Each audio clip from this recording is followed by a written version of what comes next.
You remember this Boko Haram issue started since 2012. Yeah. And I was in the military intelligence that time. We arrested those people. It is my organization that actually conducts interrogation and interview. And they mention names. I mean, I can't come on the air and start mentioning names of people that are presently in government now that I know. Presently in government. That the boys that we arrested mentioned. Some of them are governors now. Some of them are in the Senate. Some of them are in Aso Rock. Why should a government try to cause this kind of embarrassment and insecurity to the sense of what happened yesterday? And the solution I gave them in 2017, because when I identified the center of gravity for general shocking, and they couldn't pursue it, because some of them were ministers. And what I'm saying now, the Department of State Services are listening to me. They know them. Yeah, you know, so the solution I gave them was that if we can't pursue the policy strategic level, because the people that we need to talk to are also, going to be difficult to deal with. I said what they should do now is to conduct two things. We should buy blimps. The blimps are not UAVs. They are not drones. Blimps are equipment that can fly up to 10,000 feet, 30,000 feet, static if you want, mobile if you want, and they carry a lot of payload. We saw them in Afghanistan. We saw them in Kenya. This will be something that can give us real-time intelligence, and we can know where these bandits or terrorists, where they emanate from, when they finish operations that they've done, where they go back to. Okay. Well, they did not buy this equipment up to. Okay, you said quite a number of things. Let's pick up on some of them and see if we could make some, if we could shed some further light on some of them. Since 2012, I mean, you've been in operation, as you said, ever since that time. You questioned several people. And some people were identified at that time. Did the government at that time try any of them? Or were any of them also in government at the time? No, the government did not try any of them, and the defense headquarters where I worked then did not pursue that line of operation because it's beyond them. The defense headquarters, actually, when you look at the defense structure of Nigeria, they lie within the policy strategic level, but basically they are operational guys. So when you have policy problem, then they cannot go beyond their master. They can write intelligence report and say this is what is going on. And we've seen that the present government know what is going on. I'm sorry, is this a policy problem? I mean, the laws are clear. If someone is said to be involved in something as devious as this, the laws are clear. This person is meant to be arrested, questioned. I mean, it's quite clear. So is it a policy problem? We have the laws. So what is stopping the security agencies from actually enforcing the law, since that's what they are? I think what is stopping them is like when you are a member of a church and your pastor have decided to be at a certain level of spiritualism and you're a member of that church. You cannot be higher than your pastor spiritually. You can't, no matter what you do. So this is the same religion you spoke about? Yes. In real life, you see that the defense headquarters cannot conduct any operations that is not sanctioned by the commander-in-chief of the armed forces. Yeah. They cannot. No matter how small, they cannot. So, when the Yar'Adua government decided to put an end to Niger Delta militancy, that was in 2007. What he did was simple. He called all the security chiefs and all the intelligence chiefs and tasked them to come up with a solution. The Defense Intelligence Agency the National Intelligence Agency, the Department of State Services were called with the Inspector General of Police and the Interpol to come up with the solution to the problem. Then the problem was Niger Delta. The president was Yar'Adua. He was dispassionate. He wanted to solve the problem. Within 6 months, we solved the problem. I remember I have to go to Angola to go and bring Herioka, and nobody in Nigeria knew what we did. All we know is that since 27, 28 that we conducted our operation under Yar'Adua, Niger Delta issue has remained manageable. This government does not want to resolve this problem. They are escalating it because of tribal and religious sentiment. So when you say this government does not want to resolve it, don't forget the same government has purchased. In fact, they're going to induct the Kanu jet because of, the insecurity situation. They have, the president has had to change guards, as it were, as a result of people's clamor. I imagine if that was not in the thinking, why would you go that length to make some of the, some of the pronouncements, the meetings that have happened, the purchase, the change of guard and the rest? Why would they do all that if they don't want to solve this? Because that is not the solution. What you just mentioned is not the solution. When you have a problem at policy level, strategic level, operational level, when you have a problem, what you need to do is to identify the center of gravity of that problem and attack it. That's what you do. What they are doing is not attacking the center of gravity of the problem of Boko Haram and insurgency. So if the president is buying super to Kanu, is changing service chiefs, that is not the solution. This government does not want to resolve it. Don't forget the same government has purchased. In fact, they're going to induct the Kanu jet because you have a problem at policy level, strategic level, operational level. When you have a problem, what you need to do is to identify the center of gravity of that problem and attack it. That's what you do. What they are doing is not attacking the center of gravity of the problem of Boko Haram and insurgency. So if the president is buying super to Kanu, is changing service chiefs, that is not the solution. We are looking at the wrong side. It's not kinetic. It's politics. Are you ruling out kinetic altogether? I can't rule out kinetic because it's a spectrum. It's a spectrum, so you can't rule out something. But the center of gravity is what they should look at. And what is it? I'm saying it on this channel. It is the sponsor of Boko Haram and bandits. I'm thinking about the sponsors. When you say the DSS, and they could be listening to you, but so they profile, part of their responsibility to profile all of these persons before they either vie for elections or before, they are nominated for any of these positions. Doesn't that happen? Don't they get intel and say, look, this and this is what we found, and then we don't think that this should proceed further? Doesn't that happen? It does. When I worked with the DSS in 2007, because when Yar'Adua approved the operational order that we did, we now have to work together as a team. He actually forced all of us to sit down together and work together. I was surprised at the tremendous amount of information had by DSS. I was shocked.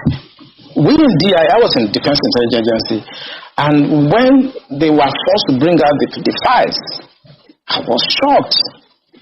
They have so much information at DSS presently as I'm talking about what I'm talking about. They have. But you see, if a fish is going to get spoiled, it's going to start getting spoiled from the head. The DSS will not do anything except the Commander-in-Chief's body language shows that this is the direction I want to go. That is where the problem is. The DSS has tremendous information.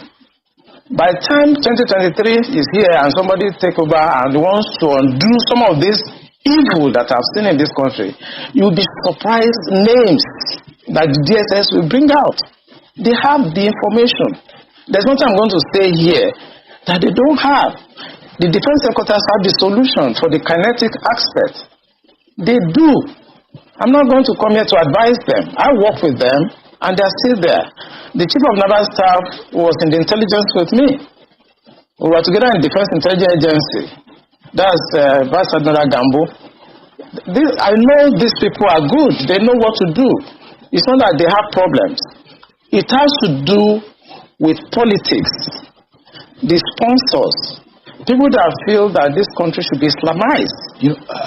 Assuming but not conceding that, that all of this is the case. So what is the end game? Because I imagine as a strategist, that's what you think about. So these things are happening. What is the end game? So why will this be allowed to fester? For what purpose? The end game for them, because normally when you want to look at this type of challenges, what you do is that you go through what we call the intelligence circle. Okay? When you do the processing and you do the analysis before dissemination point, you discover that the end game for them is to just turn this country into like a Taliban type of country. And it's a mindset. And anything goes. In other words, 10% casualties, 20% casualties is allowed in trying to achieve the end game of Islamizing this country. That's for the terrorists, the bandits. It's not for the terrorists and the bandits, for the sponsors. Because I told you, and I will repeat on this channel, the sponsors of Boko Haram and the bandits are the problems. And defense headquarters, the army headquarters, the naval headquarters, the air force cannot do anything about that. Buhari has to do something about that. The Interpol has the list of those people that are sponsoring Boko Haram. I work with Interpol. They should ask, if they don't know, they should ask. The government of Dubai, they have the list of those people. During the trial of those people that were caught, names were mentioned. They have the list. The government also told us that they've arrested 400 sponsors of Boko Haram. Why should the government not try those people and bring peace and harmony and safety to this nation? Why won't the government do that? Those people that are going to harass cadets and officers in NDA, they live around the place. I know NDA very well. I was in Georgia, I was in NDA as young officers, and I know the area very well. They live around the place. So why can't you put up a blimp that can see what they are doing in real time and eliminate them? Why won't you do that? In fact, there were more details saying that She is right. It's not about ransom. They just want to pass a message. We can come in. We can do what we need to do. And there are some hardliners in this government that are sponsoring this kind of narratives. They just want to show that they can Islamize this country. They think about Taliban. They think about the Mujahideens. And they want to replicate it in this country. And they don't care what happened. They simply don't care, as long as at the end of the day, there's Sharia and there is whatever thing they have in their head and they want to achieve. So these people that are sending messages are sponsored by Nigerians. Sorry, if I could follow up on that quickly. Please go ahead. This part of what you just spoke about now, the security agencies gleaned this from those who they arrested over time. This is the intention. Absolutely. The intention of is on the internet. So it's not even about the people we interrogated. The intention is to Islamize Nigeria and practice Sharia.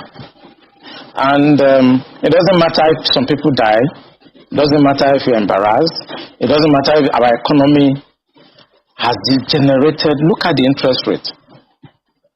Look at the inflation rate. Look at the debt profile of Nigeria. They don't care. As long as at the end, the Quran is at the sea. So some people in this country have this mindset. And we must tell the truth. If you tell the truth, you die. If you don't tell it, you die. Some people have this mindset to Islamize the nation. And they are in the government. And people know them. The DSS know them. The NIA know them. The DIA knows them because it is the DIA that conducted the operations that arrested these sponsors. So they know them. Why is the government? So the general area of Afaka, where the NDA is cited, is no stranger to this sort of attacks. Before now, I mean, a few other institutions around the Defense Academy have also been attacked. Talking about the Institute of Agriculture and Forestry Mechanized Division, something to that effect. I can't remember the exact name of the institution now, but we do know that they have been around this area. Now, I'm looking at the front page of Daily Trust newspapers, and they have this: why NDA security was compromised. And the first writer says, bandits leave peacefully. Peacefully is in parenthesis, near academy. There have been questions before now that sometimes, this happened in Jos, around Rukuba, that, there were attacks happening in the neighboring area, and that the military institutions did nothing. The same thing happened when there were attacks on the airport, the airport's residential area in Kaduna. That was very close to the Defense Academy. They did nothing. They attacked the forestry school in Kaduna. They did nothing. Now they have finally come for them. But the talk is that these people have been there all along. They never went anywhere. The bandits who perpetrated this attack have been there all along. Does the military really need, if this is something that is of concern to the security agencies, because it was only a matter of time from what it was seen that we're reading that these attacks were going to happen, did they really need to wait this long before they took action against people they knew were a security threat to not just them, but also the people around their environment? Yeah, Mape, I may also shock you that some cadets have been abducted before now. And when they took these cadets away, and they demanded for ransom, as low as 400,000 naira at that time, the cadets were released after the ransom were paid. And the cadet told them that where they took them to, that they could hear the parade going on in NDA, that they were not taken far away from NDA, that every morning they hear the parade and the programs going on in NDA while they were in the camp of the terrorists. You are right. These people live around NDA. It's about social-cultural issue. As long as you're a Muslim and you speak Fufude or Hausa, you can do whatever you like and fraternize with the military and go in and out of the barracks. You are saying that the attack did not happen on Friday. Of course, it will not happen on Friday, but they have enough time to carry out surveillance. They have enough time to have insiders that will work with them. The problem is that journalists should go around our military institution this Friday and carry their cameras and see the decadence, the security breach that goes on every Friday in all military institutions across Nigeria, and tell the Minister of Defense to put a stop to that. The defense institutions, they are sacred. They are not where people can come on Friday, throw open the gate because they want to come and do Jumat. The truth is that on Sundays, we don't have such, invasion of our premises by Christians to come and pray or to come and do whatever on Sundays. But for the 35 years I spent in the military intelligence, if you go to Tego Barracks in Apapa, it's the same. The Tego Barracks is where I was trained as an intelligence officer. It's the same. On Friday, they will troop in. They throw it open. It's religion. And because we must think about solution. The Minister of Defense should stop this. They should make pronouncement and stop it. Every Friday, people should go to various mosques around them to pray and maintain the sanctity of our military institutions. That's what I want to know. Our defense headquarters every Monday, even if you go this Monday coming, you see they are always there to discuss intelligence and security brief. We discuss all topics there, including the issue of Muslims gathering every weekend. All those barriers you see at defense headquarters. And that's why I'm talking to the media. They should go there on Friday. The barrier is no longer there. It's open because it is Jumat. And this is when they come to carry out surveillance. If you look at what happened in Mogadishu Barrack, it was the same. That was the time they went there and blasted the place and killed a lot of people.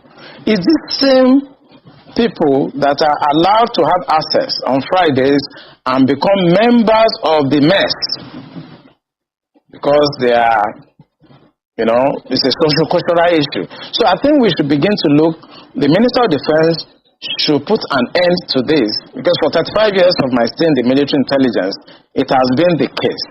Both naval institutions, Air Force institutions, Army institutions, even the Department of State Services. Once it's Friday, the gates are thrown open, and people come from outside, and there'll be no space. They'll be all over. If you go to Defense Headquarters on Friday, this Friday, you see them littered everywhere. This conversation is usually quite tricky. People listening, some might take different perspectives to it, thinking, oh, is this a religious thing? Is this an ethnic thing? They ask, is it only Muslims you have in the military? Is it only people from this certain cultural, heritage that you have in the military? And I'd like us to tackle the issues. You have mentioned what you have called the core, as it were, of the problem. How do we tackle this without viewing it from a religious spectrum, an ethnic spectrum? Because well, Nigeria is quite, polarized across, these groups, ethnicity and religious. How do we tackle it without coming off as though you're inciting people, on those lines? You see, one thing I discovered in this country is that when it comes to religion, everybody is very sensitive. But the fact I have laid bare is from the experience of 35 years of military intelligence. So I'm not coming to the air to whip up sentiments, no. I have been in the system. I work with Abacha government. I work with Babangida government. I work with Abdul Salam. I work with Yar'Adua Obasanjo. As a core insider of operations, I belong to a group of people that you are not supposed to see. People that you are not supposed to hear. Because we have 3 classes of military officers. I belong to the wars group. I lost my family because my family does not have to know where I have been, where I have gone, and I cannot talk. I've seen Colonel Lu here, I've seen Stan Lambo. Some of us belong to that group that we are not supposed to be seen, and we are not supposed to be heard. The truth I'm telling you now is not about sentiment. Is that there are a group of people in this country that feels that this country should be Islamized. This is a fact. Except you want me to start mentioning names of people in this government that we have interrogated. I was a member of an interrogation team, and I've interrogated a very high-ranking member of this government in 2007, 2008 on the issue of Boko Haram. I interrogated him. He's in this government right now. And what was the issue? Boko Haram. And this senior officer was actually let go because he was found culpable. But right now he's in the government. You see, we must say the truth, because if you don't, this country is going down the precipice. We have been set back more than 60 years right now. We've gone back to the time before 1966 now. And whoever is coming back to repair this country has a lot of work to do. This country has never been polarized, so we cannot run away from it. We have never been this much polarized. I'm a federal person.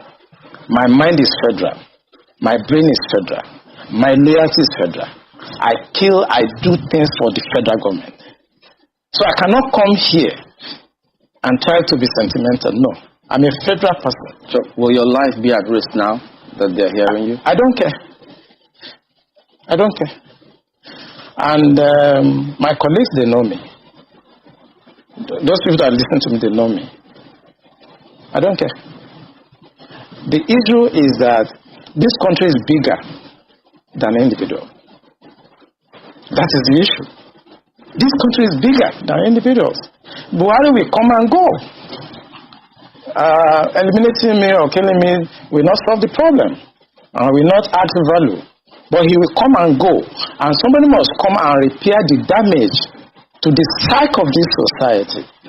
The damage to the polarization, to the nepotism that I've never seen in my life. I work with all these presidents. This is the worst situation I've found myself. And believe me, internet does not forget. I was part of the people that helped to bring Buhari to government. Because I believe in him. Have you worked with the government after that? After you helped bring the government? Oh, of course, I worked with him. We brought him in 2015, and I work as the Deputy Director of Defense Administration. And we have a lot of hope in him. And we actually are ready to do anything for him. What he has turned out over the years is shocking to us. I was in Harvard in 2014, in December, when the Department of State Services and CIA and others were contemplating about Buhari and other aspirants. I know what we did to convince the American government that the only person that can come and put this country right is Buhari. That was before the Lagos, APC, before they chose within. Right. And that was how Chinedu came in. We know what we did, but what he has done in the past 6 years is shocking. It's unprecedented.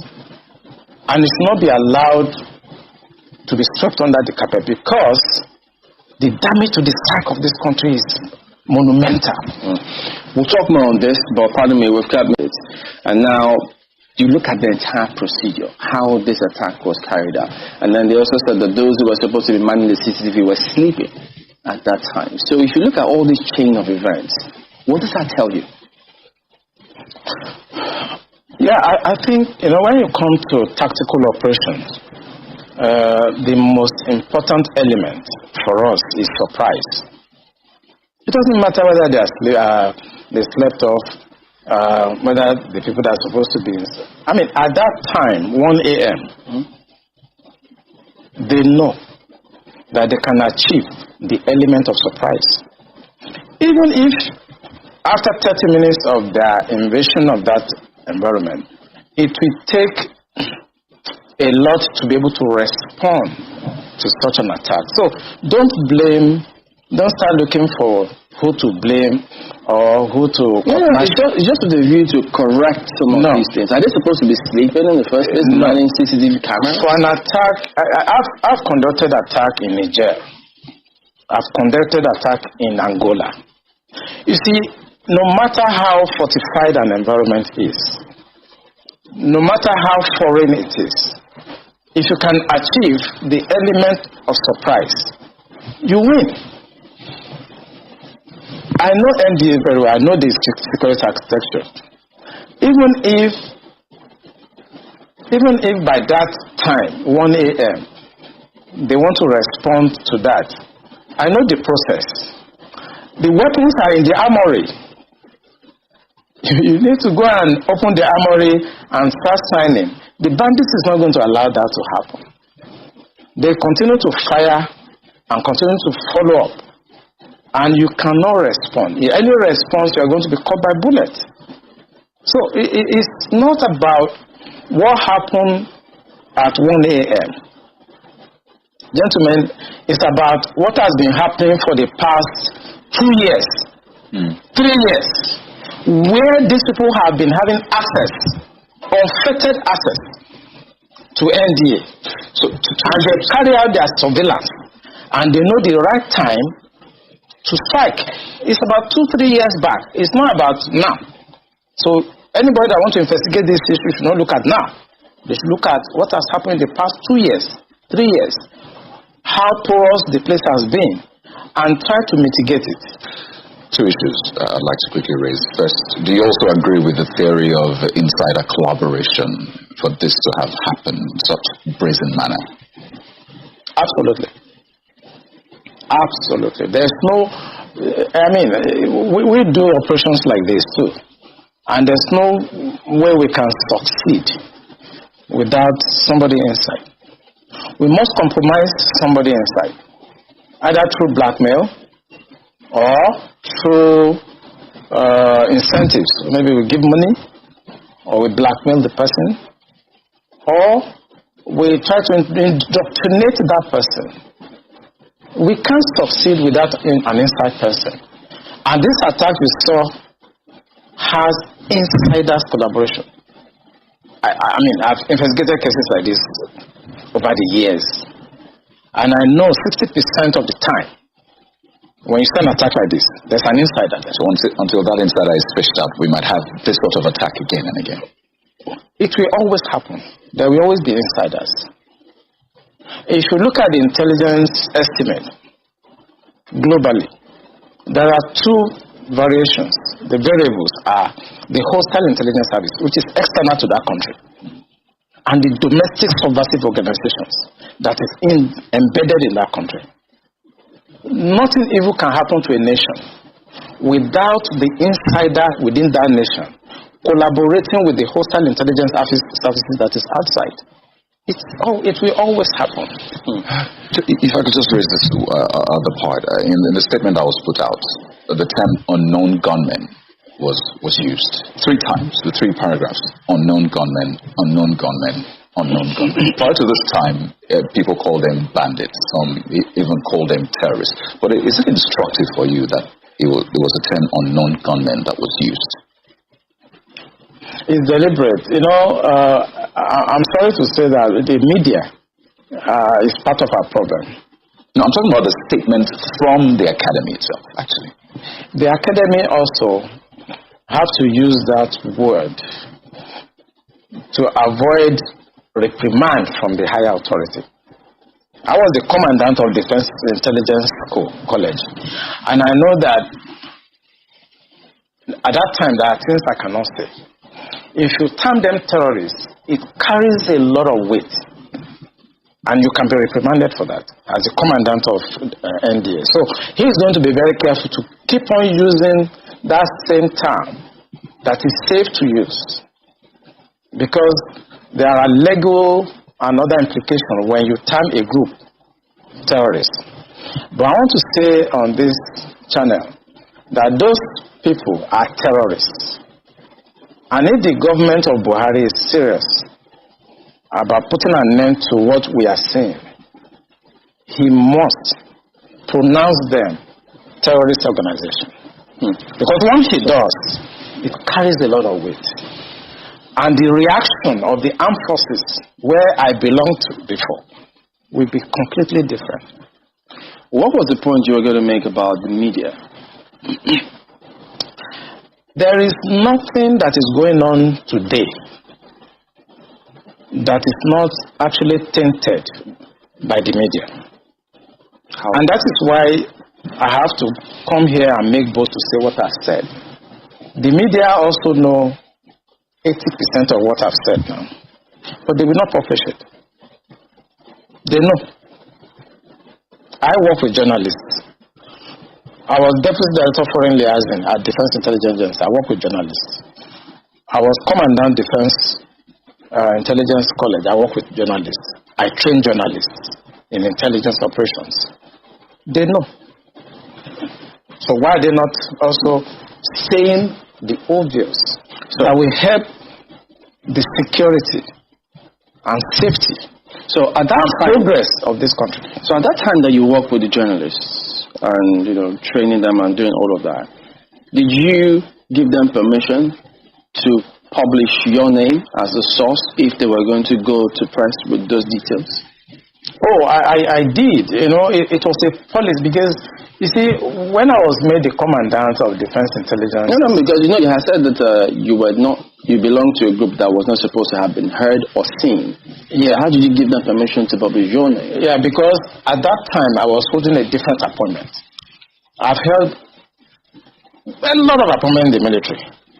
There are certain appointments I will hold that has no connotation with intelligence at all. For example, I was the Chief of Staff Logistics Command for the Navy. That appointment has nothing to do with intelligence. I was the defense advisor to Nigeria in France. It has nothing to do with intelligence. So there are times I hold appointments and I have to deal with journalists. And I must tell you, I can mention some of them. Mohammed of NTL, I trained them because I wanted them to understand that military intelligence is not like a cult. I exposed some aspect. Even though most of the documents are usually top secret and they tell you can't publish or even access the document. No. There are places you process top secret. I mean, if you want to talk about document security, it's a lecture of itself. You have unclassified materials, you have confidential materials, you have secret materials, and you have top secret. There are processes. It's an area of military that you need to do a lot of training. So when we bring journalists in and talk to them, we ensure that they don't see unclassified materials. And it's just for them to understand how the system works. Basically, if you go to Afghanistan, if you go to Iraqi, you see journalists embedded with the military. But it's not the case here. I think I tried to encourage you when I was the commandant that we should allow journalists to have access to some of the things we do so that they can say it as it is. Because when I conducted the operation in 2007 in Angola and I came to Nigeria, what you read in the newspapers, what you hear on television and what you see are completely skewed from what we were doing. So why did they want that to happen here, to embed journalists? I just think it's myopism. We have a lot of illiterates in the government that don't understand that hiding things in this 21st century doesn't work anymore. They try to hide information and they try to protect what they think is corruption to me. That's why they don't allow journalists to actually access some of these things, because this is the most corrupt country in the history of this country right now. Martha? Well, sometimes, there are questions as to what usually will happen. I mean, in terms of before you went into the journalistic exploration and how the media is sometimes a part of the problem. And, I think there's an ongoing conversation in terms of how the media can be help, can be a source of support to the military rather than a hindrance. But before we went into that discussion, I think we're talking about something else. And for some reason now, I think that has finally escaped me. But moving forward, because we're talking about the language used there, the fact that they were branded unknown gunmen, and the fact that even though it was a very short statement, it was used 3 times. In that, I think that there was some attempt to try and reinforce the fact that these are unknown gunmen in that very short statement. But I'm wondering, now that this gentleman, the officer who was taken, has been murdered and his body has been found, do you think that there is any hindrance now stopping the military in going after these people? Because in many places they will tell you that people will always dare. I mean, we've seen attacks that have been very daring, even in the most developed places that are considered very developed countries. The difference between there and here is that when you do dare that sort of attack, the chances that you're going to come home or go back or go scot-free are very slim. Here we are yet to see how directly the people who committed an offense directly are, brought to book or do not go home and get away with it.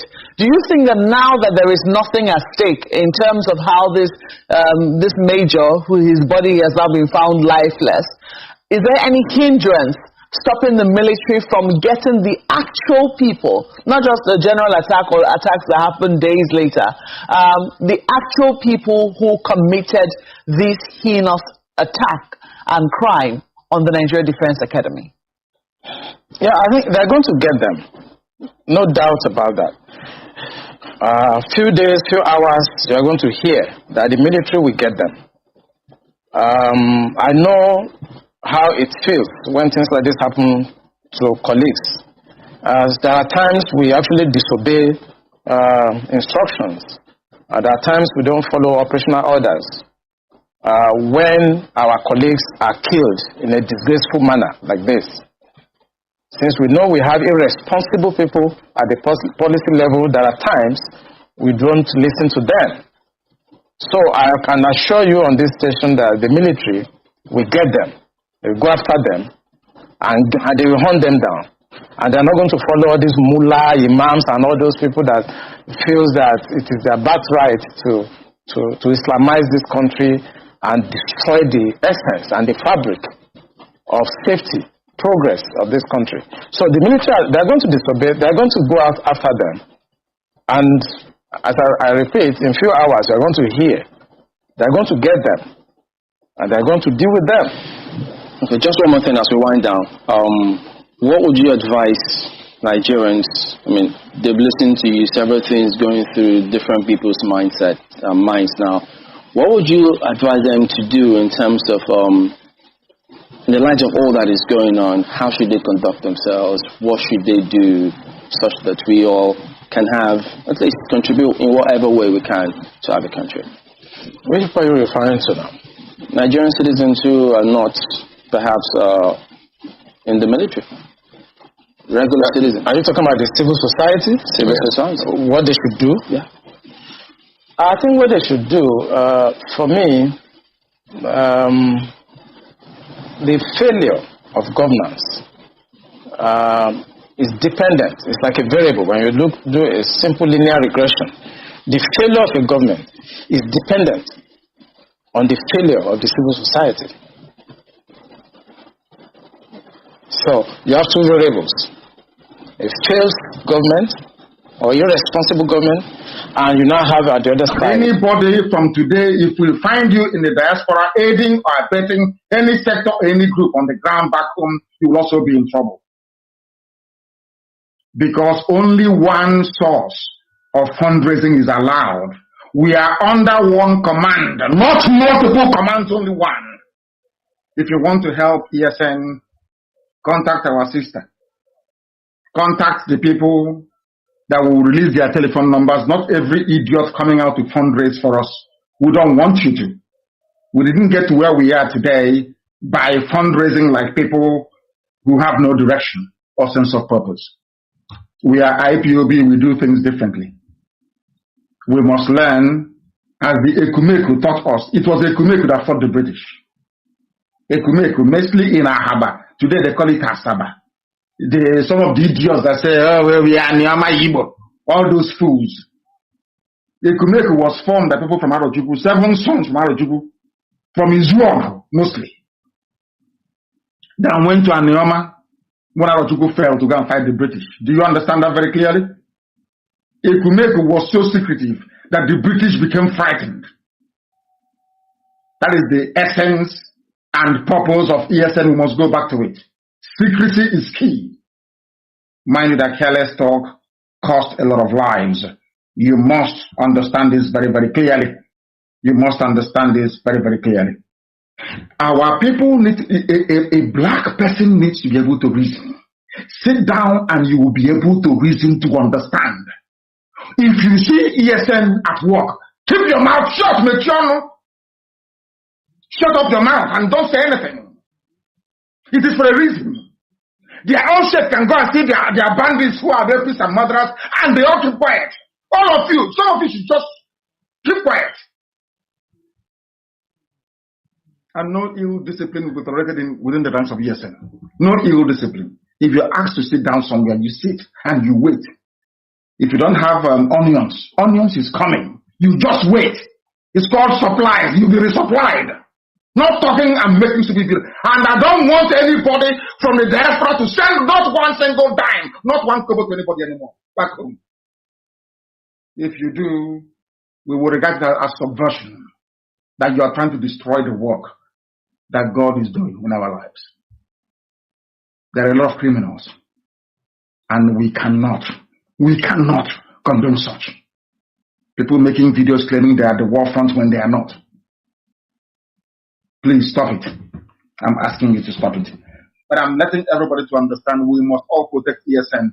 Mind what we write, what we say, who we gossip to. Keep your mouth shut. And I am making it very clear, I have not mandated anybody to solicit for funds for ESN. Anybody coming to you asking for funds to support ESN, that person is a rogue, is a thief. If you support them, you are enabling the cause of the danger. Speak about Wala, because what you're doing will bring curse upon us. You are in ESN, you must stay there. If you're out, then you're out. Don't let anybody outside know you are part and parcel of ESN. It is very, very important. And our enemies are going to die. That I assure you. That I assure you. And they, of course, they know it. They know how stubborn we are. Do you think they will go free? Even for flying with a helicopter, you think we can allow them to go free? You've got to be joking. Anybody from today, if we find you in the diaspora aiding or abetting any sector or any group on the ground back home, you will also be in trouble. Because only one source of fundraising is allowed. We are under one command, not multiple commands, only one. If you want to help ESN, contact our sister. Contact the people that will release their telephone numbers. Not every idiot coming out to fundraise for us. We don't want you to. We didn't get to where we are today by fundraising like people who have no direction or sense of purpose. We are IPOB, we do things differently. We must learn, as the Ekumeku taught us. It was Ekumeku that fought the British. Ekumeku, mostly in Ahaba. Today they call it Asaba. Some of the idiots that say, oh, well, we are Nyama Yibo. All those fools. Ekumeku was formed by people from Arojuku, 7 sons from Arojuku, from Izuom, mostly. Then went to Anioma when Arojuku fell to go and fight the British. Do you understand that very clearly? Ekumeku was so secretive that the British became frightened. That is the essence and purpose of ESN. We must go back to it. Secrecy is key. Mind you that careless talk cost a lot of lives. You must understand this very, very clearly. You must understand this very, very clearly. Our people need, a black person needs to be able to reason.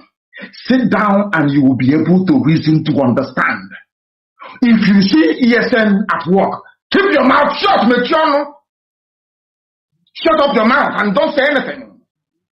It is for a reason. Their own shit can go and see their bandits who are rapists and murderers, and they all keep quiet. All of you, some of you should just keep quiet. And no ill discipline will be tolerated within the ranks of ESN.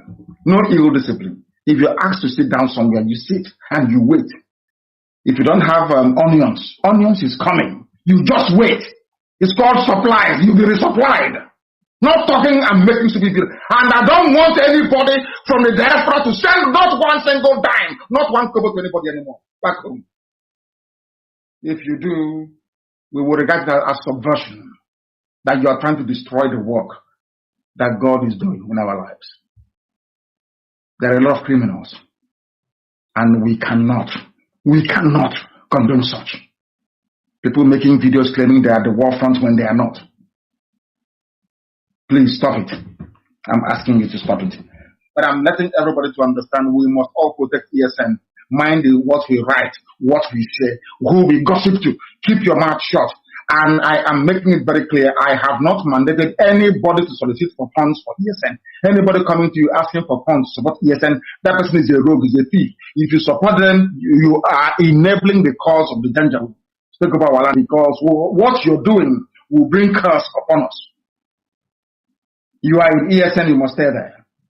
If you're out, then you're out.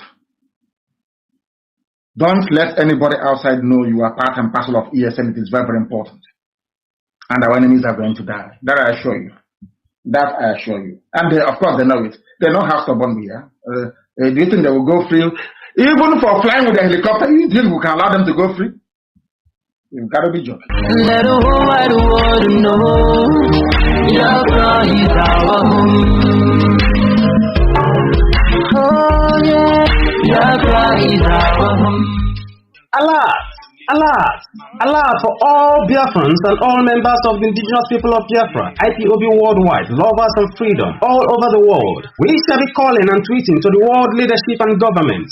The Biafra worldwide phone call and Twitter campaign alert is on from the 20th of April to 12th of May 2023. As we are in this Twitter and phone call campaign, endeavor to participate. Listen carefully for the phone call and tweeting updates.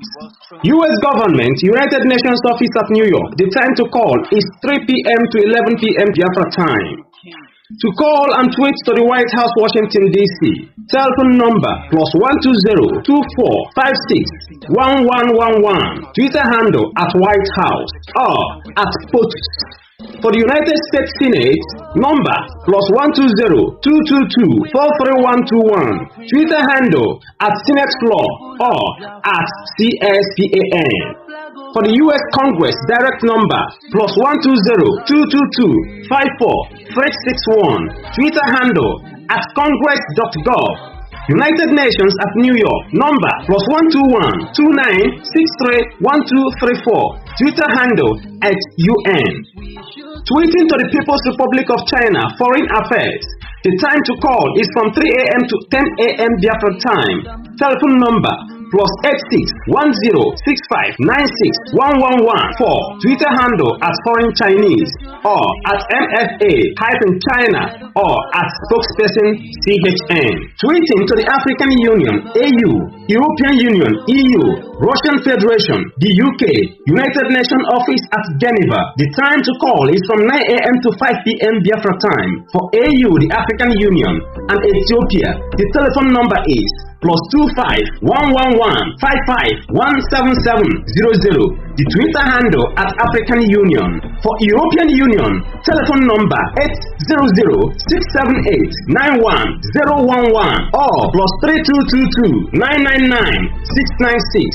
Twitter handle @EU-Commission. For Russian Federation Foreign Minister, phone number +7499-244-1609. Twitter handle @MFA-Russia. The United Nations at Geneva, number to call +121-296-31234. Twitter handle @UN Geneva. United Kingdom Parliament. The numbers to call are +4420-7219-3000 or +4420-7219-5437 or +441609-765330. The Twitter handles are @UK Parliament or @House of Commons or @UK House of Lords or @Rishi Sunak. Remember, the call and tweet of one person is the call and tweet of everybody. Information coming to you from the IPOB All State Media worldwide. Under the leadership of Mazi Nnamdi Kanu, Ututurono. Let the whole wide world know Biafra is our home. Oh yeah, Biafra is our home. Allah! Allah! Allah for all Biafrans and all members of the indigenous people of Biafra, IPOB worldwide, lovers of freedom all over the world. We shall be calling and tweeting to the world leadership and government. The Biafra worldwide phone call and Twitter campaign alert is on from the 20th of April to 12th of May 2023. As we are in this Twitter and phone call campaign, endeavor to participate. Listen carefully for the phone call and tweeting updates. U.S. government, United Nations office at New York. The time to call is 3 p.m. to 11 p.m. Biafra time.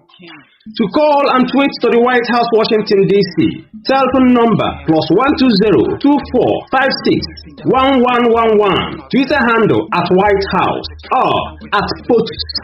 For the United States Senate, number +120-222-43121. Twitter handle @Senate Floor or @CSPAN. For the U.S. Congress, direct number +120-222-54-361. Twitter handle @Congress.gov. United Nations at New York, number +121-2963-1234. Twitter handle @UN. Tweeting to the People's Republic of China, Foreign Affairs. The time to call is from 3 a.m. to 10 a.m. Biafra time.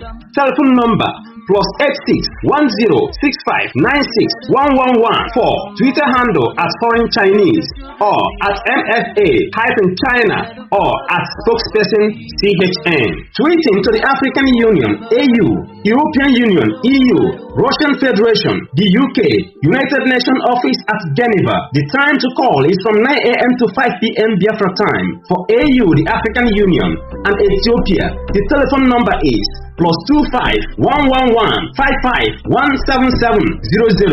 The Twitter handle @African Union. For European Union, telephone number 800-678-91011 or +3222-999-696.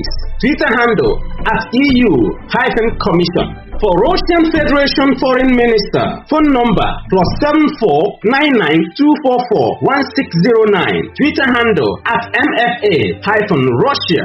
The United Nations at Geneva, number to call +121-296-31234. Twitter handle @UN Geneva. United Kingdom Parliament.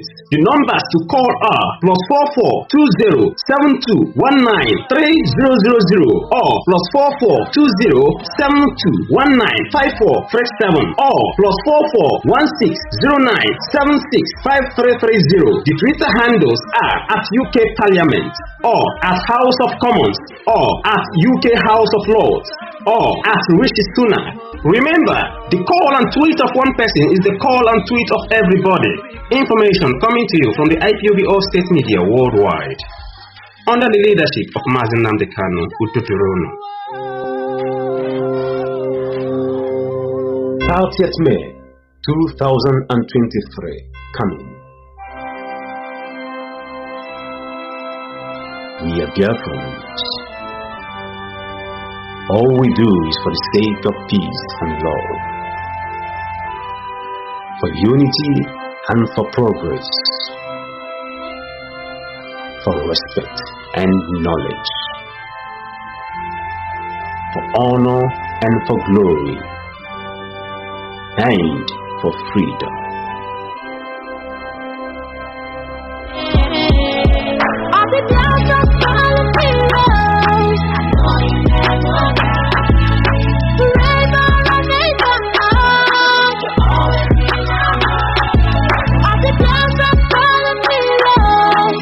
Biafran Heroes and Heroines Remembrance Day, coming on the 30th of May 2023. We must understand that the sacrifices of our gallant men and women for the sake of Biafra's total freedom is an eternal one, and our respect and honor to them must also remain eternal. And so, a total lockdown, sit at home in Biafra land and in Nigeria on this day will take place by all Biafrans, freedom fighters, lovers of peace, truth and freedom. The world must always be made to remember them through our respect.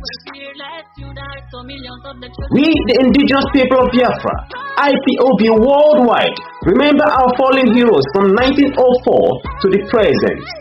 We remember the victims of Asaba Massacre, Aba Massacre, Emene, Ibocha, Obibo, Onisha, Olo, Mpo Massacre, etc.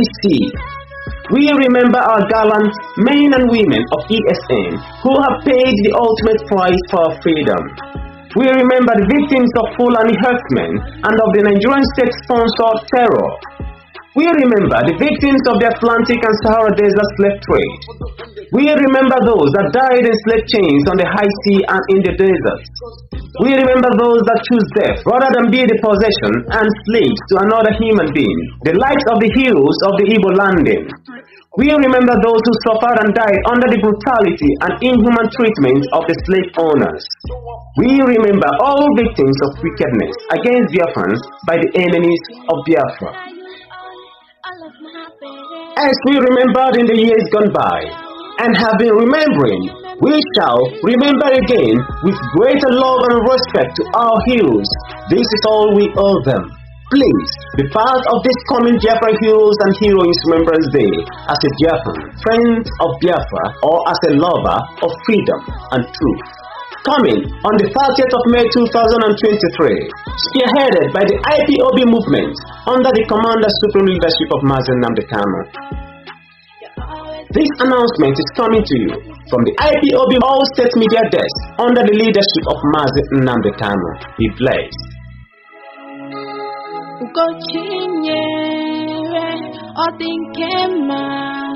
What have they done in our land?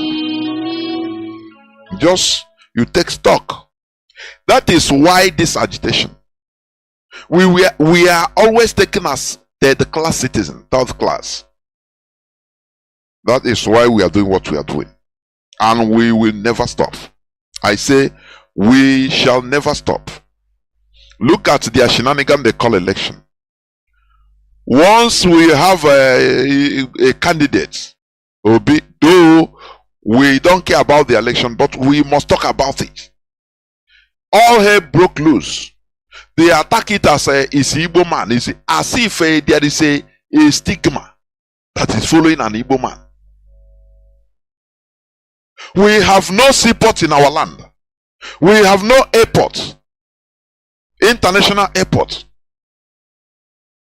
They channel us that we must move out of our villages, out of our communities, out of Biafra land in order to survive.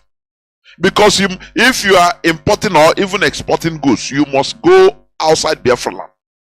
Whereas we should have international airports. We have natural seaports everywhere. Natural. But because of wickedness. I've been saying this. Germany, you are enjoying today. You want to travel. Germany is the largest European economy. Germany, you are seeing today. But Germany started a devastating war in Europe. Germany, you are seeing today. I want to tell you how wicked, evil black people are against themselves. Because what we are saying, what we always preach here is enlightenment. Sanitization of our way of thinking. Our way of thinking, it matters a lot. That is number one criteria to advancement and development. Germany, you are seeing today, in 1939, Germany started a very big war of conquest of the whole of Europe. Do you understand? Germany. They virtually destroyed all European countries. They took France, they ran over France, Poland, almost all the Western European countries. They entered Russia. Millions of people perished in that war for nothing, just for fantasy. 1939 to 1945. But they were finally defeated by the Allied forces of Russia, America, and others. They were finally defeated. They didn't try to kill or annihilate all Germans. I want you to understand what enlighten the mindset can do, the way they reason. They think about the future. Not only today. Not vendetta. Do you understand me? Germany was defeated in 1945. Germany was occupied by Russia, America, Canada, name them, France, England, that is United Kingdom. With that annoyance of what Germany did to them, many of them clamored for Germany to be destroyed. What I mean destruction, to be assimilated to other countries, so that there will be nothing like Germanness again. Listen attentively. There will be nothing like, oh, I'm a German. You know, their country, their land will be occupied, and many of their people will be expelled, forced to expel. And the people, you know, Germans will be prohibited from speaking Germany or German language. So that those that are assimilated in Poland will now become Polish people. They will forget their language. That was the original plan because of the annoyance of what Germany did to them. But let me tell you, they thought, they reasoned critically. I'm telling you about the Europeans, about white people, how they behave. They reasoned. When you watch documentaries like this, you will see how they reasoned critically. They started saying, okay, we defeated them, we can conquer them now, because defeat is different from conquest. They defeated us in 1970, but they never conquered us. Now they set on to conquer us, final conquest from 1970 to today. That is the conquest. It is a process. Conquest is not done in a day. Now, that was what they wanted to do Germany. So that today you will not see any person answering a German after the war. But they thought, they said no. Yes, we have the power, we can do them now because of the annoyance. But if we try to do what is in our mind, in the next 70 years, 80 years, 100 years, these people, they will understand what happened. They will now become victims. They will now feel like they are victims. And it will not augur well for the whole of Europe. Because they will become problem all over Europe. And there will be no peace in Europe. Do you see how they reason? They calculated. They didn't say, okay, do you see the way Gowon and Obasanjo and all of them set on to conquer Biafra land? Blindly, that raw hatred of black people, the raw hatred, the wicked, that emotional hatred, it blinds them not to calculate the future. That is the difference between the black people and the Caucasians. That is the truth. Whether here we say the bitter truth.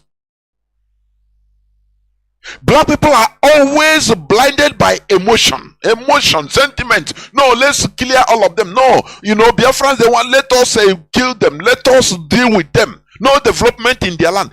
They didn't calculate the effects it will have to the upcoming generation.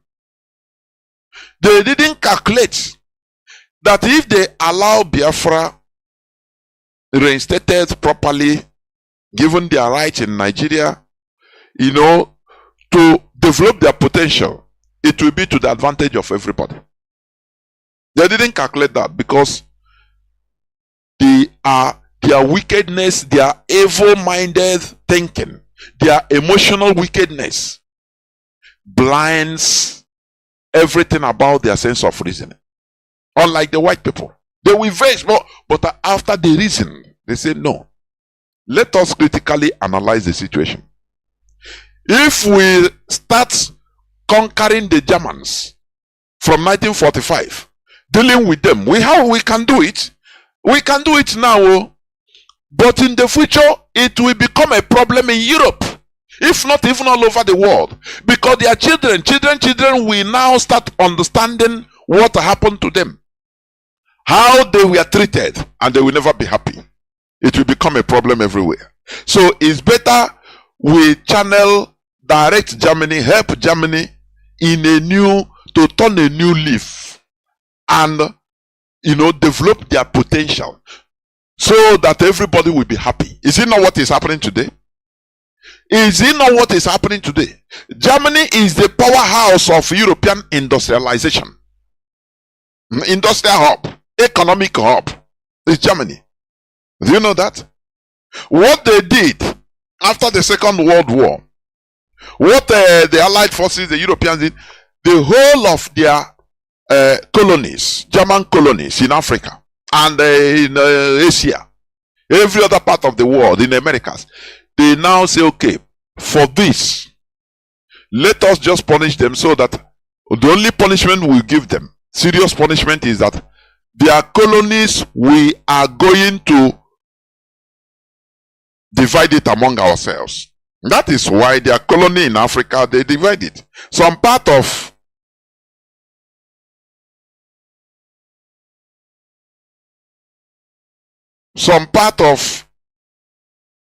just hold on.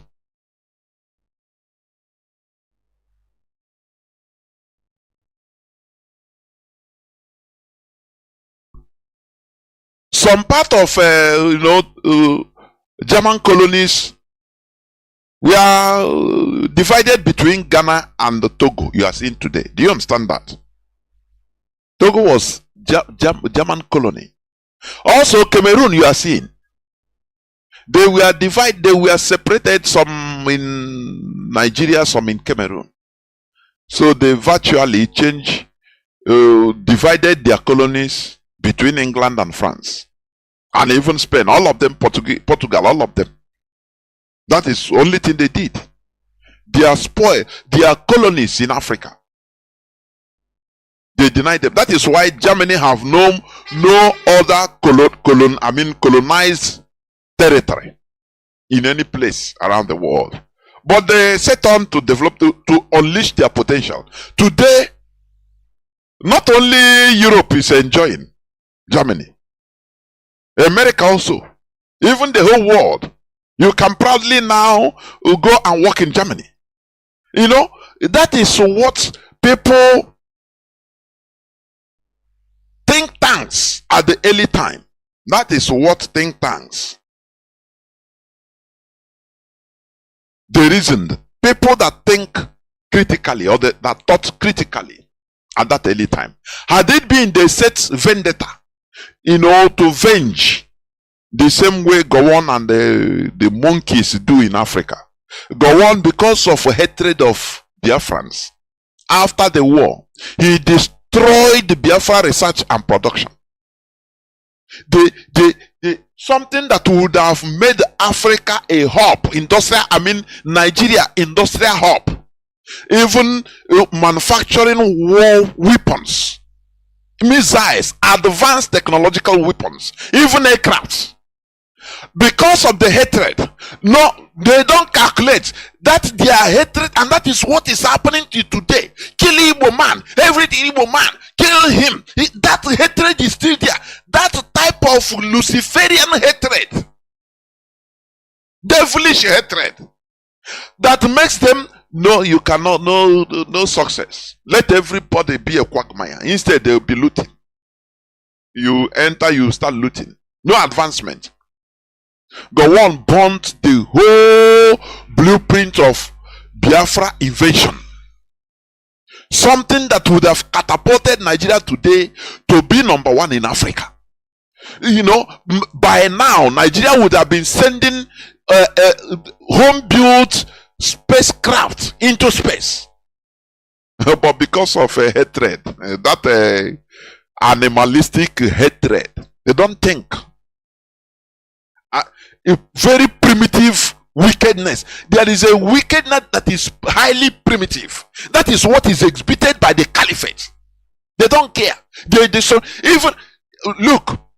Anyway, Chukwu Okiabiama knows that We are not part, we shouldn't be part of Nigeria. That is what makes them not to even admit anything. Because maybe it would have been even worse after building everything for them. They will take over everything. So it's better what is happening. Gowon burnt down the research and developed blueprint. Flying Obunigwe. Advanced Obunigwe that should be built. That because of the abrupt end of the war, it was not constructed.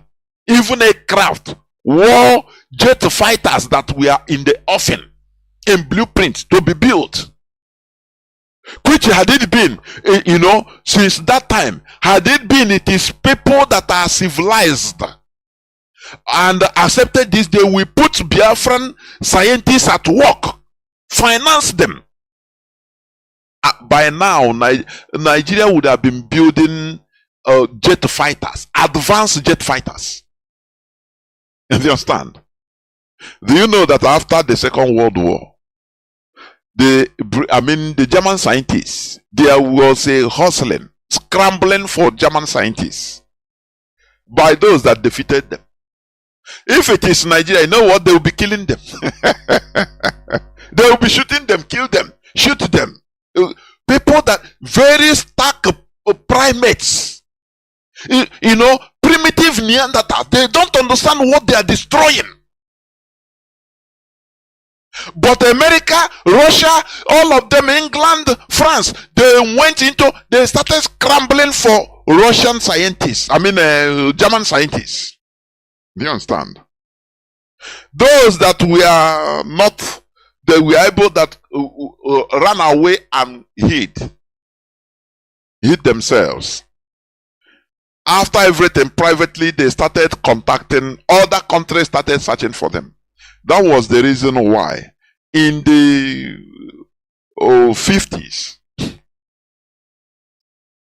I think one missile scientist, German missile scientist, was contacted and taken to Egypt. He worked for Egypt to develop some missiles for Egypt. But the Mossad sabotaged him. That is a story for another day. The Mossad sabotaged him. They sabotaged the whole project. The Israeli secret service. He was a German that started developing intercontinental missiles, some dangerous equipment, war equipment that time in the 50s, that could be able to be used against Israel. The Mossad sabotaged it. And they frustrated the man. And later, I think they kidnapped the man even in Germany, when he returned to Germany. They did away with him. You understand me? So, today, Germany is working.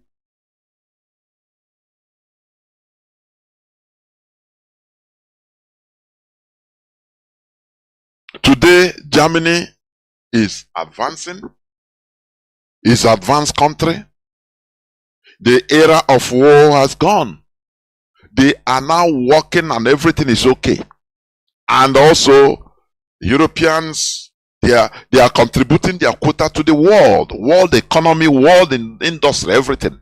That is how Nigeria could have been today. I'm talking about Nigeria. Had it been they treated Biafrans well and allowed Biafrans to unleash their potential, their full potential.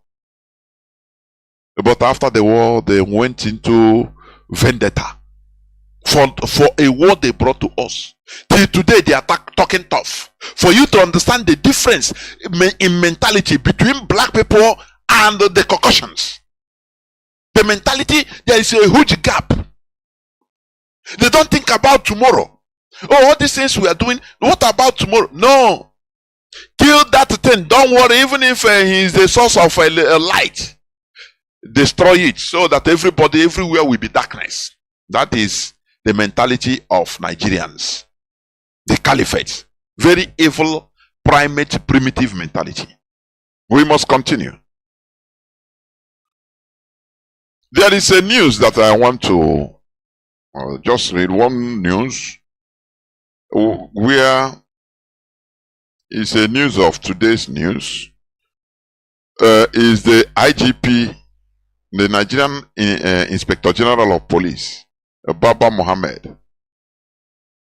He said, don't threaten integrity of Nigeria. IGP warns IPOB ESN. Do you see that? Now I want to ask the integrity of Nigeria. What is the integrity of Nigeria? I want to ask. Sorry, not is not the is it Inspector General of Police?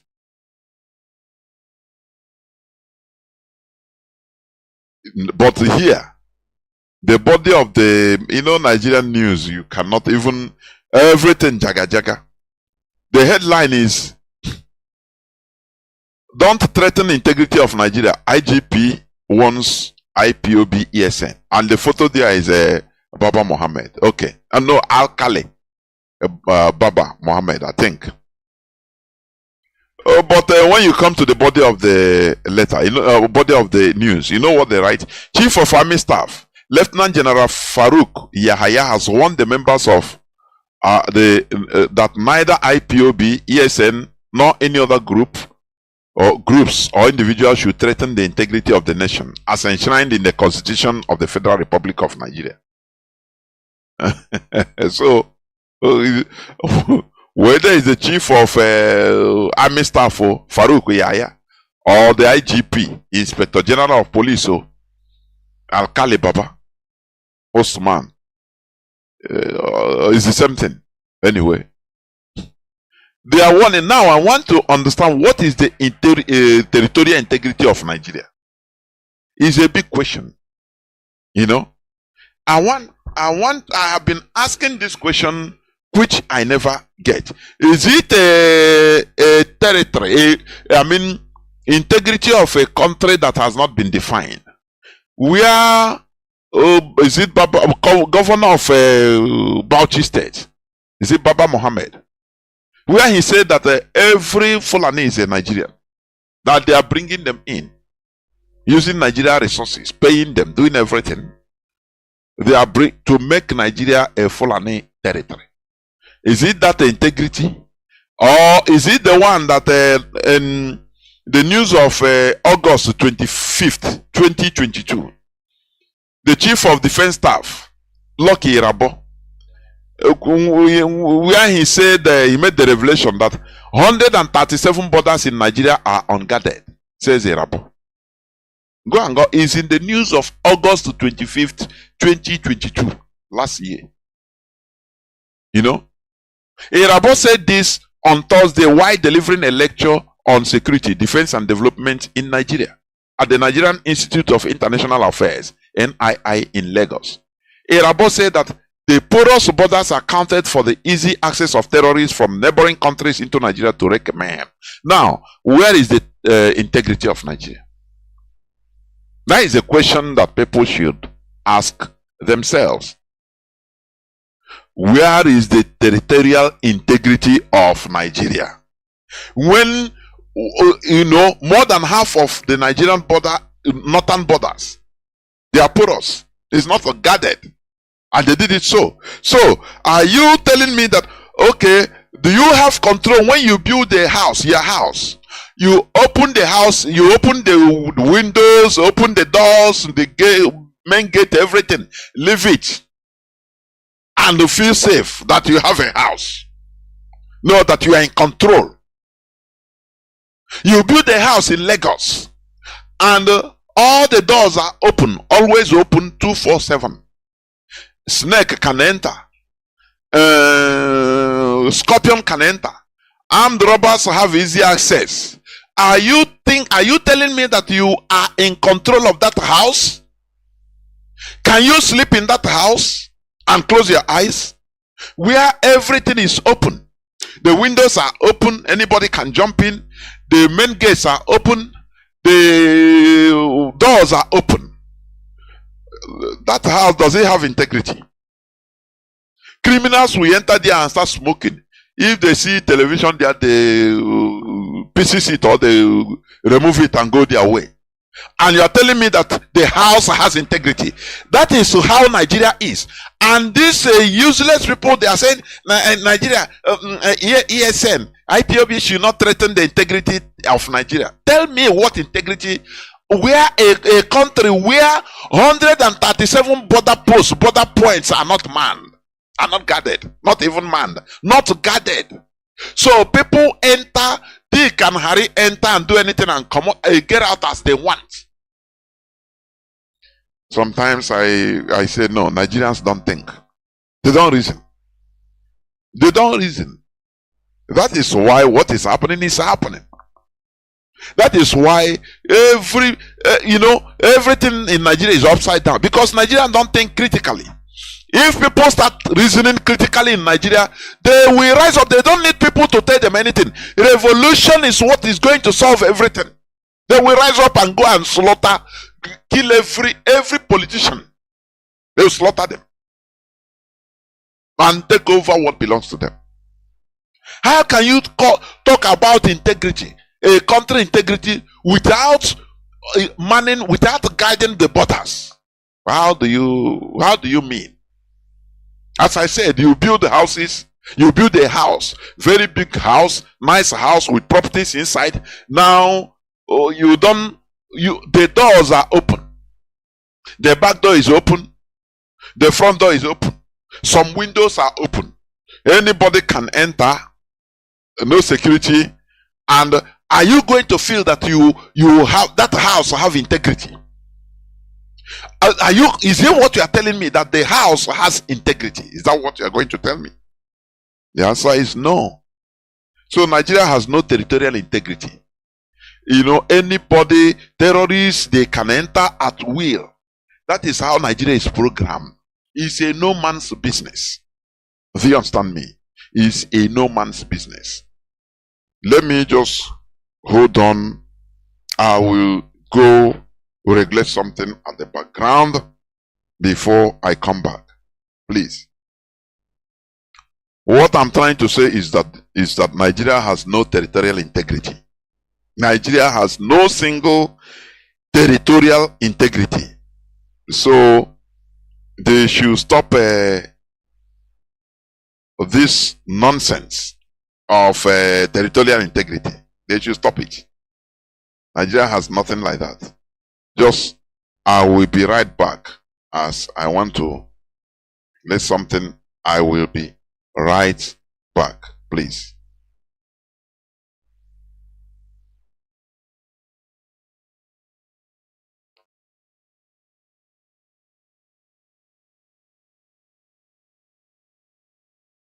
They are contributing their quota to the world economy, world industry, everything. That is how Nigeria could have been today. I'm talking about Nigeria. Had it been they treated Biafrans well and allowed Biafrans to unleash their potential, their full potential. But after the war, they went into vendetta for a war they brought to us. Till today, they are talking tough. For you to understand the difference in mentality between black people and the Caucasians. The mentality, there is a huge gap. They don't think about tomorrow. Oh, all these things we are doing, what about tomorrow? No. Kill that thing. Don't worry, even if he is the source of a light, destroy it so that everybody, everywhere will be darkness. That is the mentality of Nigerians. The caliphate. Very evil, primate, primitive mentality. We must continue. There is a news that I want to just read. One news where is a news of today's news is the IGP, the Nigerian Inspector General of Police, Baba Mohammed. He said, don't threaten integrity of Nigeria. IGP warns IPOB ESN. Do you see that? Now I want to ask the integrity of Nigeria. What is the integrity of Nigeria? I want to ask. Sorry, is not the Is it Inspector General of Police?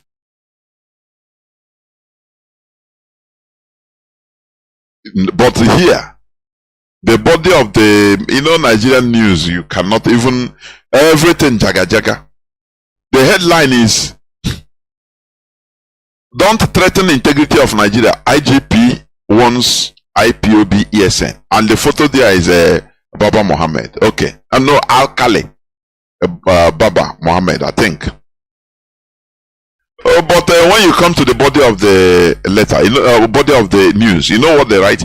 Chief of Army Staff, Lieutenant General Farouk Yahaya has warned the members of that neither IPOB, ESN, nor any other group or groups or individuals should threaten the integrity of the nation as enshrined in the Constitution of the Federal Republic of Nigeria. So, whether it's the chief of army staff, Farouk Yahya, or the IGP, Inspector General of Police, Al-Kale Baba, Osman, it's the same thing. Anyway, they are warning. Now I want to understand what is the territorial integrity of Nigeria. It's a big question. I have been asking this question, which I never get. Is it a territory, integrity of a country that has not been defined? Where is it governor of Bauchi State? Is it Baba Mohammed? Where he said that every Fulani is a Nigerian, that they are bringing them in, using Nigeria resources, paying them, doing everything. They are to make Nigeria a Fulani territory. Is it that integrity? Or is it the one that in the news of August 25th, 2022, the Chief of Defense Staff, Lucky Irabo, where he said he made the revelation that 137 borders in Nigeria are unguarded, says Irabo. Go and go. Is in the news of August 25th, 2022, last year. Irabo said this on Thursday while delivering a lecture on security, defense, and development in Nigeria at the Nigerian Institute of International Affairs, NII, in Lagos. Irabo said that the porous borders accounted for the easy access of terrorists from neighboring countries into Nigeria to wreak mayhem. Now, where is the integrity of Nigeria? That is a question that people should ask themselves. Where is the territorial integrity of Nigeria? When, more than half of the Nigerian northern borders, they are porous. It's not guarded. And they did it so. So, are you telling me that, okay, do you have control when you build a house, your house? You open the house, you open the windows, open the doors, the gate, main gate, everything. Leave it. And you feel safe that you have a house. Know that you are in control. You build a house in Lagos, and all the doors are open, always open 24/7. Snake can enter,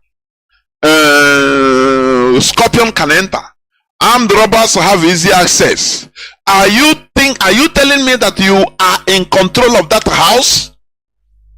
Can you sleep in that house and close your eyes? Where everything is open, the windows are open, anybody can jump in, the main gates are open, the doors are open. That house, does it have integrity? Criminals will enter there and start smoking. If they see television there, they pieces it or they remove it and go their way. And you are telling me that the house has integrity. That is how Nigeria is. And these useless people, they are saying Nigeria, ESN, IPOB should not threaten the integrity of Nigeria. Tell me what integrity, where a country where 137 border posts, border points are not manned, are not guarded, not even manned, not guarded. So people enter, Dick and Harry enter and do anything and come out, get out as they want. Sometimes I say no, Nigerians don't think. They don't reason. They don't reason. That is why what is happening is happening. That is why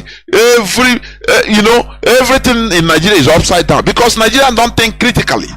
If people start reasoning critically in Nigeria, they will rise up. They don't need people to tell them anything. Revolution is what is going to solve everything. They will rise up and go and slaughter, kill every politician. They will slaughter them and take over what belongs to them. How can you talk about integrity, a country integrity, without without guiding the borders? How do you mean? As I said, you build houses, you build a house, very big house, nice house with properties inside. Now the doors are open. The back door is open. The front door is open. Some windows are open. Anybody can enter. No security. And are you going to feel that you have that house have integrity? My name remains Mazi from Olo province of Biafra land, and we are here live and direct. As I said, I will be joined by Mazi Chinedu in no distant time, so that we continue. Maybe today, because there are many things to be talked about, maybe today there might be no opening the lines, please, for your information. For your information. And on Thursday, listen, you can see it in my timeline, Facebook timeline, Jonas Raphael. On Thursday by 3 p.m. Biafra time, I will be having an interaction hosted by Mazi with Mazi Donald. Dr. Donald, please. Let me tell you, we are Biafrans. What we are doing is nothing personal. That is why when I see some people going personal, I say, what is all? These are misunderstanding issues. It's not personal. Mazi Nnamdi Kanu instituted this, that superior argument reigns. We can be able to debate, to talk to ourselves. It is advancement in mentality. When you can bring down your ego and sit down with your brother or your foe or your opponent and say, okay, let us hold a debate. Let us discuss. It is a part of advancement in civilization. Do you know that? So, by 3 p.m. Biafra time, Mazi Alozie will be hosting us in his platform, so that we listen. We listen, and I believe that lines will be opened after our interactions in a civilized manner, so that we talk about issues and people will listen all over the world. That is why we are, peculiar. We are trying to imbibe on things that you cannot have in other African nations, African countries. We are trying to bring up a mentality that is different, so that we can be speaking. It doesn't matter how you hate somebody or how you, for the sake of the goal that we have, for the sake of our collectivity, we will sit down and talk to each other and make debates, instead of people taking things personal. No, I'm not part of it, because it's not personal. What binds us together is our nation, because all of us are suffering it. As a Biafran, be you a billionaire, be you a politician, all we are suffering the same thing. After all, there are poor people everywhere in the world. In America, there are poor people. It doesn't matter. People sleep. You see people sleeping on the streets. Do a little percentage. So, but the collective interest, the collectivity is what matters. That is what we do. So, join us by Thursday, 3 p.m. Biafra time. We shall be here on this hallowed platform under Mazi Alozie. He will be the anchor. Yes. So please inform your friends and well wishers, everybody. everybody you could.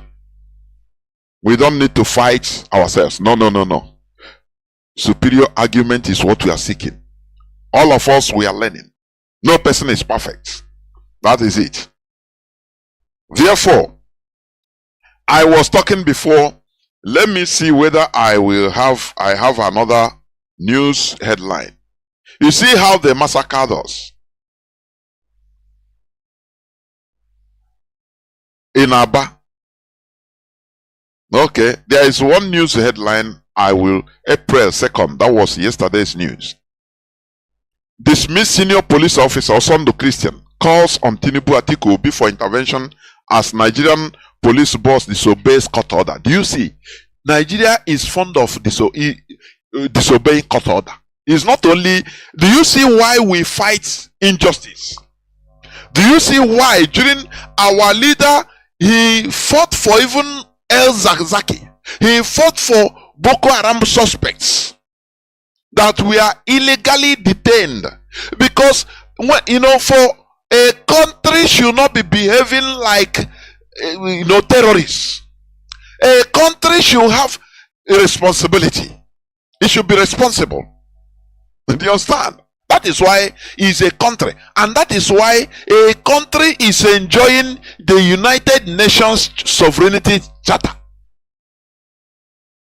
But when you are acting like a rogue, you don't have you disobey court orders, which means you shouldn't be called a responsible country.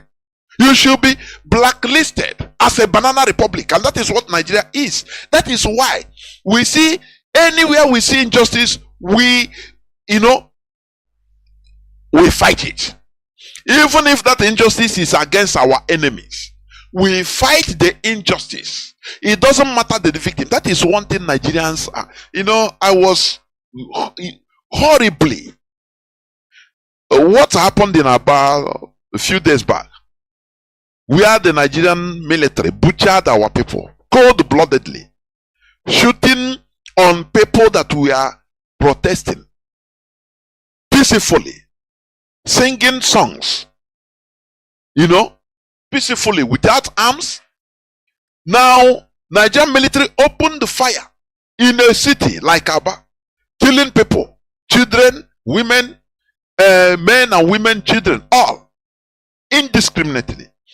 Now, I saw somebody. The person has Igbo name in the comment section in one of all those posts. He was saying, yes, he serves them good. This Biafra people. Even the person has Igbo name. I don't know whether it's really Igbo or any tribe. It doesn't matter. But he's a human being. I replied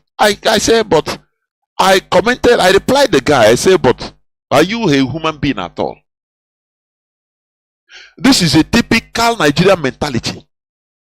When there is injustice against any person, they start looking at the victim to check the victim first, whether it's an Igbo man, whether they don't look at the injustice being meted on the person. No, what matters to them is to they want to stigmatize the person. They want to weigh the person in a balance. Oh, is he an Igbo man? If I say it serves him good, they kill them. But the problem is, it's an injustice.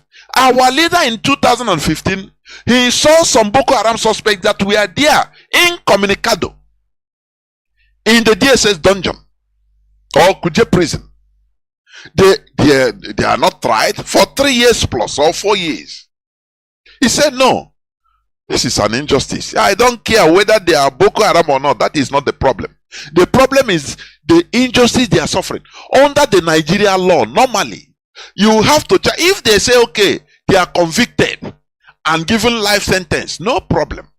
If they say, okay, they are sentenced to death, it's the Nigerian law, okay, no problem.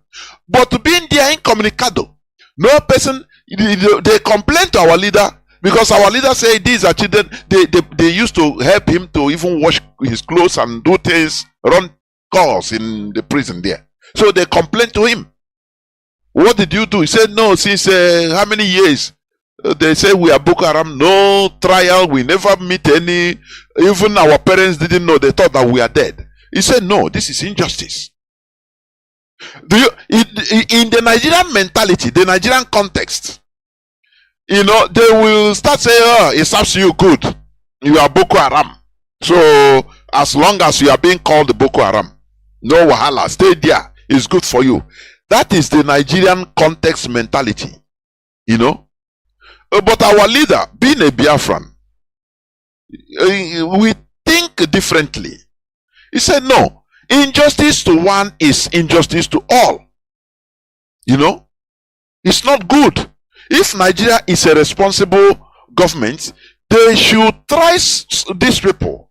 If they find them guilty, let there be rule of law. Because a country should be built on rule of law, laws and order. Law and order. Not you, as a government, you do anything you want, that you are a government. But Nigerians, they have horrible mentality. Oh, they slaughtered our people in Aba. Say, it served them good. For what reason? These are people that are going on, on peaceful protests. Look at Boko Haram. They are reinstating them. Nigeria has huge problems mentally. That is why everybody is suffering it, because the way they reason is fundamentally flawed. Without taking much time, which we have taken already, I'm bringing in Mazi Chinasanworu. Mazi Chinasanworu, you are welcome to the program. I'm now joined by Mazi Chinasanworu. Can you hear me, please?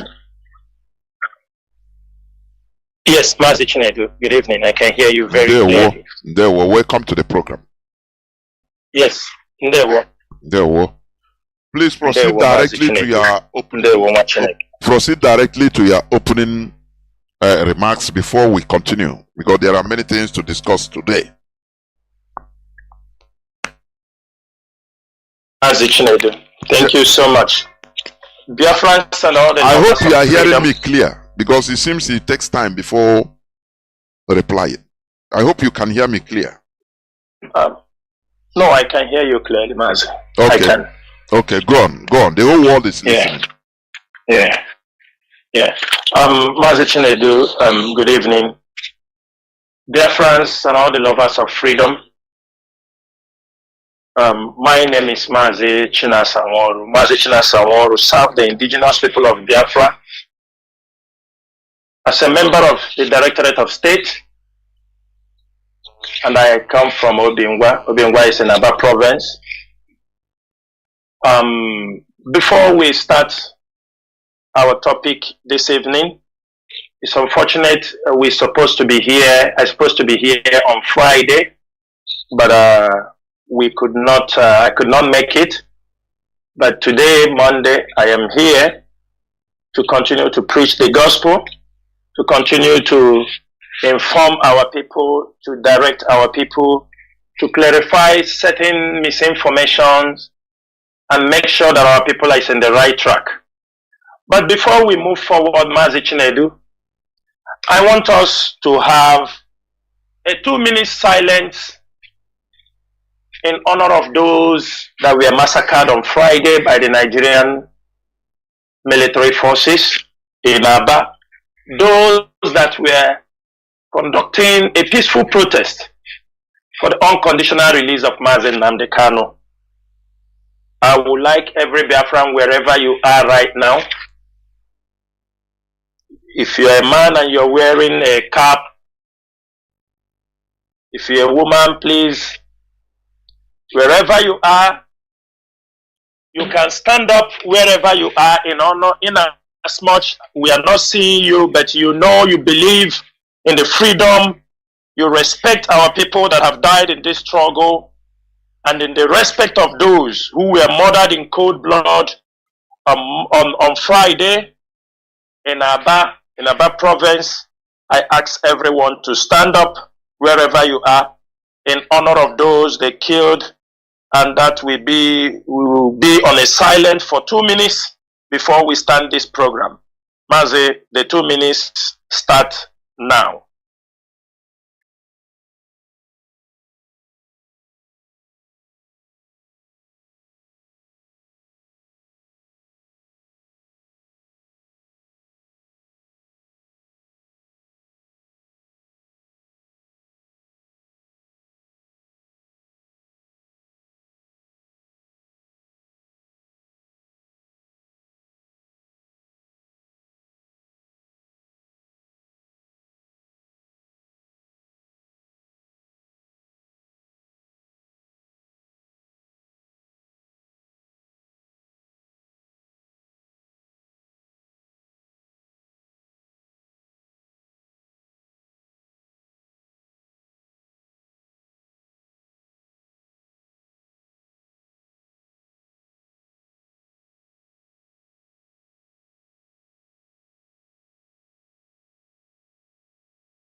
Just hold on a few minutes. May the soul of all those who have fallen for the sake of the Biafran restoration, may their soul rest in perfect peace.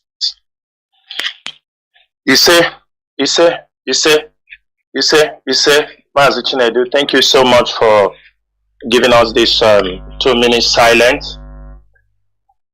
Mazi, today we have a lot of topics we are going to touch, and I will hand you as the radio host so that we can kickstart. You said you have some issues before we go to our major topics. So please. Yes. The mic is back to you. Mazi, yes.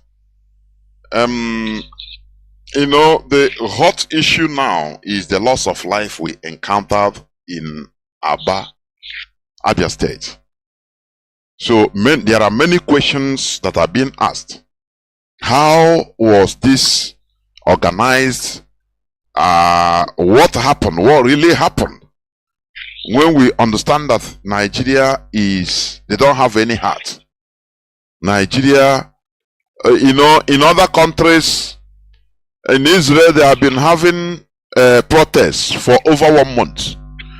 Nobody have been shot or killed. In France, they had violent protests. They burn houses, they burn cars, they destroy things. You never heard about any casualty. Instead, they use tear gas or rubber bullets. But in Nigeria, is an animal kingdom. Serengeti is better than Nigeria. You know, they shoot our people like game. So the question there, people have been asking, even in boxes, what really happened? Why are people, you know, allowed to go to this type of protests, whereas we know how rascal Nigeria is? And what is to be done in order to avenge? Because everybody is crying for vengeance. Mazi, please go on. Mazi Chinedu, thank you so much. Mazi, the IPOB leadership, we know we take responsibility of everything that happens. Whether we are the cause, whether we are not the cause. That is the life of a leader. Just like when Mazi Nnamdi Kanu was renditioned, people heap blames on the IPOB leadership. The question you just asked now, this is the question that has been coming even to us since Friday. We have been on this topic. Mazi, I have come on Radio Biafra on many occasions. When people ask questions, let's start protesting Biafra land, we will tell them, no, let's concentrate on the protest in diaspora.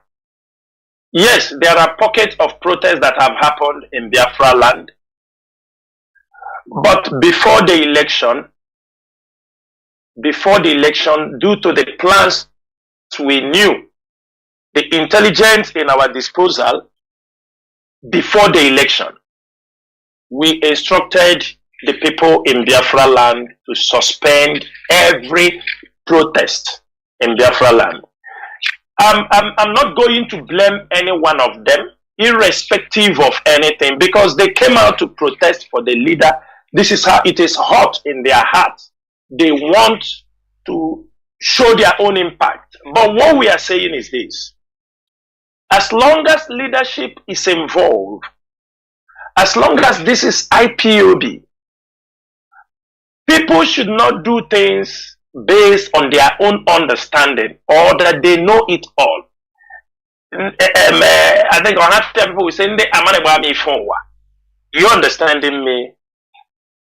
They know it all. They feel, because the leadership don't come to make noise, but people can see there is pressure going on in Biafra land. There was an order, an instruction that protest should not be carried out in Biafra land before even a month to the election. There was a protest that's supposed to come in Biafra land I think 15th or 16th of February, it was cancelled. Instructions were given for there would be no protest. And those who are listening to me, IPOB medias, those on the radio, all of you know if there is going to be protest. We do communicate, every one of you, through your forums, through your media heads or whoever is in charge, that there is a protest coming up. Can anyone say that the leadership informed anybody through writing or in any way that is going to be a protest? But surprisingly, I'm saying this thing just for clarity's sake, so that we can move forward, because we have a lot of problems facing us, and that is what the enemies they want.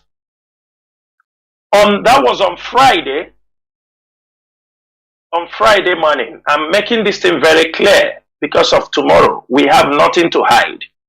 On Friday morning, it was around 10:49 Biafran time, because in my time it was around 12:45 or 12. That was when I got a message from one of our brother in Biafra land. I was having a little snap at that time. I got a message that they asked me, Mazi, are you aware of the protest going on in Biafra land? I said to him, which protest? I am not aware. He pushed in some pictures for me. Immediately I saw this. I called the Biafra land coordinator. I asked him, who authorized this protest? Did you inform the leadership? Did you inform your line managers, those who are under you? He told me he knew this morning, that he was informed this morning that they said this protest was protest they planned before. We said it should be stopped. So after the election, they decided they should carry it out. They want to do something that everywhere. I told him, Mazi, please call those who are involved in this protest. Call all of them. Tell them that the leadership said this protest must stop now.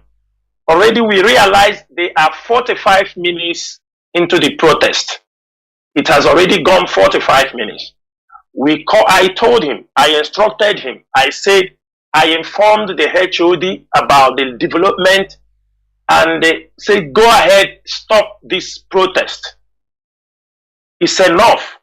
We told them no protest in Biafra land. Who authorized this protest? Mazi, this is exactly what happened. I move on. I call another officer in Biafra land. Those, they said, is one of those in know, who is in know about the protest. When we got one of them, he now put a call to one of the principal organizers and asked him in the other line, very firmly, that the leadership is very worried about who brought out our people at this particular point, that there is an instruction people should not come out for protest. Protest for now will be in diaspora until we put up certain things we want to put down before people will come out for protest. He also said that he just got the knowledge today. They just informed him that that protest they were asking before, they said they are doing it today. And he told them that the leadership said, we on telephone, and he made that call, that the leadership instructed that the protest must stop. Everybody should stop where they are. They should go home. The moment these instructions were passed, we are following it up. The Biafra line coordinator get back, said he's calling the state coordinator for more than 30 minutes now. He doesn't answer his call, and you have called him severally. He's not answering him call to deliver the message. I said, no problem. We make external another contact to tell them, stop. Wherever you are heading now, stop. Everybody must go home. That was exactly the instructions coming from the IPOB leadership. And the moment we did that, and after like a kind of 30 to 40 minutes, it's not up to 30 minutes, they said they are being attacked. They are being attacked. We return back again, call him Mazi. We told you, say he have told them to stop. We are yet to ascertain the particular person that told them no, that they will not stop. They have to march till Ariaria. I said, did you pass the instruction? They say, yes, they passed the instruction. That they have already started heading, say they will march till Ariaria. That was on the way. They were ambushed. And these murderers started firing on them. On the process, so far, the record we have, more than 20 people are seriously wounded. Hold on.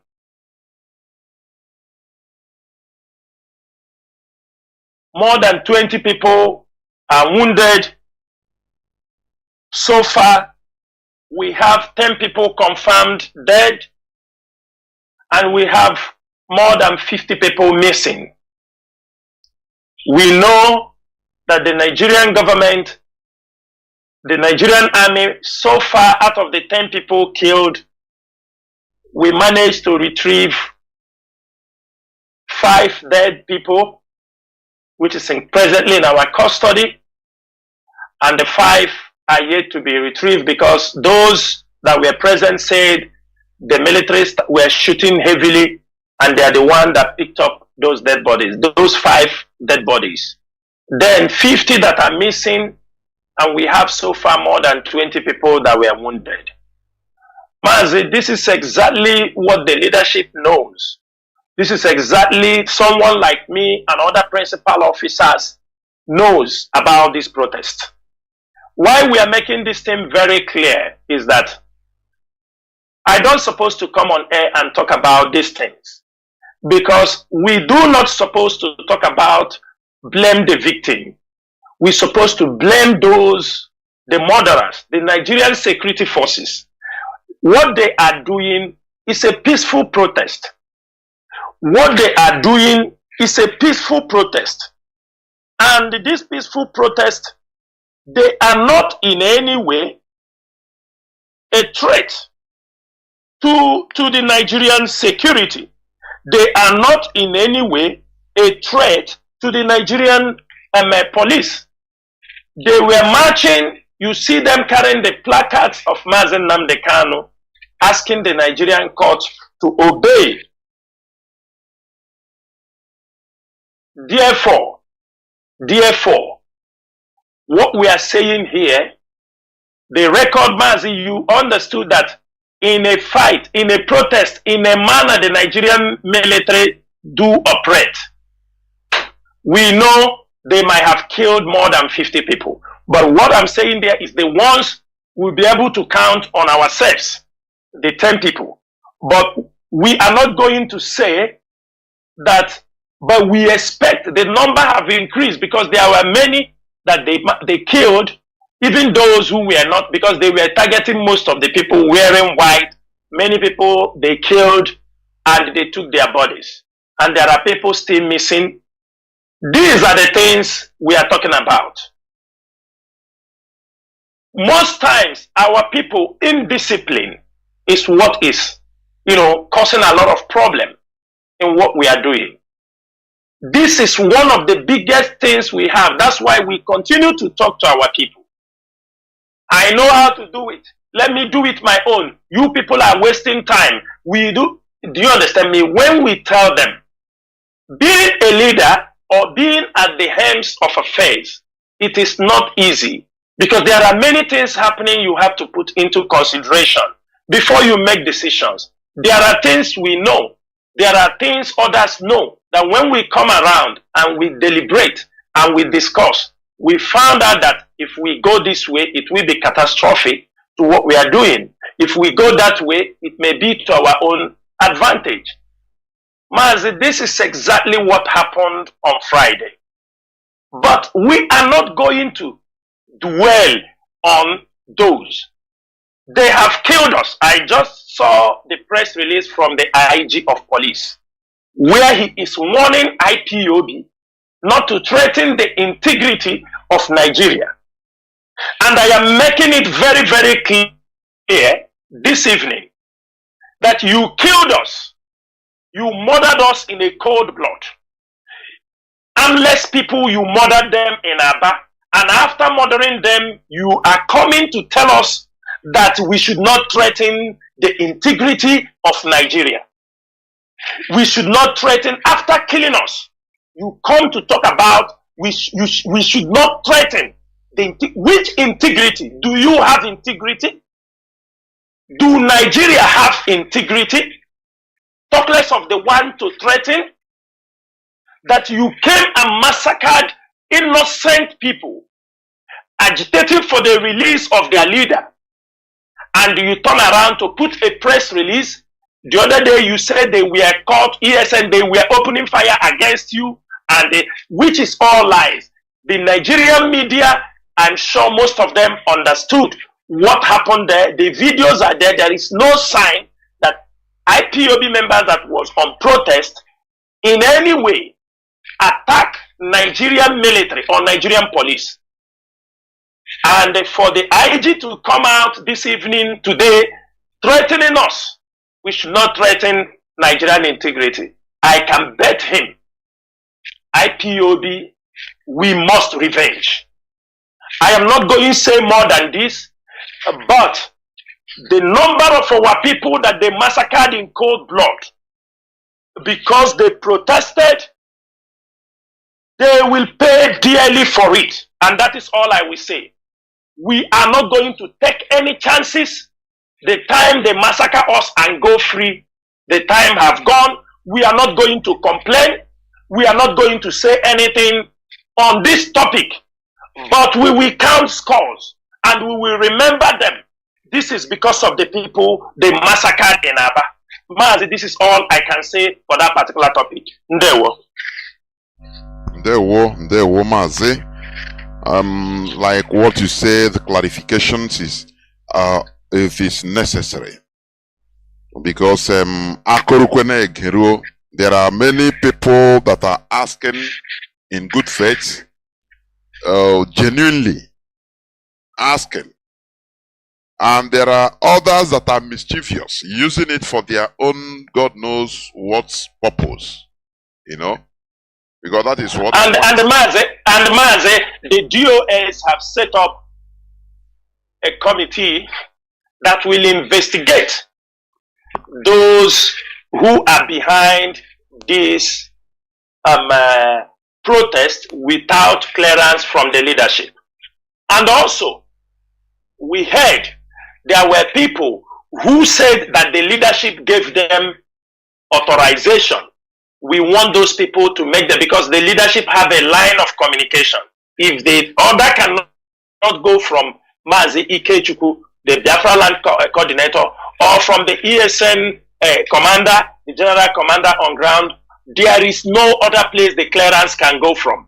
So we are already, the leadership have set up a committee that is going to investigate this issue, because we want to avoid such kind of things. Because I used to say this thing on radio, and I continue to say it. We are in a very critical moment.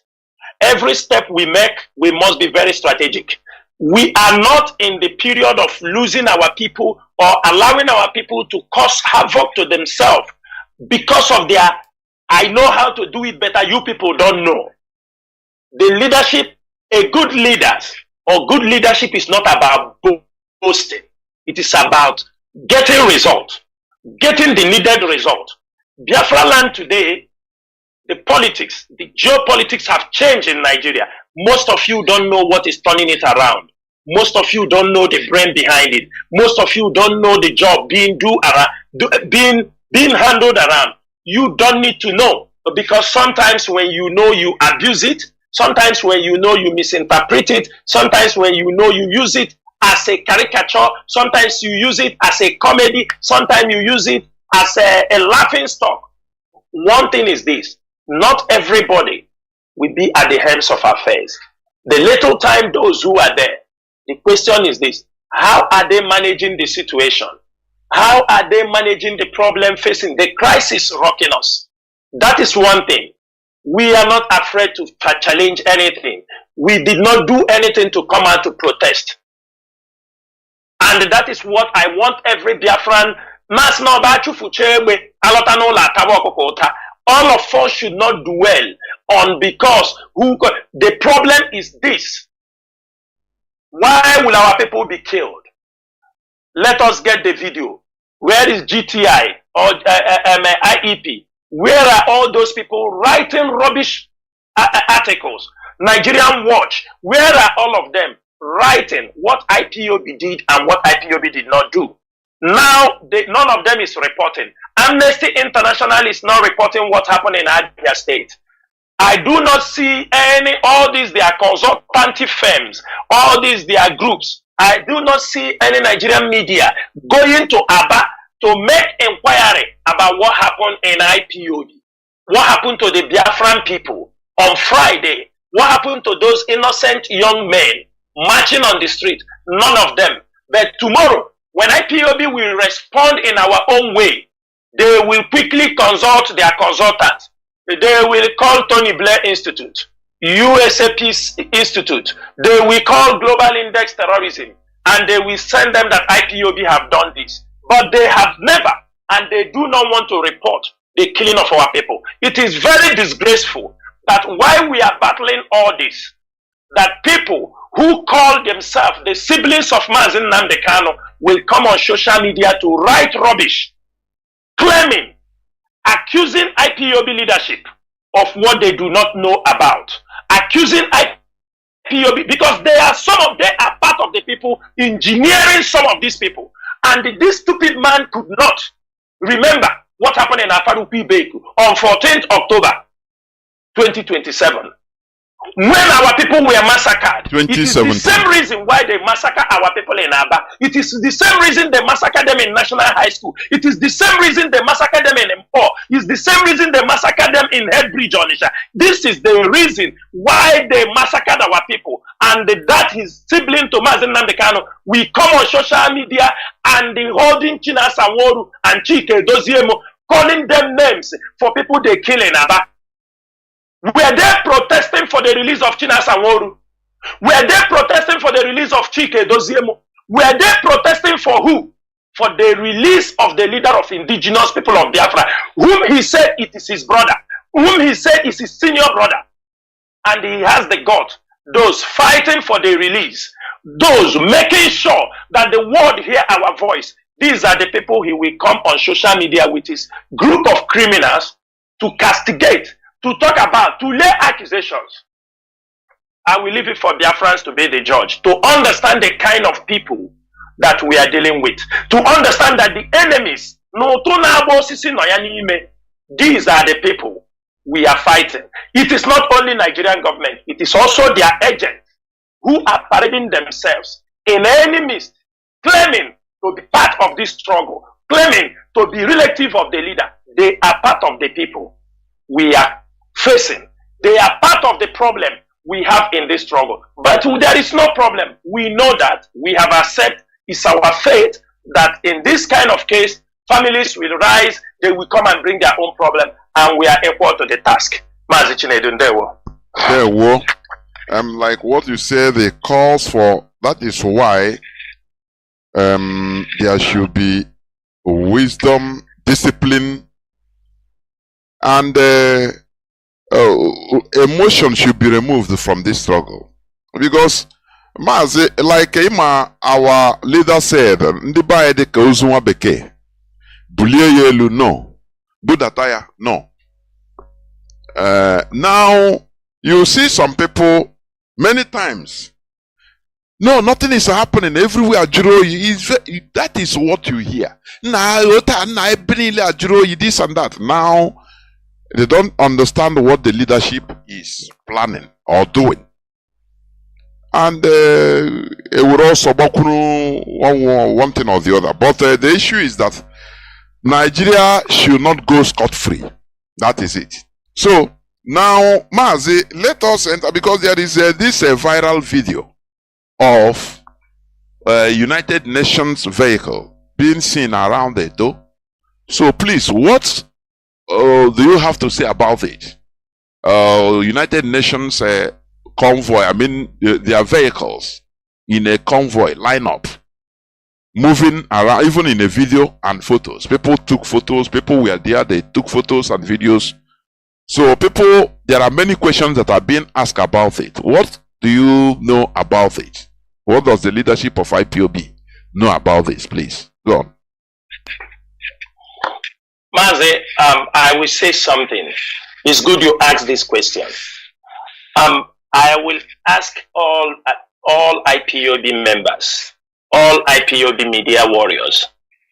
Remember, the way we fight Nigerian government is not the way we fight international community. The way we present our issues, not fighting those who want us to remain under slavery. Of course, we are fighting them with information. We are fighting them with words for our mouth. We are fighting them through exposing all they are doing. Mazi, yes, it is authentic. United Nations vehicles, not only in Edo, they are seen everywhere, many parts of Nigeria presently. They are everywhere. The UN, and I want our people to know something. We should avoid making unguarded statements on international institutions that you just suddenly saw in our place. Might be positive. Let's assume it to be positive until there is anything otherwise. But I want to tell you, the United Nations, they have a mission.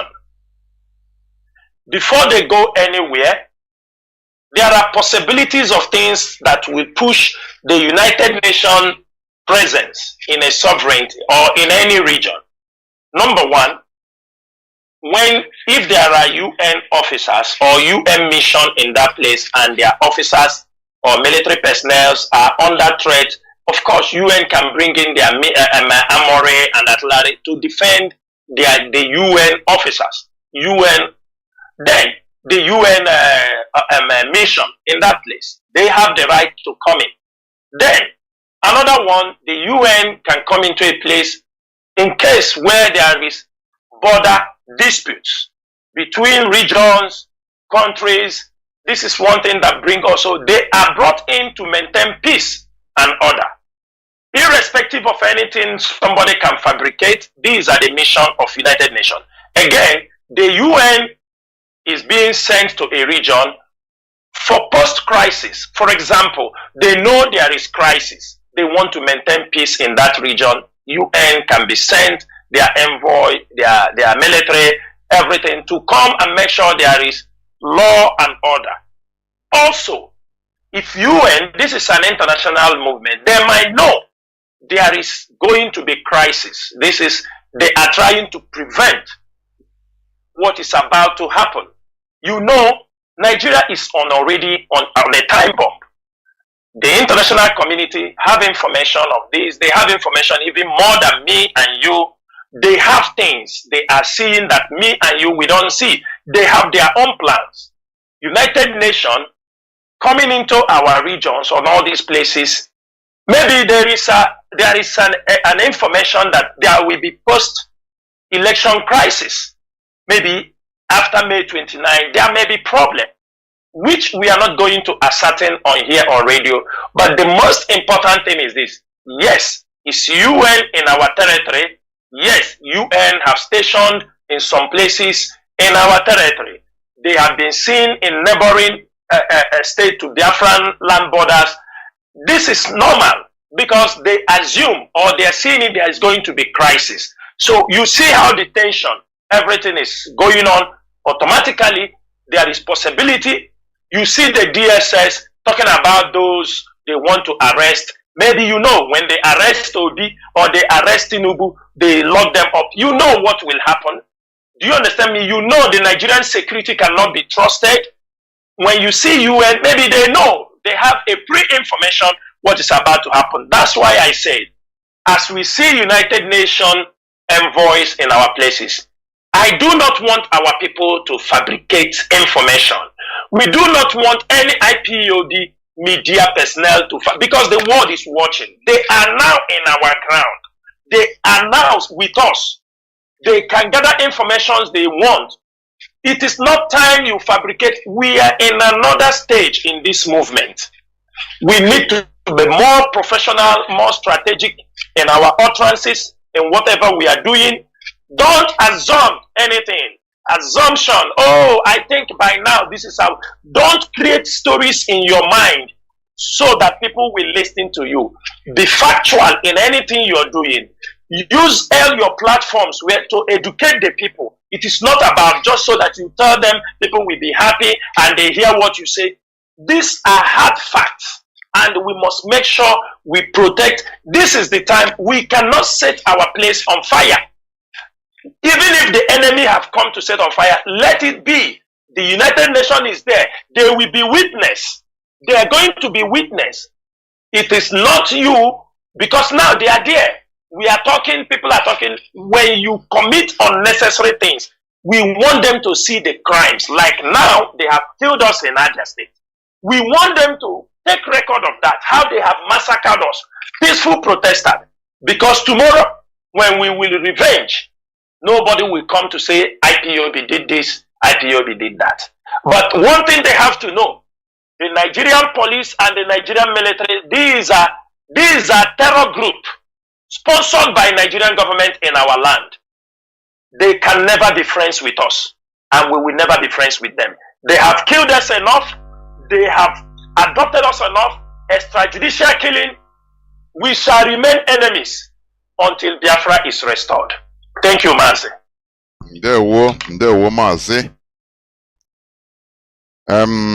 As you said, what I understand also, people should not be fabricating stories on things. You know, there's something I see with all these bloggers, normal, ordinary bloggers, people that monetize, they do blogging for a living. They can dramatize anything. They can, they can formulate anything just to attract the people, just for you to watch. Because the more people they have watching, the more they make their money. But IPOB Media Warrior, it's not like that. Because we have a focus. It's not about money. So, that is why we should always be objective, not to fabricate anything. Because we have a focus. We are different from all these bloggers. Mazi, what is happening? Mazi, hope you are still there, right? Mazi Chinasa, can you hear me? Seems. Mazi, my goodness me, seems you are having some connectivity issues because it's not here at all. Mazi Chinasa, are you still there?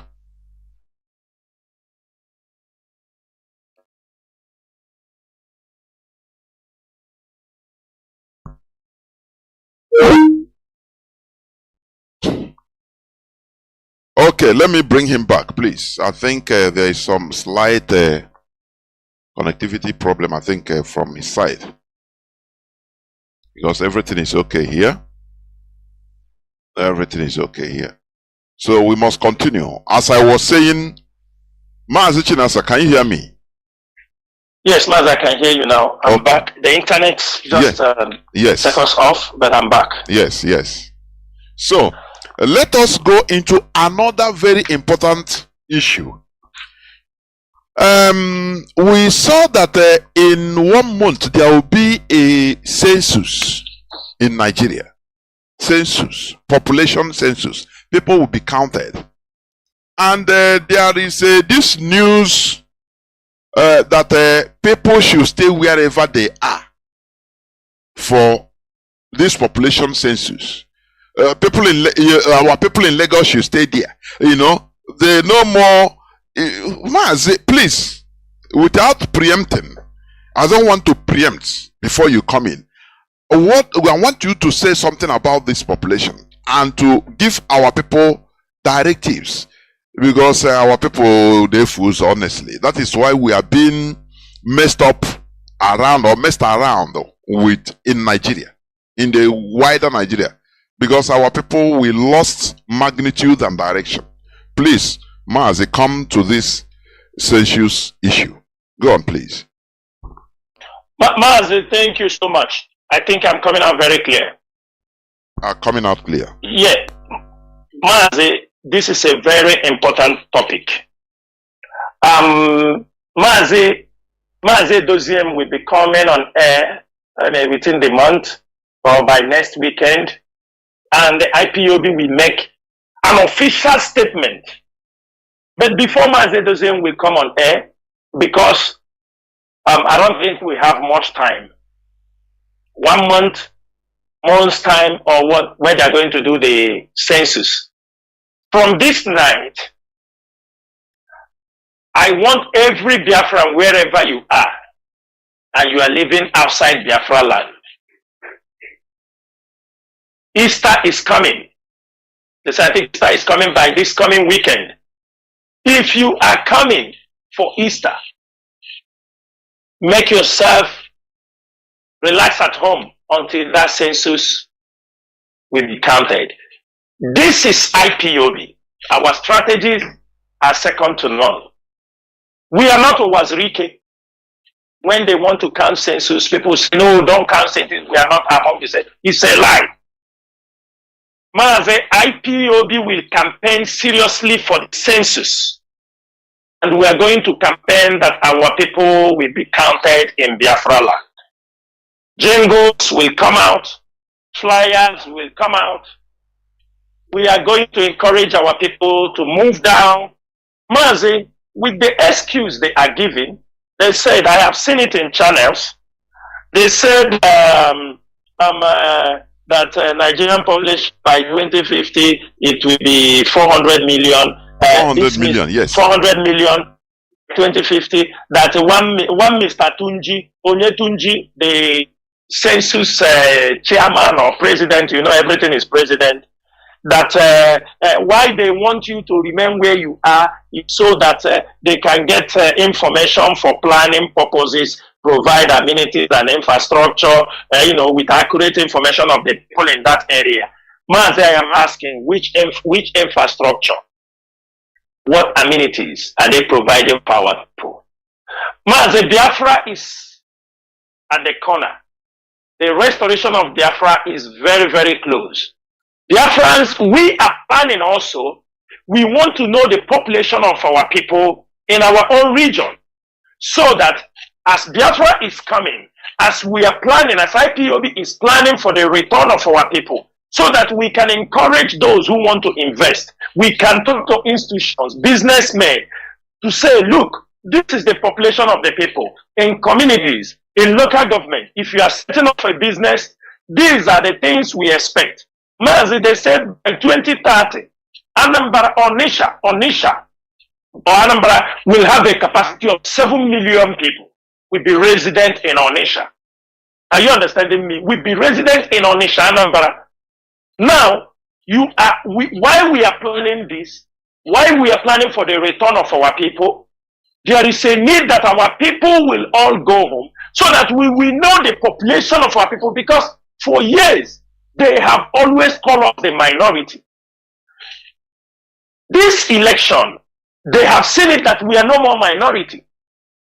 Our people have gone out there and our people outnumbered any tribe that casted their vote during this election. The records are there. They can't hide it. Now, census is coming. I want every IPOB media warrior, every IPOB members. This is a mission. We are going to participate in calling our people for census. Every Biafran living outside Biafra land must return back. It will also give us a glimpse of what we want to do in case referendum is called. In case.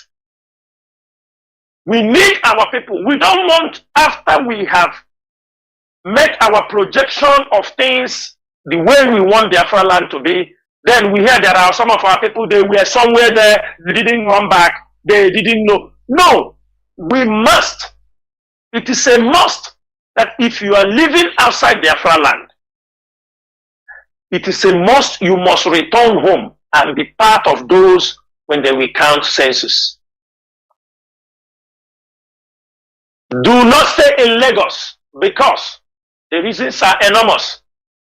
You registered for vote. During the time of election, they refuse you to vote. They said you cannot vote. Go back to your country. Go back to your place. If you want to vote in Lagos, I want us to use that slogan. I will go back to my place for the census since I could not be allowed to vote in where I'm resident. Let us use this slogan. They need to return back to my region for the census since my vote will not be counted in another region. This is something we are going to do. In this month of April, it is a month for serious sensitization on the need that our people return home for this census. Our people must make sure they are in any part of Biafra land. You don't need to, even if you don't want to arrive in your village or you don't want to, fine, you don't want to reach village, they know that you came back. Find somewhere in Enugu, find somewhere, anywhere, find somewhere and make sure you are there to be registered, to be among. Do not allow yourself to be counted in the north. And let me make it very clear. Any Zendibo, 2 weeks or 3 weeks ago when I came on air, I spoke about the need to banish, to stop and, ban all these Zendibos in outside Biafra land. And as if Lagos state government heard what we said, they went and banned nothing like AZ. We encourage them. This type, we want it. Because these are people that we used to tell them remain here. Anybody we hear that is telling our people remain in Lagos and count your vote, we are going to have problem with that person. Our people must return home. It is a time for us to go home. We must be counted in our place. Nothing like we are not involved in census. We are fully involved in census. Our people must be counted because when they say no election, so that they won't know the number. Today, they have realized the capacity of an Igbo man. They have realized the capacity of Biafrans. The numbers that they are threatening us every time. They have seen that we outnumbered them. We outnumbered them. This election has showed them in the history of Nigeria that the Igbos came out, the Biafrans just decided to come. Just few of them, not all. Because already it's a divided this thing, because there are people who don't believe in Nigeria, there are people who believe in Biafra. So there is it's kind of a split, 30-70. Those who didn't want to vote are like 70 who believe in the Biafra restoration. And those who said, okay, let me go and join them and vote, they are like 30. It is just like a 30% casted the vote. But in this, we want every Biafran, whether you are IPOD, whether we are going to be part of that census. Besides, we are still sharing the same territory with them. We will get the accurate numbers of our people, and we want it in our region. It will also help us to plan for cities, help us to plan for development. As we are campaigning for our people to return home, it is going to be a yardstick for us to plan for the restoration of Biafra and the imagination that is about to happen. Thank you, Mazi Chinedu. Mazi. And for more, input, our people, why the importance of this population census being counted in any part of Biafra land. As Mazi said, even if you don't reach your village, make sure you enter into any part of Biafra land. Because what they do, Nigeria, look at the INEC, voters registration estimate, record, statistics. Out of, I think, 93 million, it is the so-called Southeast that has the least number of voters, 10 million plus. The least. So, they used to use all these things to cajole us. And we should rise up, because this is what we preach here, to do something in another way so that we get another result. Because if you continue doing the same thing and want to get another result, it's impossible. It is practically impossible. When you are outside Biafra land, they count you, they use your number, because I think the census, that was the reason why I think Ojukwu started campaigning, our late general, when he was alive, about say, why is it that other things form? They will ask you your religion and ethnicity, but when it comes to census, all these things are not there. They don't ask you your religion, neither your nationality, ethnicity. So that you see, Biafrans in Kanu, they will count you, put you as the number as a Kanu indigens, so that they will be using it in order to disturb us every time. You hear them saying all the time, what they say is politics is a game of numbers. Politics is a game of numbers. What they did in the north is that you can run for more than 100 kilometers, you don't see how. What you see is a cluster of huts. That cluster of huts, they name it another local government. Maybe only 100 people are living there, only. But it is a different local government that is taking money, allocations from the Nigerian government. That is the way they are sucking money, to themselves. They use your number in order to complete, inflate their own numbers, their own. So that you are there in Kanu, when they count you, as you are there in Kanu, they will say, Kanu has this so-called number. Whereas most of them are Biafrans. Tomorrow, when the allocation come, they will look at you, they say, no, you are not from here. You see, they will push you out. The same way in Lagos, they will tell you, you are not an indigene. It's only for indigenes. Now, that time, the proceeds of that census has started coming, but they will remove you. We need to be thinking. The politics of Nigeria, we need to be outsmarting them. That is what we are saying. So that when you come, we want the population of our people in Biafra land, so that they will see the Southeast, South has the highest number of people. It is advantageous. It doesn't matter in the north, they will bring people, count, even goat, chicken, everything. They inflate numbers all there. But let us come to our land and also have our own numbers. Instead of they are using us in every way. Using our numbers in order to inflate their own. And tomorrow, the same difficulty, everything. Before you talk, they shut you down, say, we are more unpopulous. No. This time around, let us get it right. Let us do something in another way. Mazi, I don't know whether we continue to the other headline, or other discussions, yes, or you want to say something? Yes. No, Mazi, I think we have handled those topics that were not in our main program. Then unless you have another question or things for clarifications. No, I think it's okay. It's okay, because this census, as you say, we continue making it. It's very, very important. We continue hammering it here on Radio Biafra.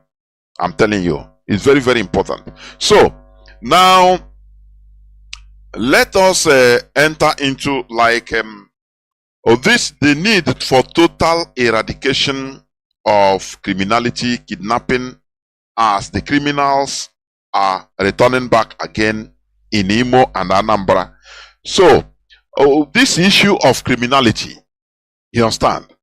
And not only criminality, some other people are talking about why these police checkpoints also, they have returned in Biafra land. With their acting, it seems they are acting with impunity. So when you are talking also, please touch it about why these checkpoints that are stifling us, they are back. Please. Go on, Mazi, go on. Mazi, thank you so much. Biafrans and all the lovers of freedom. Sometimes, if you want to scare the hawk away when he wants to, take a chicken or anything, sometimes if you have the opportunity to kill, you kill. And you don't have the opportunity, you can scream and shout. It will happier. Also, you understand me? Mazi, before the election, we have seen how our land witnessed the level of criminality and carnage that have happened in our land. Every one of you have heard it. The victims are our own people. And this is something carefully, intelligently drafted so that we will use it to blackmail IPOB, blackmail ESN, and blackmail Mazi and Kanu. That is why when you see these criminals, even their leader, who is part of, who is encouraging them, who is, I don't know, I would have allowed you to play an audio on this platform. I know it's 5 minutes. It is not necessary that we do it, but sometimes certain things are important, Mazi. We do it because it will help us to clarify a lot of things. If we don't do them, people might not understand. Sometimes they say we are blackmailing people. Sometimes they may say we are doing things just because to talk bad against people. Mazi, let me send you, play this voice. While we play this voice, people here, it will help us to analyze criminality this evening. Please. I have sent it to you. Can you kindly play it? I want people to hear it. Then we can analyze things in this place. Play it.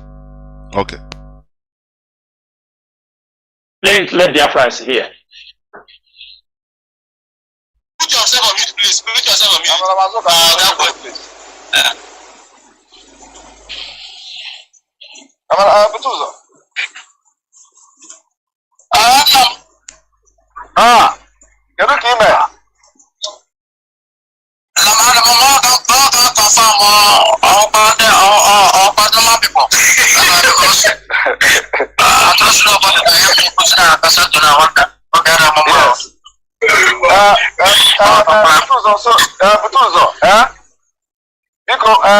Facilitate now with Holy Ghost. Gonna just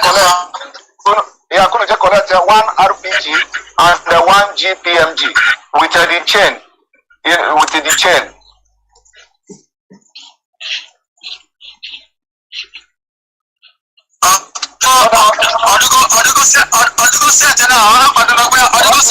Now and the Holy Ghost is the contact of a shadow. And then Butuzo Monte, between now and next week, out of every commander here to report to your camp for a renewal of vow and allegiance. Okay, from now to next week. From now to next week, yes. Okay, the whole pastor here will report to your camp. Okay. So make sure you put logistics and make sure everybody are there without any problem. Okay. Do you have any complaint?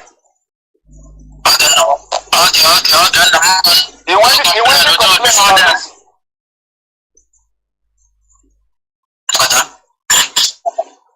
You want to complain about this?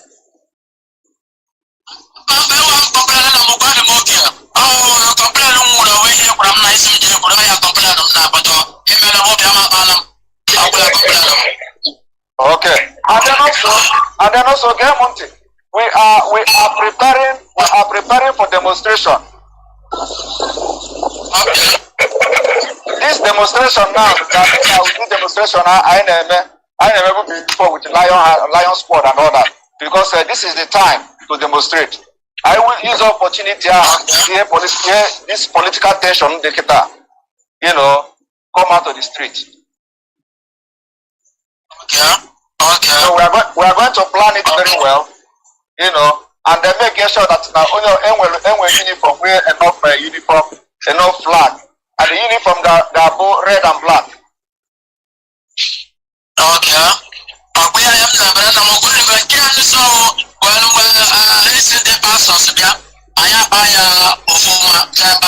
Yes.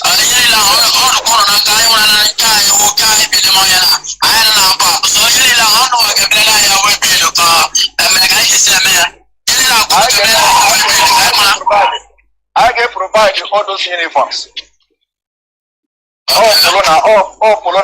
Polona black trouser now.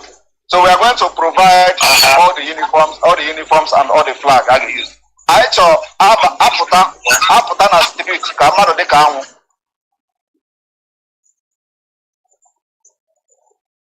Just like we have done it in the past.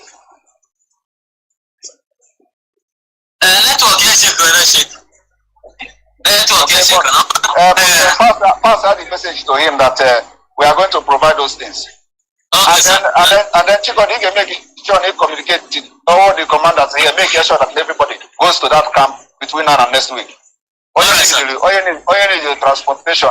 Let me know how much, and there are all the mobilities I need to go there.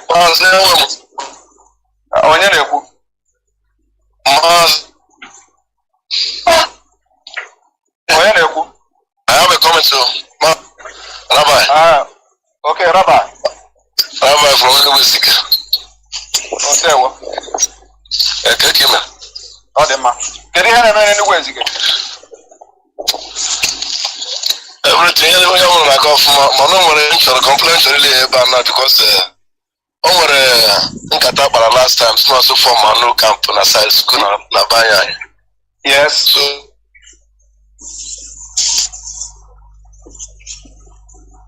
I formed Channel Camper, so I'm more than the meeting, one of the meeting.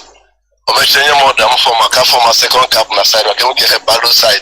Yes. So I formed Channel Camper, I'm going to success matter. And since I formed Riha, I had a request for help.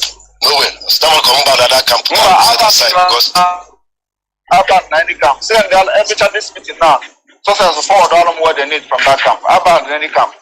We have to open as many camp as possible. Because so we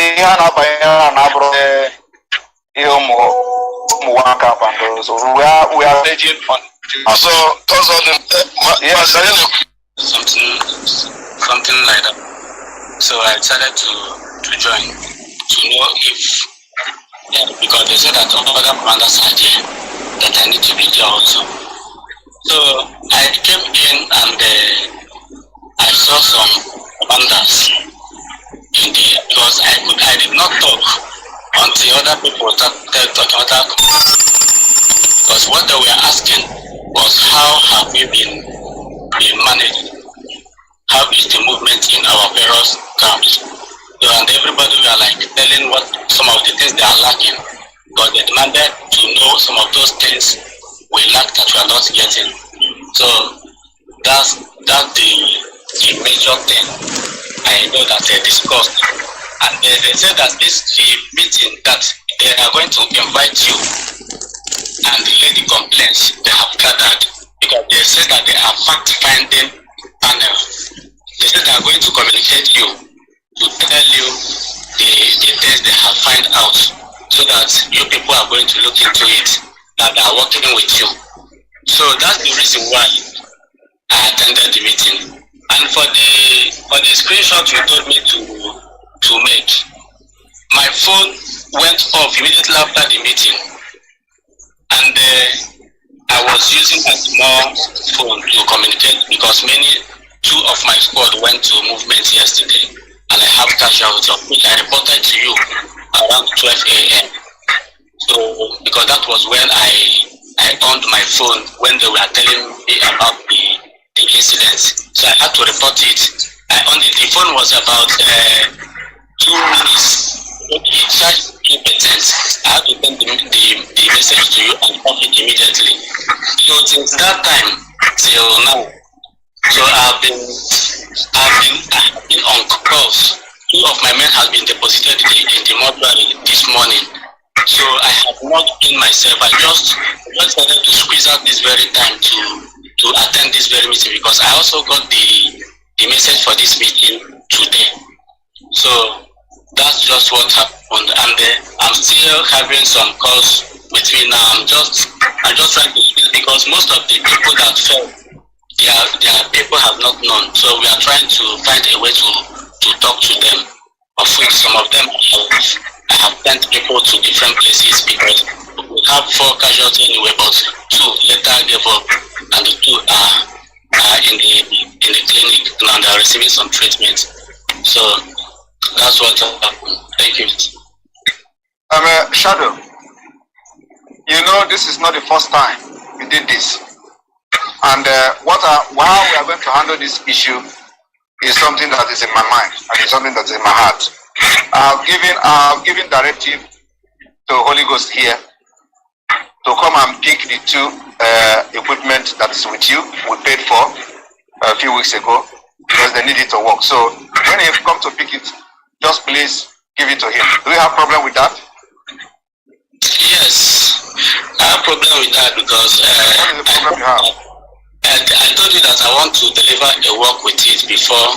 And I'm telling you now that work should be put on hold. There is another emergency work that is needed for, and that is a command. So you should put on hold that work that you want to go should be put on hold. And after this work, we can talk about that. Sir, it will be difficult for me. I will not lie to you. It will be difficult for me, because what is going to be difficult to you? Not to deliver that very work, because I have made a huge. And I'm telling you, I am the one. Listen to me. Don't let me angry, please. You know you have been doing this for a very long time. I am the one who gave you that command, right? And I'm telling you now that particular work must be put on hold until this one finishes. There shouldn't be any question there. I gave you that command. And I'm telling you now that command is now suspended. It will be difficult for me, sir. If you go against this command, listen to me, Shadow. If you go against this command, I hope you are ready to take what is coming with it. Because I am making this publicly here in front of every commander here. I gave you a command, and I'm telling you now that command is suspended, and there is RPG with you, and there is GMPG with you, which we paid for fully, and it is with you. And I want Holy Ghost to go and collect that thing, because there is a job that is needed for. After that job, you can talk about your own job. That if I have to give that job, that is a very clear command. So if you want to disobey that command, you can disobey it. I just want to make it very clear now in front of everybody, so that it is not going to be, if you are saying you are not going to do it, everybody will listen to it here. Okay, Mazi, go on. Go on. Mazi Chinasa. Yeah, Mazi Chinedu. Thank you so much. I wanted this audio to be played so that Biafrans and the wider world will understand what is happening. I'm not going to talk too much, but I just want to make something clear. If you listen from that audio, you will find out that most of the people talking in that place are people we have mentioned their name over 1 year ago. We mentioned their name since last year. We talk about criminality that is happening. All of you hear the conversation. And what I want to talk this evening is, I am asking our people in Ebonyi youth. I am asking also other Biafrans. I'm asking Biafran veterans. And I'm asking every member of IPOB. Do we have Elirala Biafra no Suihitokwa? did they bury the Biafran placenta in Osi-Hitokwa? Is there any gold mine in Osi-Hitokwa? Is there anything in Osi-Hitokwa that represents Biafra in all these things we are doing? I am sure the answer is no. During the Biafran Civil War, we didn't hear that maybe it is a landmark during the Biafran Civil War that Osi-Hitokwa is a place that, no. When you hear them saying gathering, most of you that are going, all the youth, they are moving from Ebony. They tell everybody, go to Osi-Hitokwa. How many people are coming back? Politicians are sending, they push them. The boys he feel they are giving him problem in the state. You tell them, go to Osi-Hitokwa. Go. They take them, they bring. None of them is going back home. They are massacring them in Osi-Hitokwa. Osi-Hitokwa has become a symbol of place. They are butchering our people in Osi-Hitokwa. Kidnapping, political assassination, car hijacking, name it, organ trafficking, all these things, you found them in Osi-Hitokwa. This is the place where they call the criminals. When they want to spread, they tell them all of them return. In the last election, there is one I called his name on the radio.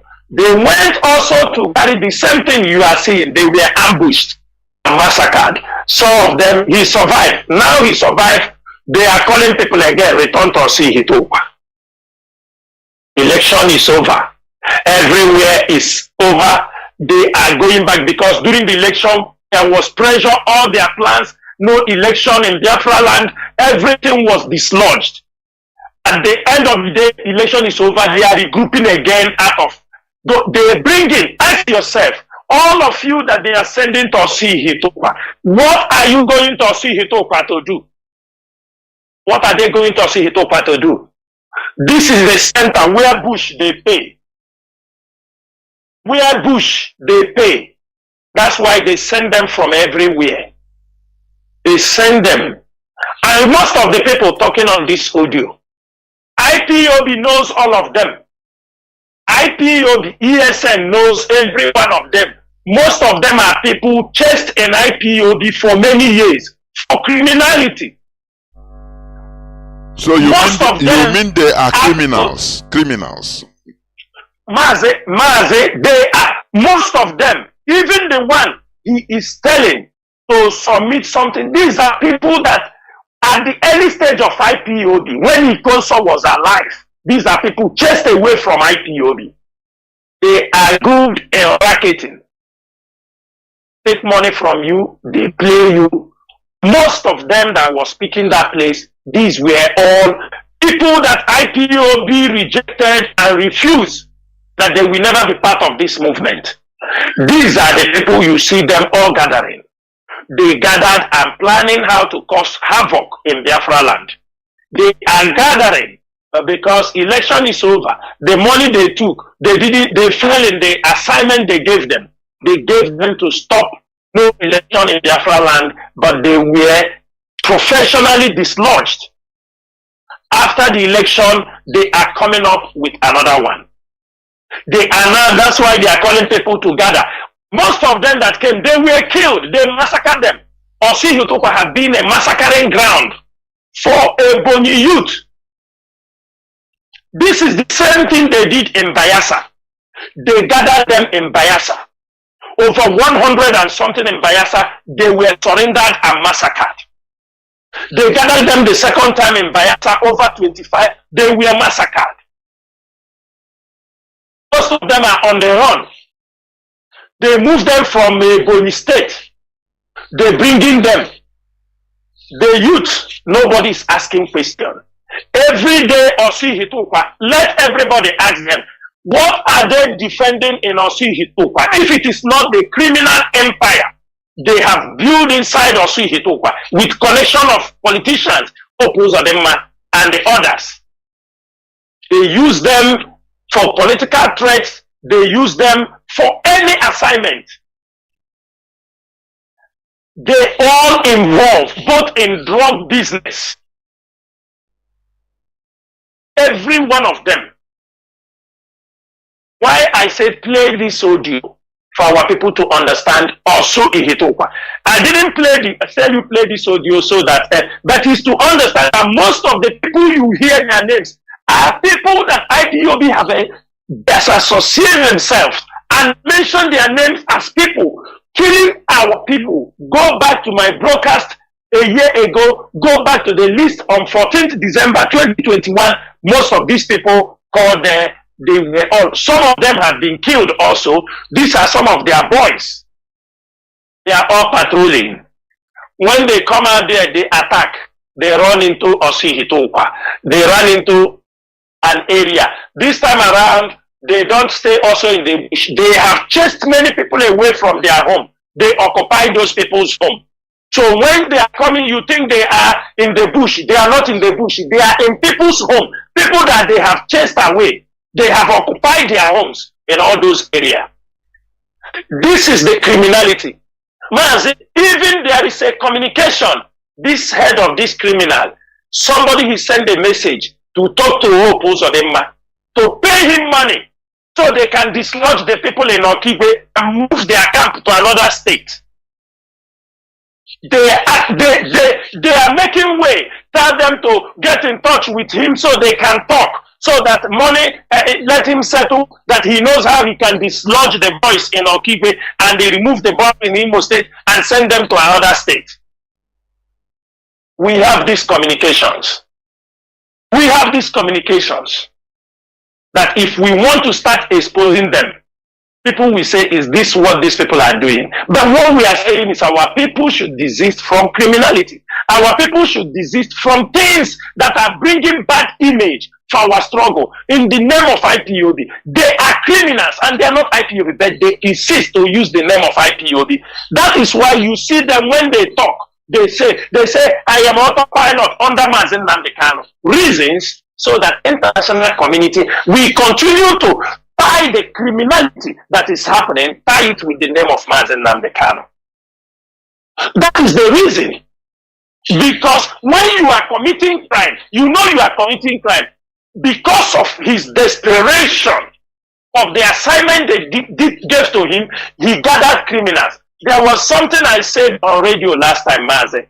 The stupid man came and played it, calling China Samoru. I said it on radio and I'm repeating it again.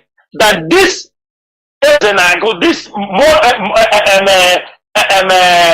this greedy and the hungry person that wants leadership by any means to fulfill the assignment they give him, sometimes certain things that happen in Biafra land, Mazi, in Biafra land there are criminals. Before IPOB there are criminals. There are things that are happening. Politicians are killing each other during the election time. Criminals are attacking police stations. Criminals are attacking people. Kidnappers. Kidnappers are going to rescue their members. Criminals. For this stupid man, when he hears certain things, because he wants to take glory, raise money, he jump and shout. They start shouting, woto, woto, woto, woto. Why are you shouting even something you don't know about? These are criminals that are operating because he's trying to impress people. He wants to tell people that he is doing something. He wants to tell people that even things he don't know, because I am sure there are certain things that happen. How am I sure? Because sometimes these are political talks. You saw what was happening to Ikenga in Imo State. We saw political assassinations. We saw everything. And I am sure, and we saw the assassination in Enugu. We know these things are political assassination because we know in Nigeria, during the time of election, you see this type of things. And somebody will come out for his stupidity because he wants to impress people to collect money. They say he's shouting woto woto. And I said it on radio that everything that he hears, because he is power hunger, he wants to take something that he doesn't know about. He comes out to take glory because he wants to find a step he will use to conduct a fundraising, ask people to support him. Go to Osihitopa, go to Oro, Go to Anambra South. Go and listen the pain of our people. People that were kidnapped, people that they burned their houses, people that they took their properties away, women that they killed their husband and they took the women, all kind of criminals. You found that in Osi-Hitupa. That is the question. Every day they tell people, go to Osi. We are defending Osi-Hitupa. What is in Osi-Hitupa? I am asking. Even the criminals, if they are listening, ask yourself, what are you people doing in Osi-Hitupa? Are you protecting a criminal empire? How many of you that goes there are coming back? And all the things you people are doing, the Nigerian police are getting the record. They kill some of you. They will say these are criminals they kill. They use it, they send to State Department in the USA.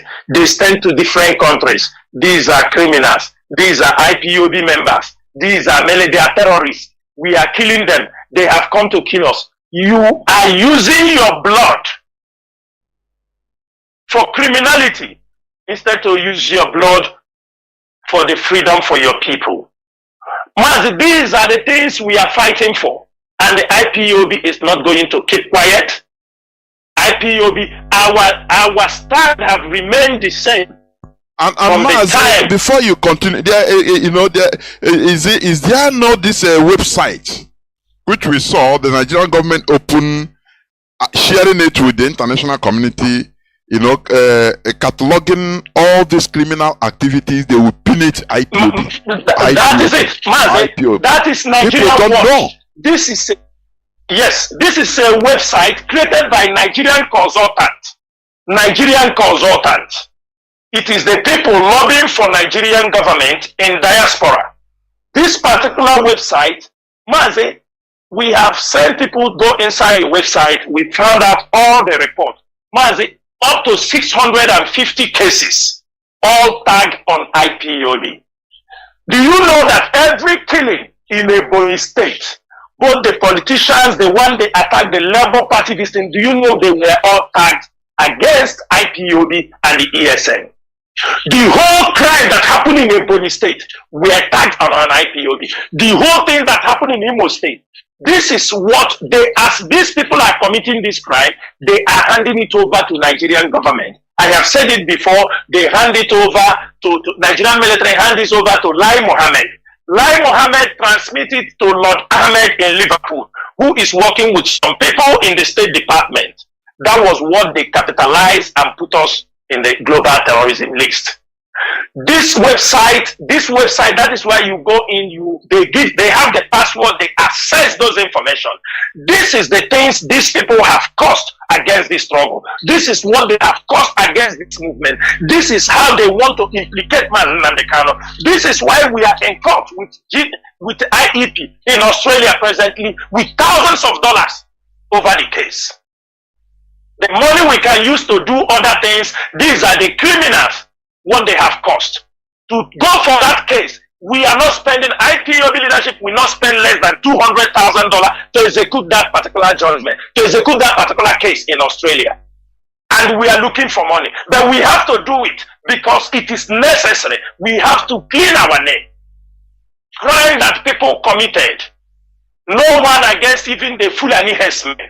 All political, onye Nyuraho, onye Daribi, onye everything that happened, they all gather them together and they tag it on IPOB. That particular website is in the Home Affairs in the UK, it's in the State Department, it's in all the foreign missions around the world.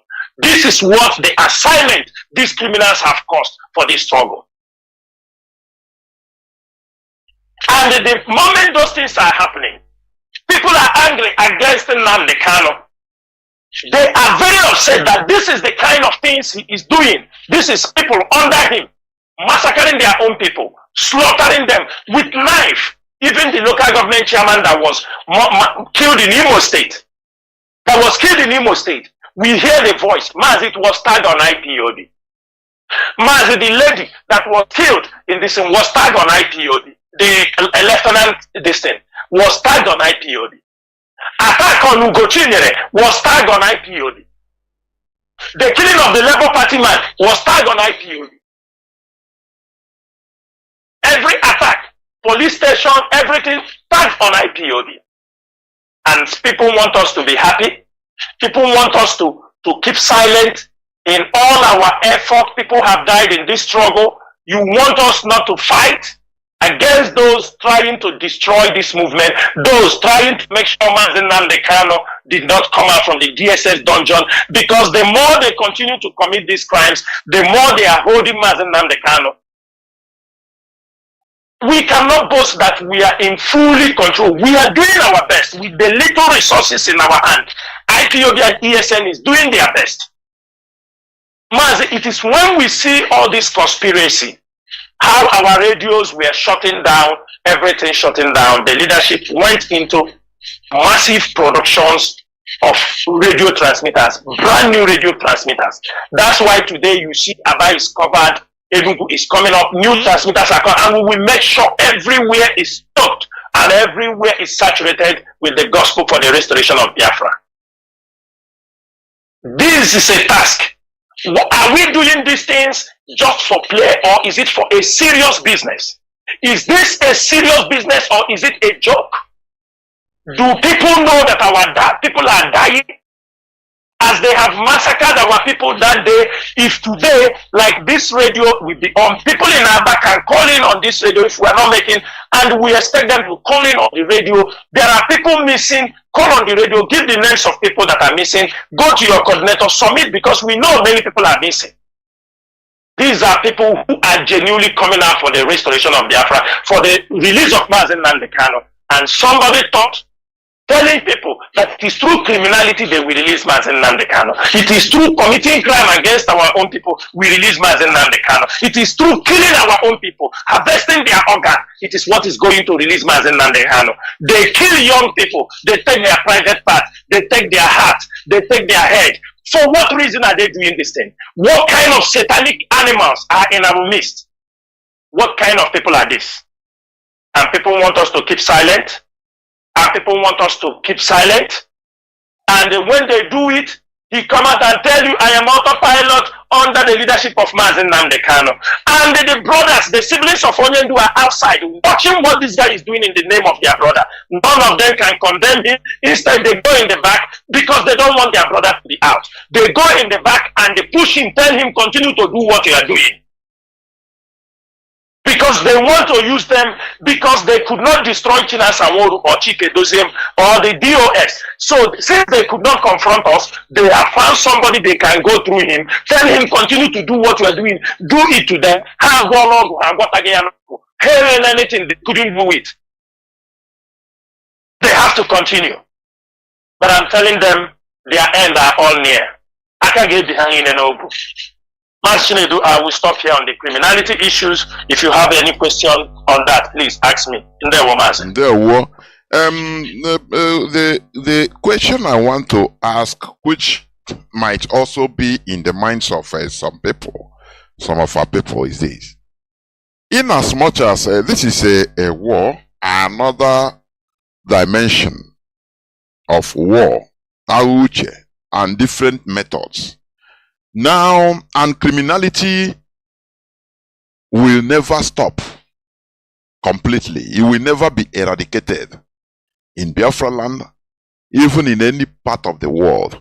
But in our case, anything that happened, they do is voluntary. The Nigerian government is sponsoring criminality in our land. That is the truth about it. So, and all these things, they are using it because it's set up. You know, there is something I even listened before coming on air from your timeline. Is it maybe a phone conversation or something like that? Whereas an APC is telling their people, why not to set the people up, set them up, arrange a few people and kill somebody and target on their opponent. So you see, that is it. That is the way they act. So that is it. How long can we continue defending? No, it is not us. No, you know. Yes, we have to be defending, but do we think that this thing will stop completely? Will it stop?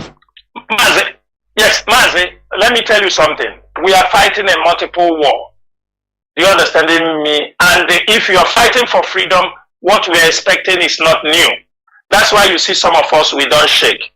At the initial time, we may be able to try to be a little bit nervous, but as time goes on, we become stable. We understand that this is a problem you have to face. In a very sophisticated community, society like Nigeria, like in our own, where we know crime is at the highest level, the minds of politicians, they are devil. You see them, they can do anything. Like as you say, the man was talking on that audio, he said, if they say this guy is Boko Haram, call P2B IPOB. That shows you they are calling him IPOB as a kind of, let him pain him. You understanding me? Call him IPOB. If there is nothing happening, have somebody beat him, say Labour is beating somebody. Post it on the social media. Man, that is to show you their mentality. They are, I'm sure they are gasping for their last breath.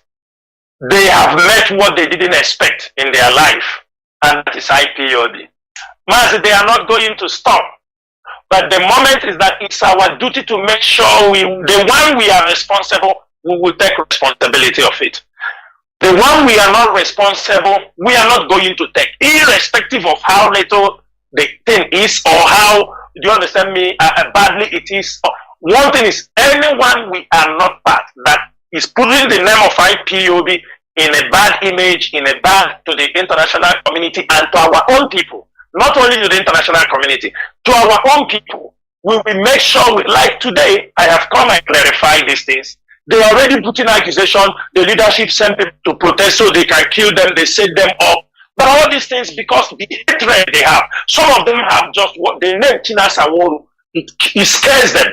So they develop a kind of in their nervous system. When they hear the name, they go mad because they know the light and darkness cannot go together. We have been in this movement for many years. And why we have been able to be here is we continue to make sure people have died. What is that promise we gave to our people? That we will restore Biafra with them. Many things will come. Many dogs will bark. Not all will we throw stone.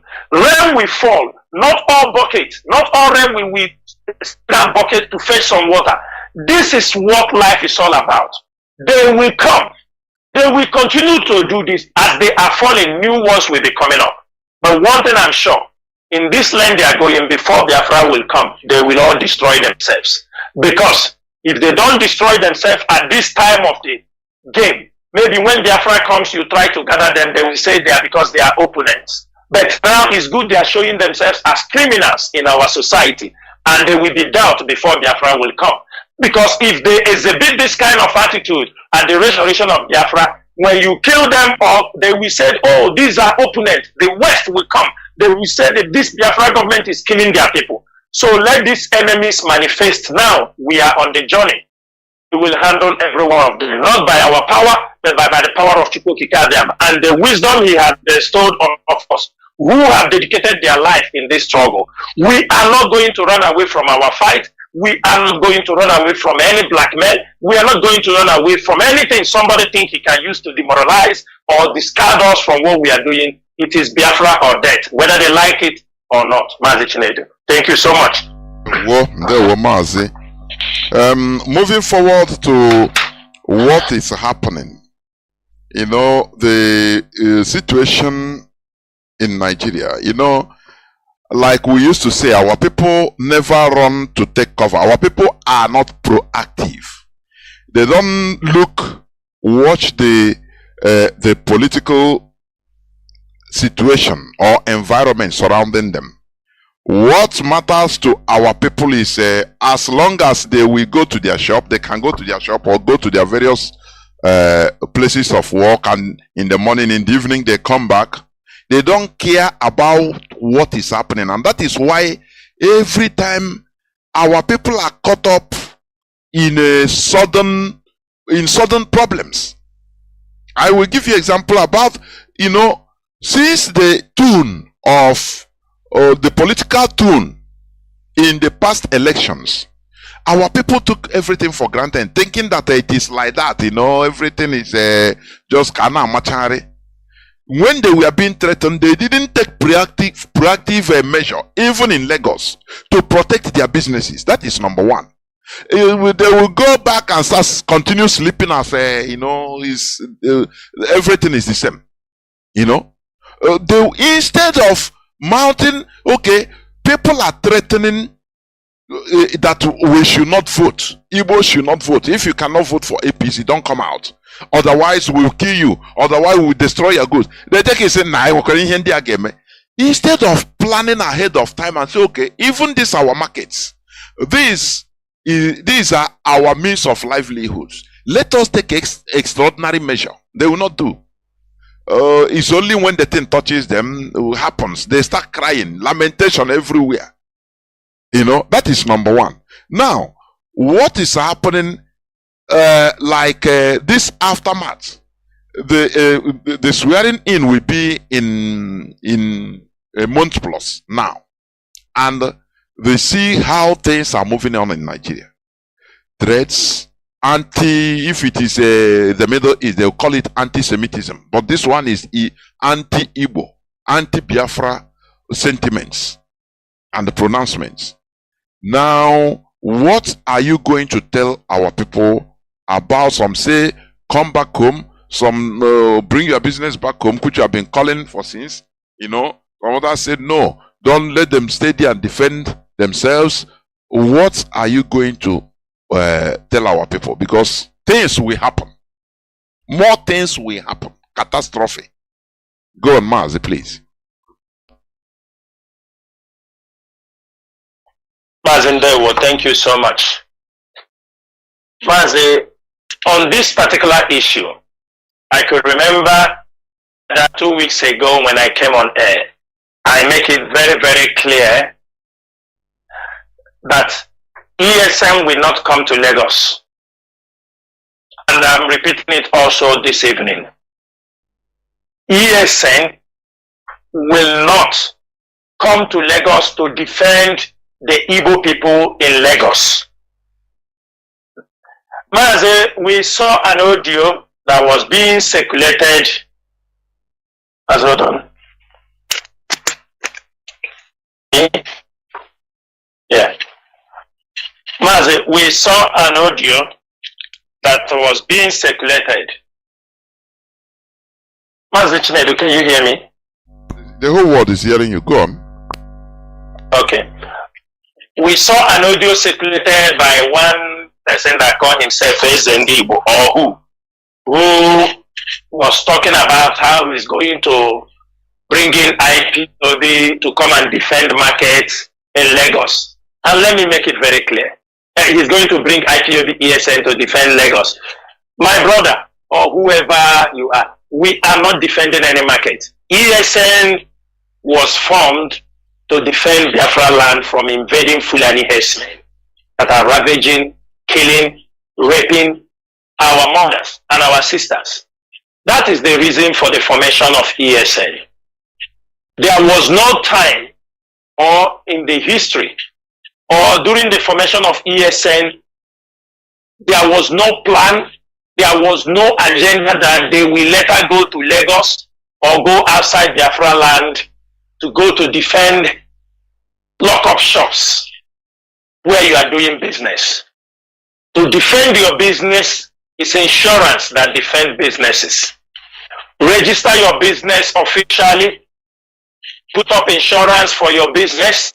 If you do not have these things, then look for a place that you can have all this protection. That's why we say, come down to Biafra land to set up your business. In case you are waiting, and the question is this, IPOB cannot be bought. IPOB cannot be moved by money. Today, some of them said ESN to come to Lagos, IPOB. Most of you in Lagos, how many of you are supporting this movement? The man even said that IPOB doesn't have job. Very delicate. Thank you. How many people in Lagos are supporting this movement for the restoration of Biafra? How many of you have supported the ESN or IPOB you are talking about today to leave Biafra land and come so that they will say we have moved to another territory? And when they start, most of you should be very careful with your utterances. Because sometimes it is a trap they are setting for you. So that tomorrow, even the people claiming sit at home in Lagos, so that tomorrow they start massacring people. They say ESN have come. The market, they will invade that your market. They will attack you in the market that one person ran inside the market. A terrorist, IPOB, ESN, ran into the market. They come and shoot and they set the place on fire and tell you then you say IPOB. That no Lagos, IPOB with no problem in Lagos. We don't fall for those cheap traps. I hear the other one saying, I'm a member of the because IPOB do you understand me? I am making it very clear. The IPOB family in Lagos will be directed. Our most important thing is that the need for our people to relocate their businesses down home. And we want, as you are relocating this your business, those who will be investing in the lock-up shops in the shopping malls, we want standard lock-up shops. We want standard markets. You say it is a market. We need things that we can be proud of. People will also try to support. And during this period, even as census is coming, I can tell you, if they need be that there are people that we like to come down home and we need to support them to subsidize transportation with transport companies for them to come down home during the census, and as we are saying people to come home, we will do that. We will make sure that our people returns home. That is one thing we are saying, and it is not only in Lagos, even in the northern part of Nigeria. Most of you have submitted yourself to be cowards and slaves.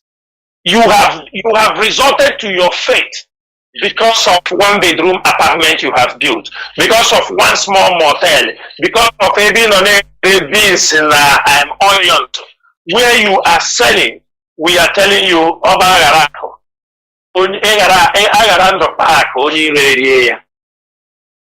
we are telling our people, it is time we have to return home. It is time we have to return home. The time is now. You are not part of Nigeria. Make sure, and I know that many of you living outside Biafra land, who are living in the north, most of you cannot boast of a, certificate of occupancy of your buildings. Most of you cannot boast of it. You cannot boast of it. It is, difficult, but what we are saying is that start making hay while the sun shines. You may open another branch in Biafra land, come down and open another branch in Biafra land.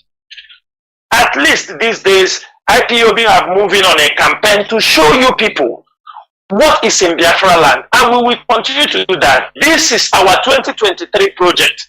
We continue to showcase the opportunities, the businesses, irrespective of anything they are saying. There are opportunities in Biafra land. Come and set up businesses. As you are coming to set up businesses, new routes will emerge. New businesses will emerge. People will find out the confidence, and the IPOB will do all their utmost best to make sure that you are protected. We will continue to expose crime. Those who commit any crime, we will expose them. If we cannot lay our hands on them, we will make sure they are caught. The ones we are able to get them, we will get them. It will be when you people return, and even some of these boys doing these criminal activities, some of them will disengage. They will find something doing, because some of them will tell you, when they see people are returning, there are places in Biafra land, both in agriculture, both business, mineral mining, many things, entertainment. There is nothing you cannot find in Biafra land. Good weather, all these things are there. So why should we, at this particular time that people are exhibiting the hatred they have against us, people are exhibiting it openly, you have all seen it, are you going to forget easily? So that in the next 4 years you will be remembered again to go back to where you come from? That is why IPOB will continue the sensitization, the need for our people to return home, the need for our people to come home and invest, They need for our people to move without looking back. Some of you moved from the north when Boko Haram was ravaging the north. I have a lot of friends from Maiduguri who were left. They are in Lagos. I know some also that went down to the east. That's what we are saying. Take that bold step again, those of you in the west. Make that move. Send your families home. The more people are returning, the more planning people will start to say, oh, there is this population here. We will overpower all those things. All those things that are, I am from Ngwa. I don't want them to know me. Stay in Enugu. Stay in Onitsha. Cross Amba. Go to Uyo. Go to Iguacha. Go to Calabar. Irrespective of anything. The people of Ambazonia, their market depends on Biafra land. 10 million people. This is a huge market. People will be coming all over. From there, your return to Biafra land will also help. Make use of digital businesses. Make use of transfers. This is not the time. Somebody will say before, we carry money in the bag. Now you don't carry money in the bag. You just have to be very careful. If you go to some countries in Asia, Thailand, they will tell you there are criminals. But still, people are going there for visit. People are going there for tourism. We know you can't compare the one of Nigeria, but we are the one that is going to correct it. We are the one that is going to make it to happen. Therefore, all the lovers of freedom, all Biafrans, all Igbos, Efi, Ibidio, Ejos, living outside Biafra land, we are saying it is time for all of us to return home. We have no other place than Biafra land. That is the only place we will not be discriminated. That is the only place we will not be told that we don't belong here. That is the only place we can boldly stand and say, yes, I am from here. Where we will make sure that tribes don't rule over your nationality. We will make sure that religion will not overshadow the principles of our nation, or we will use religion to overpower our constitution. That is one thing you have to know. We cannot afford to miss this period. We cannot afford to miss this time. And I am saying, we are waiting for many of you. As you are coming back, and some of you, I know some will be coming during this Easter. Make out for opportunity. Go around, see places you can establish businesses. We will continue to update our people on kinds of businesses on social media. Follow IPOB, because we are distributing places that you can be able to settle in Biafra land. It is just a matter of time. Everything we are not going to allow. We know the criminals. We know Nigeria may not like Biafra land to be a little bit peaceful, but we are working on it, and we continue to make sure that everywhere will be peaceful. We are happy. As United Nations, they are there. They have come. We know their officers. They will now see what we are saying. Today, an Igbo man is in court because he believed that they denied him his ticket, that he won it. That is all the things we are saying. We say these things. We said it from the time immemorial, that they will never allow an Igbo man, even though they know he won. They knew, all of them knew he won, because it is an Igbo man. Why they are not giving it up? They will say no. Instead of let it be fight between Yoruba and Igbo. And I am asking every one of you, if court handed over this power to Peter Obi, do you think you will remain in Lagos? Most of you in the north, do you think you will remain in the north? Their boy, Fadikayo, they have already told you that if they denied this, that they will make Nigeria ungovernable. Let us make the hair while the sun shines on Biafra. They want Mazi Chinedu. There were. And the last on this issue is about our leader. Our leader is going now 2 years, a little below 2 years, and he's still in the DSS dungeon, albeit that he was renditioned. Illegal abduction. Everything is clear. And the court, since October 13th, 2022, the Nigerian Appeal Court gave a verdict of discharge and acquitted. And here we are today, our leader is still there. What do you think? What do you have to tell Biafrans about the case of our leader? The issue of our leader? Please, Mazi, go on.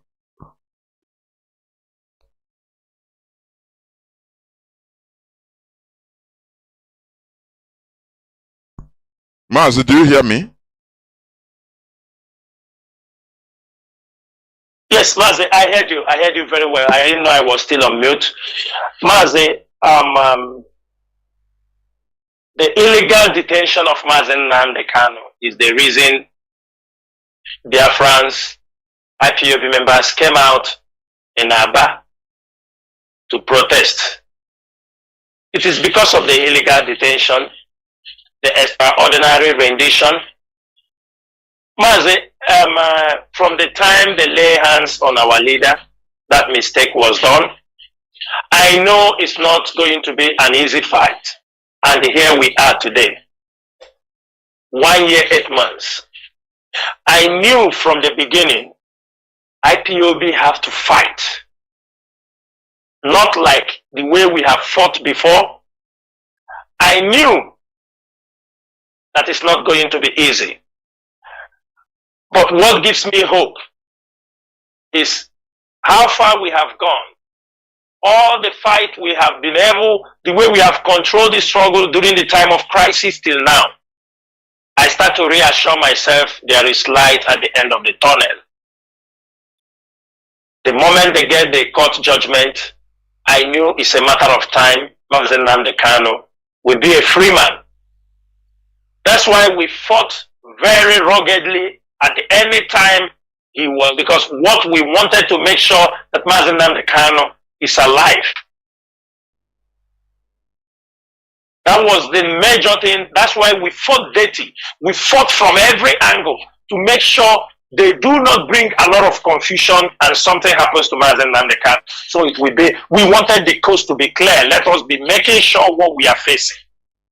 And I think IPOB have done very well on that. Protect the integrity of Mazi Nnamdi Kanu. Making sure at least that the lawyers and family members or other people who can be able to visit him in the DSS dungeon twice in a week, that they are doing so. All these things did not come easily. Everybody fought. The barrister, the legal team, Stefania Ejiofor and others, they fought for us to secure all these chances to be able to speak to Chinedu when he's not well. We can know when he's well. We know. Like today, he was visited.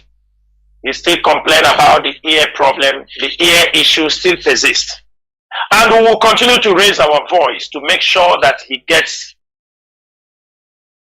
the treatment he needs by his foreign doctor or his personal doctor, since the DSS do not want to bring in the doctors that are supposed to take care of that problem. It is our duty as an IPOB member, as IPOB principal officers, as IPOB worldwide, to make sure we continue to fight in any way.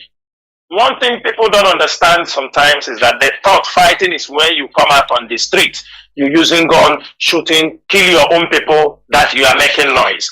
That is some people, how they are stupidity.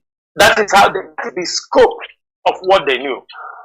Their scope is that come out on the street of Umpo, take somebody's car, tell him I'm taking your car because Mazi Nnamdi Kanu is in the detention. Ask yourself, does it make any sense? You are paying me this ransom for kidnapping because Mazi Nnamdi Kanu, you didn't support Mazi Nnamdi Kanu in the detention. That's why I'm taking this money. This is criminality. I'm burning your house because they told me you are working with the DOS, you are working with you people sued Mazi Nnamdi Kanu. You want to burn somebody's house. And this is how many of them have fallen because of that misconception, because of the lies and the blackmail, just because of Mazi Nnamdi Kanu. And I wonder when Mazi Nnamdi Kanu comes out, these cases will be facing him face to face for him to take decisions. People will come to him, families will visit him wherever they are. Some people that they took millions from them, they will come to Mazi Nnamdi Kanu because when they are taking the money, they were telling them, I'm using it to support. And Mazi Nnamdi Kanu will come back to us and ask us, why did this thing happen? I hope that every Biafran will say, from December 2021, China Sanwo-Olu has been coming here to shout about criminality and all these things was what we were fighting against. Because we know they are doing this thing to keep Mazi Nnamdi Kanu. They have said we are terrorists. The countries did not accept it. How are we terrorists? Now they started to sponsor people to carry a terrorist act in our land. They started to carry out criminal offenses, kill our own people, so that they can be able to achieve that aim they have failed to achieve when they labeled IPOB as a terrorist group. That is all what they are doing. And they are doing it because Mazi Nnamdi Kanu is still in the dungeon. And as they is still in the dungeon, they will never stop. But one thing is sure, how far we have come is what promises give me that confidence that sooner or later Mazi Nnamdi Kanu will be released. It is something everybody, we must put him in our prayers. But what I'm asking of friends, don't do things to jeopardize what the leadership is doing. The leadership may not come and tell you everything because some of you may misinterpret, some of you may not know the genesis of what we are talking. Sometimes people thought that they know, but they know little.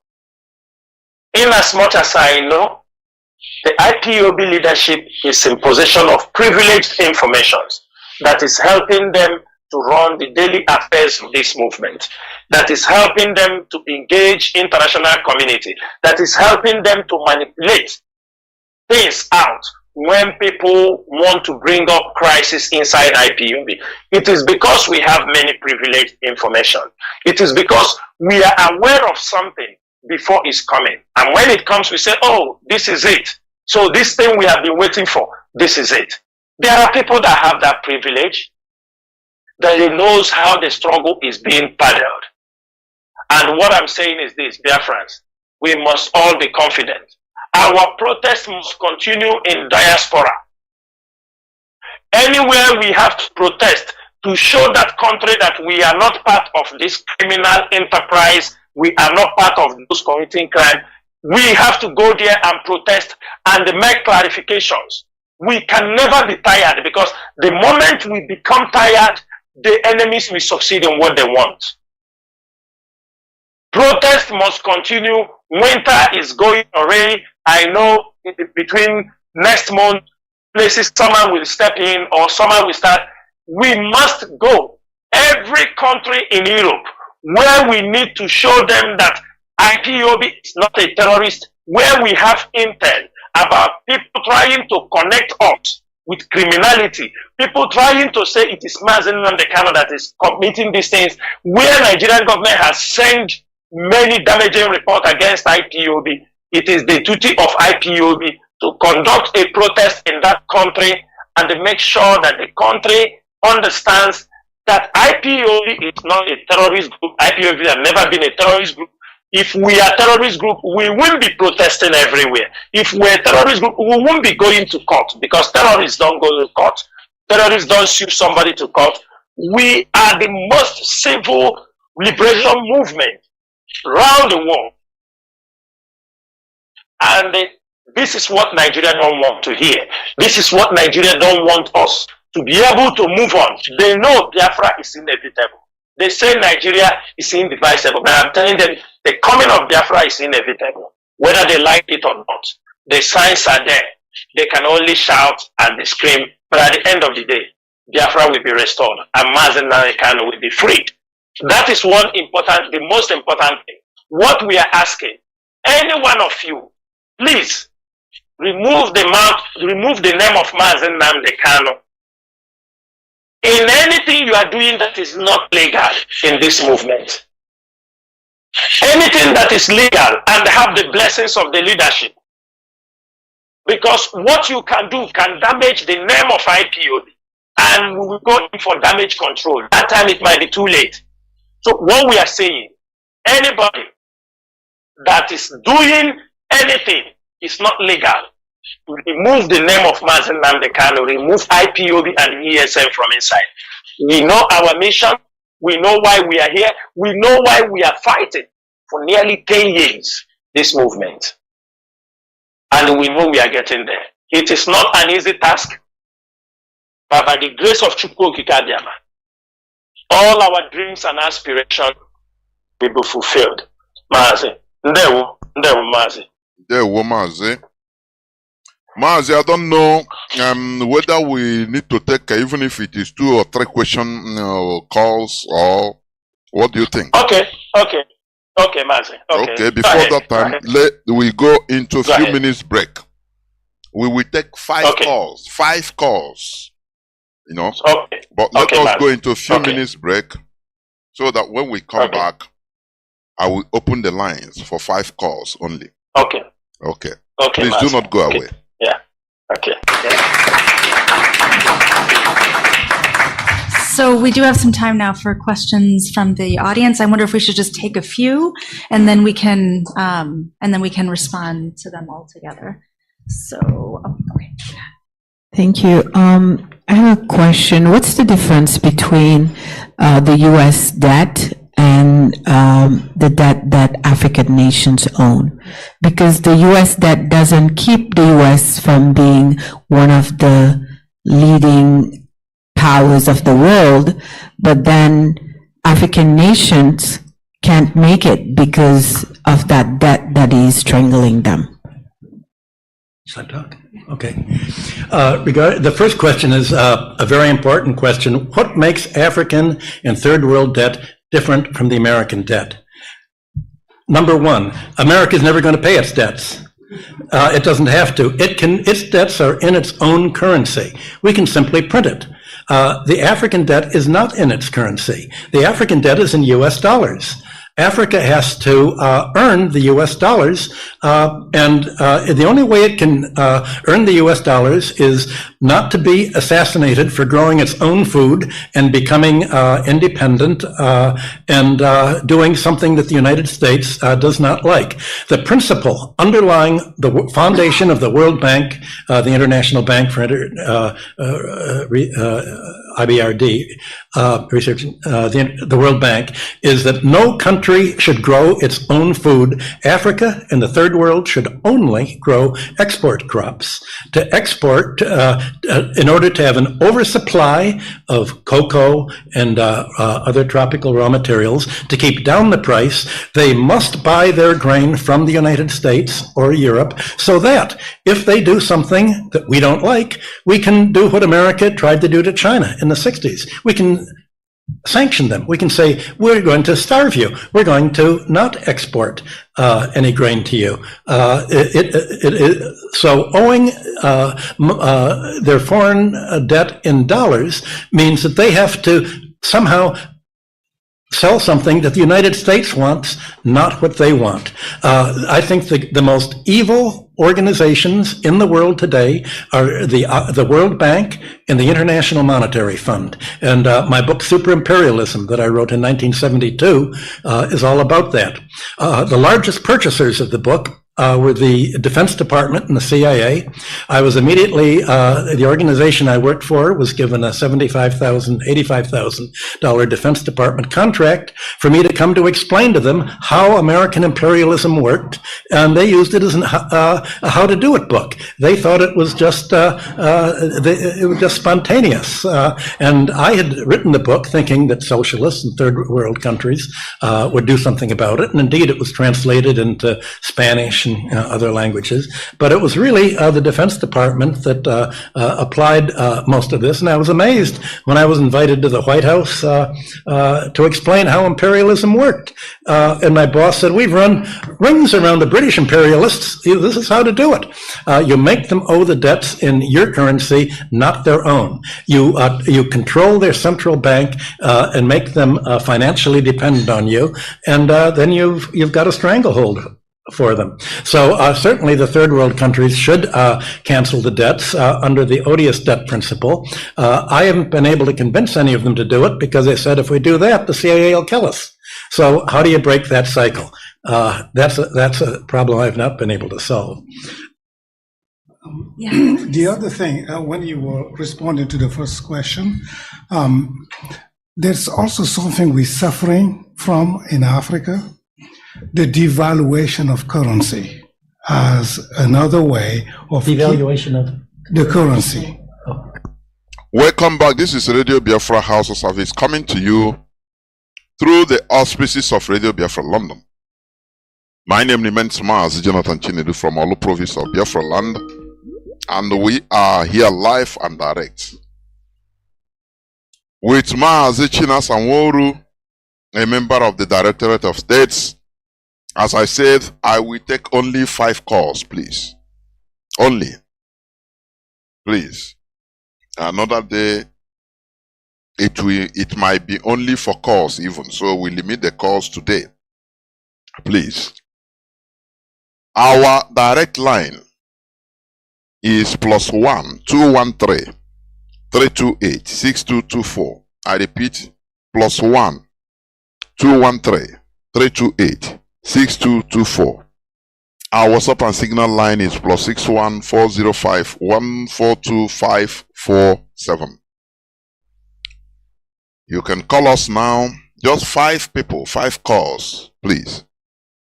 And I would have preferred the people that have questions to call. People that have questions to call. Nonetheless, if you have suggestion, it will be make it sharp, very fast, and brief. I have a first caller already there on WhatsApp. Caller on WhatsApp. Mazi, you are there already. Welcome to the program. Mazi, I believe so. Mazi Anayo, can you hear me? Mazi Anayo, can you hear me? You are the first caller.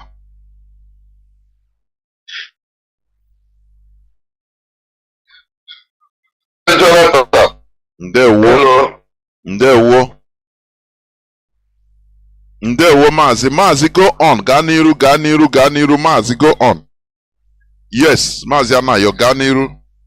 A na-ekele Maazị Chinasa Nworu na-asị Chineke ya gozie ya jide ka o ji na onye asị ya na-egwu ya jide ka o ji na-eme ọfụma. Biko nwere ihe ụzọ ihe na-abụ ka mma gwu ya ka ọ kọwara anyị ọgba anyị ya ọkwa o dozie ọ gbaziela anyị olu. Nọmba 1 mbụ ndị midia warrior chọrọ m ịkpa afa mmadụ na-akpa. Biko ka ndị midia warrior ọ bụrụ na onwe ka ha si nwee obere esemokwu ka ha were nwayọọ webata ya n'ụlọ anyị like ihe DOS dozie ya. Na ọ bụrụ ka ha nwee obere esemokwu ha nwere iji anọda ha pụta na Facebook ịkparịkwazi onwe ha bụ ndị na ihe gbasara ihe Biafra bụ ọnọdụ ka preaching mmadụ ipreach word of God, mmadụ iwere ihe dị na John na-ekwu maka ihe dị na Genesis. Ọ bụrụ ị na-agwa anyị maka Maazị Nnamdi Kanu na ọ nwere ihe ọ mee na aka ya dị ọcha echiri na ọnwa onye midia warrior ọzọ gwa agha okwu na-apụta na Facebook na-akparịkwazi okwu. Bikonu ama na abara onye ọrụ mba kịta ife onye ekwu mbụ ọbụla kwụrụ ya ụgwọ platform ya. Biko ka Maazị Chinasa Nworu ka akpọkọ ndị midia warrior na-anọ na Facebook ka tata bụrụ first and last onye nwe okwu ya sere iche anọda ha pụta na Facebook ịkparị onweba echi niile ndị ire were ihe na-ekwu okwu. Biko ka ọ dịresiela anyị nke ahụ ọfụma, very serious something. Biko ayọ ka anyị Chinasa Nworu. Ọzọ mbụ ọhụrụ na ihe mere na Liberia the year in Nigeria. They witness this United Nations. Or whether them for go United Nations for peacemaker, make a peace ya of man. I don't know say no man who against them. Here men Liberia can't win a chop. But say for yesterday, go one on your for the Ambata. Here for fan Antichrist Ambata will not go set the other Nigeria. Because can the buy Muraya don't trust United Nations. Oh, Mukuye. Adama trust super. Nda awuro mother. Nda awuro peacemaker. Na that's why I can square ya. Azo as in Antichrist can now call United Nations. They are the Antichrist on this earth. For me, I'm in Liberia. Or with a peace in Liberia. Or be able to come up with a peace in Liberia. Liberia Lugidog, Chilaka, Ika Bua, Judgua history, Ia got the young day. Check in the United Nations, Unumaburo, Obodone, how make peace. Why ever have Biafra? I will not know go see them can see where Bunka. Because Mazi Chinas and Word go to see like Pepper Salary and Chineke goes here. Thank you, sir. There wo. One Mazi and I, there wo. Okuge water. Ihe basara. Let me address these two topics you just raised up now. The first one is about the issue of religion. And before I end this program, there is an instruction the HOD gave me, and I will make it open on by the time I'm ending this program. It is one of the instructions he gave me as I'm going on air this evening. He wants me to make that clarification and let us take that step before he will come on air maybe at the end of the week, because he wanted things about this religion issue because for us in the leadership, because we know how to they divert people's attention. Let me make it very clear here. Religion is as old as human. I believe that what we're supposed to do, most of us who have understood the things behind religion, nobody forced us. It is through enlightenment, but not by fighting. It is through some words. When Mazi and Kanu say it on the radio, we go and research on ourselves. We start to ask questions. We didn't come out here and started fighting, even though at a point we know DJ Rezo at a point started fighting with him because of the religion. And Mazi and Kanu will come over the religion issue. He will throw it and make you to be curious. He will throw some things, drop them, people go and research. We don't dwell on them and started, causing. Religion is something that we have said it here on many occasions. If Biafra comes, people will be free. The religion that we are talking, even which one, as long as it's man-made, it is meant to control the people. Everybody wants to control somebody, especially people who use whether religion, whether politics, whether companies. People want to control people. Countries want to control people. And that is another part of control mechanism. We shouldn't come here and fight. It is going to take away. Our people should know one thing. You see America. The Americans don't think they are not watching us. This is the last card they want to play, and they won't play it with us, them and British. Their agent knows they can put division among us with religion. They do this by many churches, when our people, the problem with churches, when our people in the 80s, they go to America, Pentecostal started raining, all this, they came back with it, everywhere get loose. In IPOB, it's not going to happen. Yes, it's good to educate people to understand because our people are falling deep. But that should not take us away from what we are fighting for. It shouldn't become something that we are going to dwell on. I had said it on radio last time. The issue of religion should be kept away. For me and the leadership, we feel it has been abused. The opportunity given for people or giving people to discuss about the religion, to educate our people, it has been abused. And for that reason, we will take it down for now. Everybody must focus on what is at hand. The remission of Mazi Nnamdi Kanu, the need for us to continue to mount pressure on the international communities over the release of Mazi Nnamdi Kanu, who has been discharged and acquitted by the Nigerian Appeal Court. We cannot afford at this particular time, imagine that Mazi Nnamdi Kanu is outside, or if somebody goes inside and told him what we are doing outside now is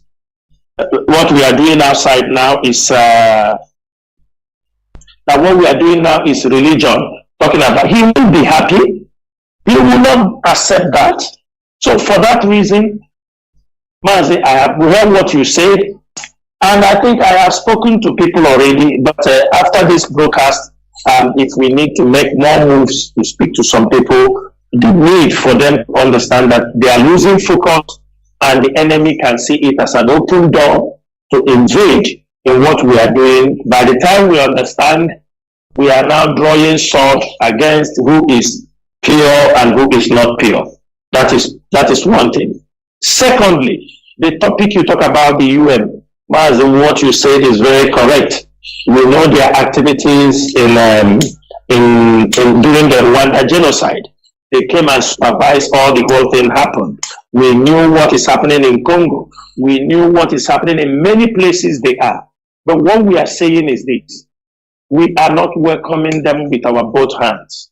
But what we are saying is, let us first get the information, the actual fact, before we make any move, before we cause unnecessary tension, because we do not like where you will start talking from what we talk now, UN is this, UN, the enemies, we found a window and they will do something.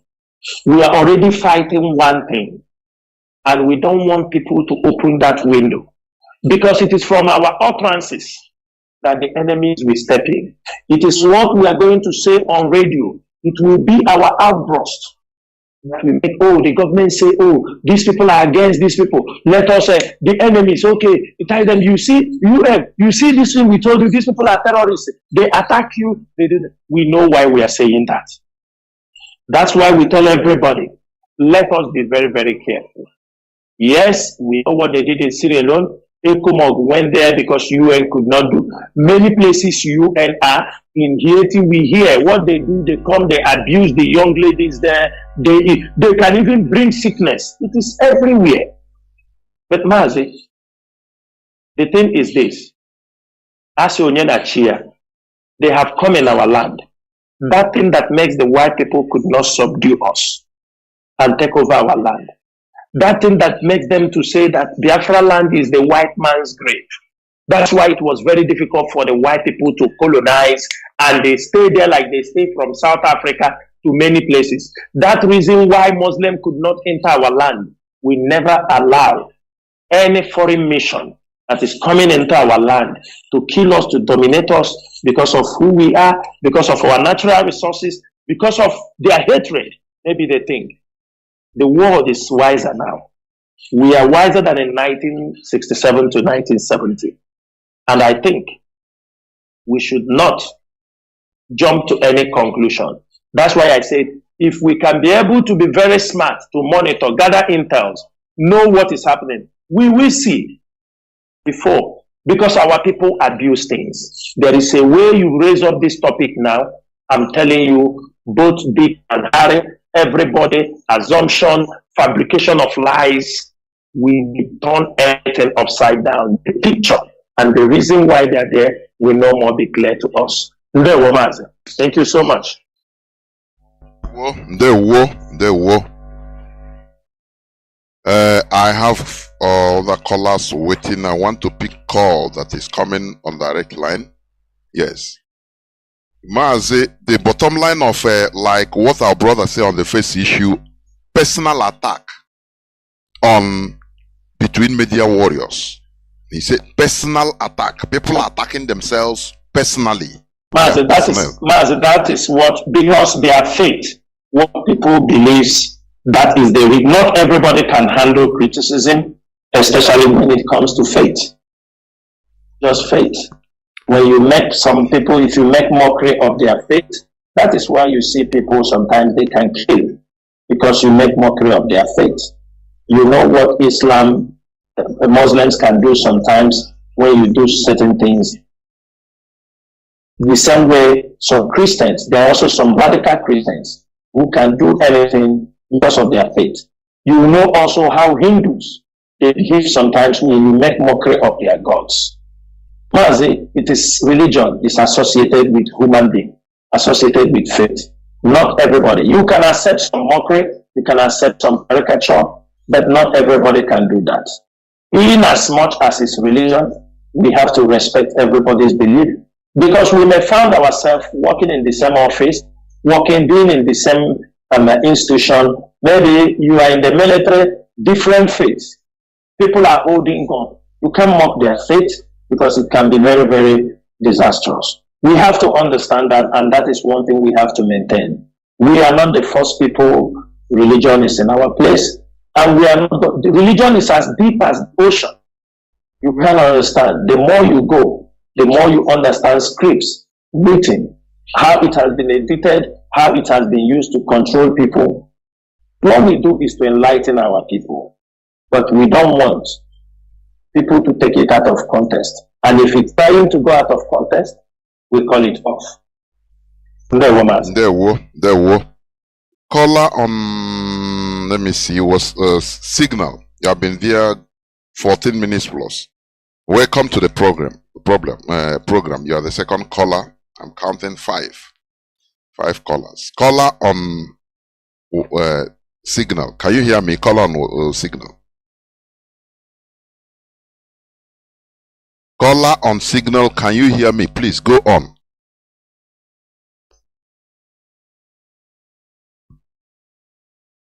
I don't know. Somebody will be waiting. Caller on Signal. Are you not hearing me? Thank you, Professor Jonathan. Good evening from my side. Go on. I remain your brother Mazi Celestine Ogba. Yes, Professor Jonathan. I can hear you well. Good evening from here. I am Mazi Celestine Ogba, right here in Akwa Ibom. Professor Jonas, I'm talking to you. I don't know if it's from my side. Yeah. Good evening from here. I am Mazi Celestine Ogba, and I call from the coastal region, Akwa Ibom precisely. Good evening, Mazi Chinasagworu, Agune Chamber. My question is simple. This dangerous weapon that has been helping IPOB, and that dangerous weapon that we use is the operational mechanism of C&C, command and the control. And over the time, it seems that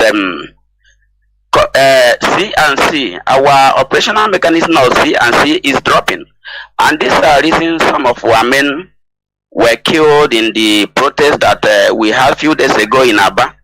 Mazi, not only that, it was the reason some enemies are penetrating this very movement.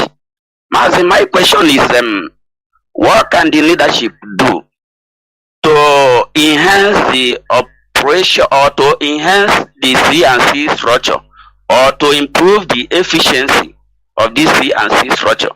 Because I feel that it will go a long way to strengthen this very movement. If people have to remain in their lane, if people cannot cross their red line, if people have to listen to their superior, if order flows from the top to bottom, Mazi, if this principle is not abused, it will go a long way to help this movement. What can the leadership do to strengthen it? That's my question, Mazi. There we go. Mazi Chinasa. Mazi, thank you so much for Mazi. Your question is very clear. The leadership has always making sure that the principal officers, people sometimes tends to be stubborn or tends to behave. It doesn't behave the way they like, maybe out of emotion or when they feel that they lost it all. That is why when people do things that are against the CNC, especially sometimes you see people being suspended, you see people being expelled from IPOB. Those are the things, those are the mechanisms already put in place. But at the same time, some people do things, I will not say ignorantly, because they will feel that they know better. They don't see anything wrong in what they're doing. That's why you see some people make some, deadly mistakes due to the level they understand what they are doing. Because if you say they do it ignorantly, I will not fully accept that. Because sometimes you see where people are proving a point what they don't know, especially like you see them picking up what Mazi Nnamdi Kanu said, hold it as a point and continue to make their argument. In this particular case, you need to convince the person. When he fails to understand, that is when you will bring in, first is awareness. And I am very, very sure, every IPOB member who is under every principal officer, they understand what IPOB means. They know what we stand for.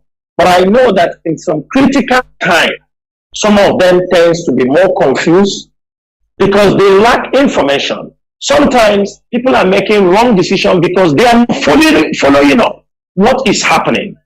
Sometimes information might have come and go. After 48 hours, somebody comes up to talk about that particular thing that is already past. Mazi, we will continue to educate and inform our people the need to maintain discipline, maintain this command and control, and maintain every rules and regulation of IPOB. What we are doing is not that it is. Why we are very strict on these things is one mistake can take somebody's life. Like what we give example in Abba. A simple mistake, a simple disobedience can be very disastrous. And I can tell you, all of them that came out for these things, they came with passion. They came to protest for the release of their leader. They came to protest for the release of Mazi Nnamdi Kanu. And at the same time, if mistakes are done, I hope they have learned a very difficult one. And the things that the leadership will do is not something we are coming to discuss on air. The leadership will apply every measure to make sure that what happened in Aba is not going to happen again. So that if anything is happening, we must be very sure that we prepare. This is not 2017. This is not 2018. IPOB, ESN, presently, especially ESN, they are armed. The world knows that we are armed because of the Fulani Hesi. And we cannot make any mistake. Because any mistake that is done, I'm telling you, this mistake will take lives. And that is what we don't want it to happen. Thank you, Mazi. There were. Let me try to pick call from direct line. Caller on direct line. Can you hear me?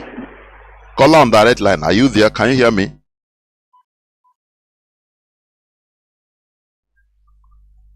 There will go on, please. Yeah, my name is Mazi. I'm coming from Ghana. There will. I would like to ask some questions to Mazi. That is why you number one question is, what can the leadership do to stop this killing at Finland for what he's doing? Because people may not understand Mazi, repeat your question. What is the leadership doing on what? Mazi, repeat your question, please. It wasn't clear. Repeat it again. What can the leadership do to stop that criminal at Finland? Because that man is doing a lot of damage to our people here. Like an example now, like one of my brother and I was talking about Biafra to him, and he said that during the election, that one guy like that opened out and said that he should not vote, and for that reason he hate Biafra. And some of our people that hate, if you talk about Biafra to them, they say because of that, some of them are not aware that Biafra is not fighting for Biafra to win. So I think that it's very, very imperative for them to pay more light about that, because it's causing a lot of damage to our people. And so, and I again, secondly, another question is, you know that let me say 80 or let me say 70% of Biafrans, they do not depend on oil. So another thing, and I think that because of the oil and the natural resources that is in Biafra, and that makes this and all these existence, they don't want us to give us our freedom. I'm asking whether is there anything the leadership can do if it is the oil or this in the have, they should do it. We need freedom. They don't depend on oil or anything. And many of us see the oil not because of other things. So we really need that freedom. Freedom is what we need. So that's another question. There were Mazi. Okay, just listen. Mazi Chinasa, please go on. Yeah, Mazi, I want to tell that our brother, he said about the problem. That's why at the beginning of this thing, I said there is no other way than sensitization. This to is sensitize our people.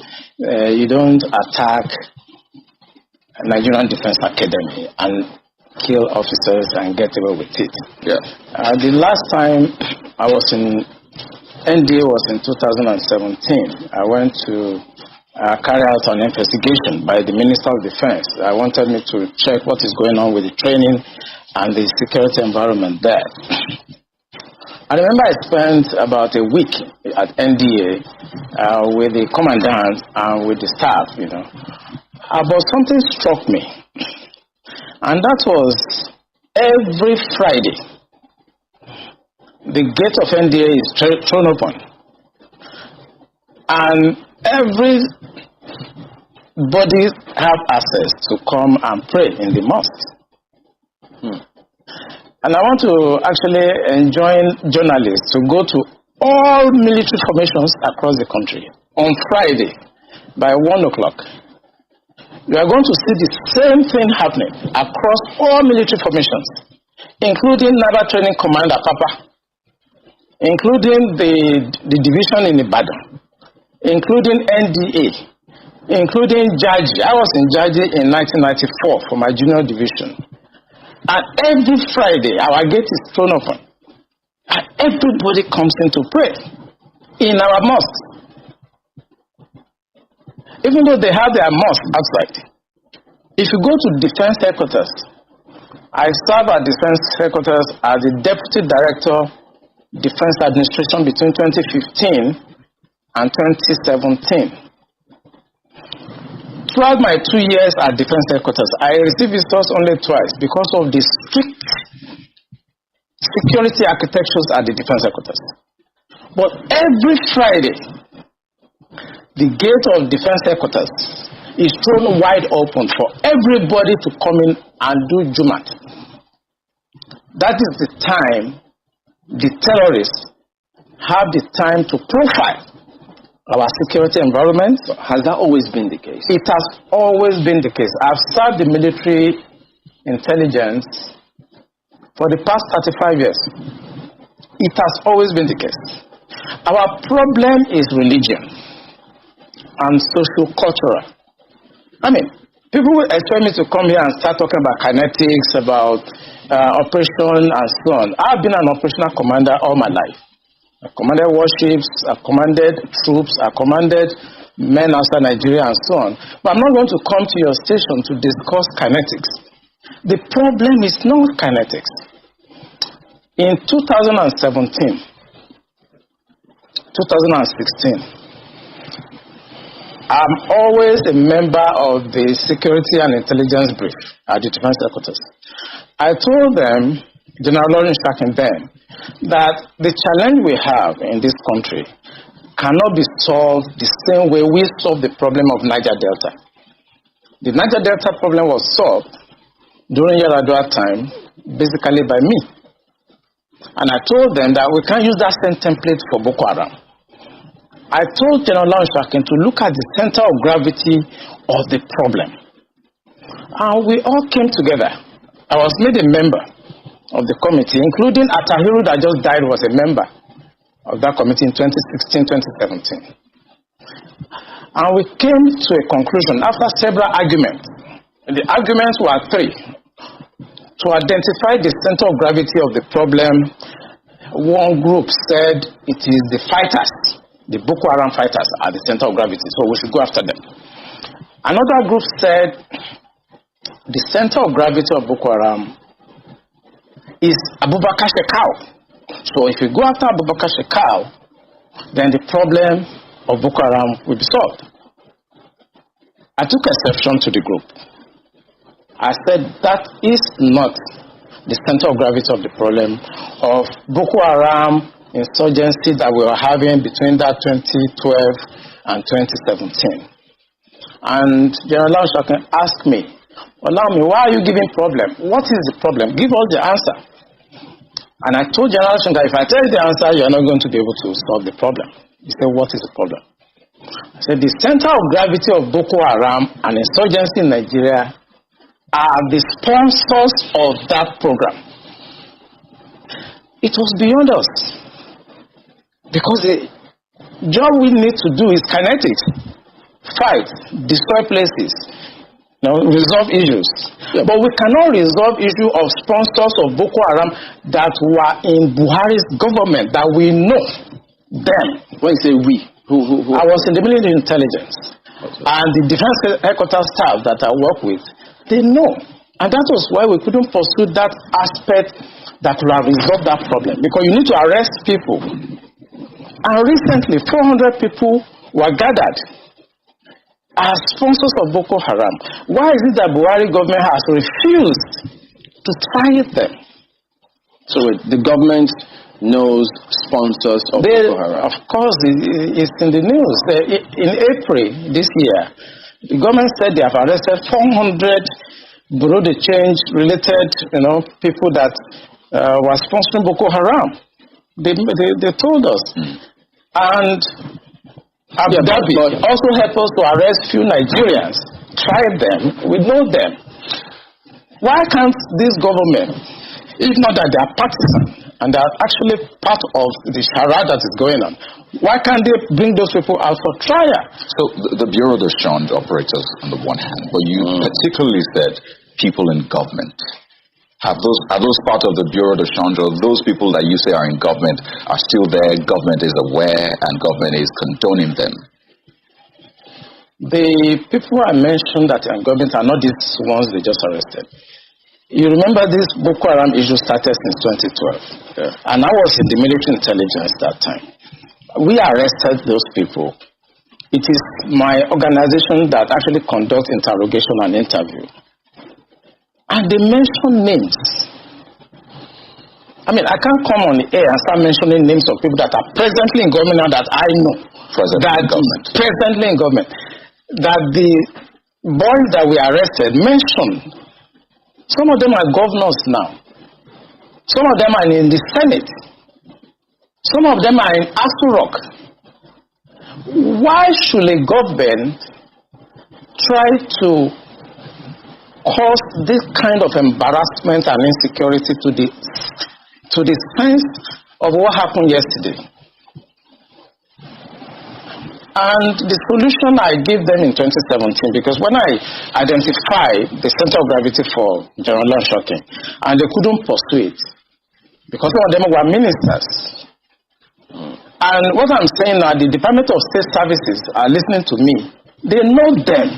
Yeah, so the solution I gave them was that if we can't pursue the policy strategic level, because the people that we need to talk to are also, going to be difficult to deal with. I said what they should do now is to conduct two things. We should buy blimps. The blimps are not UAVs. They are not drones. Blimps are equipment that can fly up to 10,000 feet, 30,000 feet, static if you want, mobile if you want, and they carry a lot of payload. We saw them in Afghanistan. We saw them in Kenya. This will be something that can give us real-time intelligence, and we can know where these bandits or terrorists, where they emanate from, when they finish operations that they've done, where they go back to. Okay. Well, they did not buy this equipment up to. Okay, you said quite a number of things. Let's pick up on some of them and see if we could make some, if you could shed some further light on some of them. Since 2012, I mean, you've been in operation, as you said, ever since that time. You questioned several people. And some people were identified at that time. Did the government at that time try any of them? Or were any of them also in government at the time? No, the government did not try any of them, and the defense headquarters where I worked then did not pursue that line of operation because it's beyond them. The defense headquarters, actually, when you look at the defense structure of Nigeria, they lie within the policy strategic level, but basically they are operational guys. So when you have policy problem, then they cannot go beyond their master. They can write intelligence report and say this is what is going on. And we've seen that the present government know what is going on. I'm sorry, is this a policy problem? I mean, the laws are clear. If someone is said to be involved in something as devious as this, the laws are clear. This person is meant to be arrested, questioned. I mean, it's quite clear. So is it a policy problem? We have the laws. So what is stopping the security agencies from actually enforcing the law, since that's what they are? I think what is stopping them is like when you are a member of a church and your pastor have decided to be at a certain level of spiritualism and you're a member of that church. You cannot be higher than your pastor. Spiritually, you can't, no matter what you do. So this is the same religion you spoke about? Yes. In real life, you see that the defense headquarters cannot conduct any operations that is not sanctioned by the commander-in-chief of the armed forces. Yeah. They cannot. No matter how small, they cannot. When the Yar'Adua government decided to put an end to Niger Delta militancy, that was in 2007. What he did was simple. He called all the security chiefs and all the intelligence chiefs and tasked them to come up with a solution. The Defense Intelligence Agency, the National Intelligence Agency, the Department of State Services were called with the Inspector General of Police and the Interpol to come up with a solution to the problem. Then the problem was Niger Delta. The president was Yar'Adua. He was dispassionate. He wanted to solve the problem. Within 6 months, we solved the problem. I remember I have to go to Angola to go and bring Herioka, and nobody in Nigeria knew what we did. All we know is that since 27, 28 that we conducted our operation under Yar'Adua, Niger Delta issue has remained manageable. This government does not want to resolve this problem. They are escalating it because of tribal and religious sentiments. So when you say this government does not want to resolve it, don't forget the same government has purchased. In fact, they're going to induct the Super Kanu jet because of, the insecurity situation. The president has had to change guards, as it were, as a result of people's clamor. I imagine if that was not in the thinking, why would you go that length to make some of the, some of the pronouncements, the meetings that have happened, the purchase, the change of guard and the rest? Why would they do all that if they don't want to sort this? Because that is not the solution. What you just mentioned is not the solution. When you have a problem at policy level, strategic level, operational level, when you have a problem, what you need to do is to identify the center of gravity of that problem and attack it. That's what you do. What they are doing is not attacking the center of gravity of the problem of Boko Haram and insurgency. So if the president is buying super to Kanu, is changing service chiefs, that is not the solution. This government does not want to resolve it. Don't forget, the same government has purchased. In fact, they're going to induct the super to Kanu jet.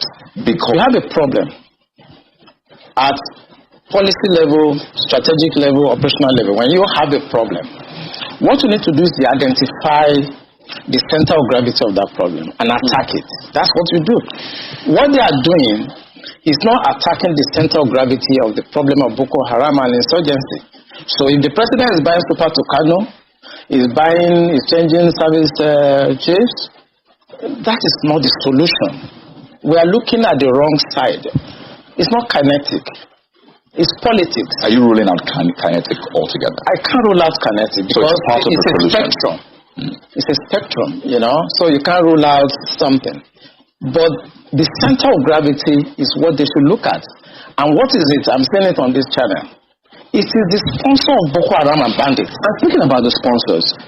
You know, when you say the DSS, and they could be listening to you, but so they profile, part of their responsibility to profile all of these persons before they either vie for elections or before, they are nominated for any of these positions. Doesn't that happen? Don't they get intel and say, look, this and this is what we found, and then we don't think that this should proceed further? Doesn't that happen? It does. You know, when I worked with the DSS in 2007, because when Yaradua approved the operational order that we did, we now have to work together as a team. He actually forced all of us to sit down together and work together. I was surprised at the tremendous amount of information had by DSS. I was shocked. We in DI, I was in Defense Intelligence Agency, and when they were forced to bring out the files, I was shocked. They have so much information at DSS presently as I'm talking about what I'm talking about. They have. But you see, if a fish is going to get spoiled, it's going to start getting spoiled from the head. The DSS will not do anything except the Commander-in-Chief's body language shows that this is the direction I want to go. That is where the problem is. The DSS has tremendous information. By the time 2023 is here and somebody take over and wants to undo some of this evil that I've seen in this country, you'll be surprised names that the DSS will bring out. They have the information. There's nothing I'm going to say here that they don't have. The defense headquarters have the solution for the kinetic aspect. They do. I'm not going to come here to advise them. I work with them and they're still there. The chief of naval staff was in the intelligence with me. We were together in Defense Intelligence Agency. That's Vice Admiral Gambo. I know these people are good. They know what to do. It's not that they have problems. It has to do with politics, the sponsors, people that feel that this country should be Islamized. Assuming but not conceding that, that all of this is the case. So what is the end game? Because I imagine as a strategist, that's what you think about. So these things are happening. What is the end game? So why will this be allowed to fester? For what purpose? The end game for them, because normally when you want to look at this type of challenges, what you do is that you go through what we call the intelligence circle. Okay? When you do the processing and you do the analysis before dissemination point, you discover that the end game for them is to just turn this country into like a Taliban type of country. And it's a mindset. And anything goes. In other words, 10% casualties, 20% casualties is allowed in trying to achieve the end game of Islamizing this country. That's for the terrorists, the bandits. It's not for the terrorists and the bandits, for the sponsors. Because I told you, and I will repeat on this channel, the sponsors of Boko Haram and the bandits are the problems. And defense headquarters, the army headquarters, the naval headquarters, the air force cannot do anything about that. Buhari has to do something about that. The Interpol has the list of those people that are sponsoring Boko Haram. I work with Interpol. They should As if they don't know, they should ask. The government of Dubai, they have the list of those people. During the trial of those people that were caught, names were mentioned. They have the list. The government also told us that they've arrested 400 sponsors of Boko Haram. Why should the government not try those people and bring peace and harmony and safety to this nation? Why won't the government do that? Those people that are going to harass cadets and officers in NDA, they live around the place. I know NDA very well. I was in Georgia, I was in NDA as young officers, and I know the area very well. They live around the place. So why can't you put up a blimp that can see what they are doing in real time and eliminate them? Why won't you do that? In fact, there were more details saying that she is right. It's not about ransom. They just want to pass a message. We can come in. We can do what we need to do. And there are some hardliners in this government that are sponsoring this kind of narratives. They just want to show that they can Islamize this country.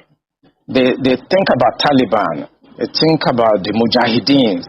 And they want to replicate it in this country. And they don't care what happened. They simply don't care as long as at the end of the day there's Sharia and there is whatever thing they have in their head and they want to achieve. So these people that are sending messages are sponsored by Nigerians. Sorry, if I could follow up on that quickly. Please go ahead. This part of what you just spoke about now, the security agencies gleaned this from those who they arrested over time. This is the intention. Absolutely. The intention of is on the internet. So it's not even about the people we interrogated. The intention is to Islamize Nigeria and practice Sharia. And it doesn't matter if some people die. It doesn't matter if you're embarrassed. It doesn't matter if our economy has degenerated. Look at the interest rate. Look at the inflation rate. Look at the debt profile of Nigeria.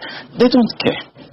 As long as at the end, the Quran is at the sea. So some people in this country have this mindset. And we must tell the truth. If you tell the truth, you die. If you don't tell it, you die. Some people have this mindset to Islamize the nation. And they are in the government. And people know them. The DSS know them. The NIA know them.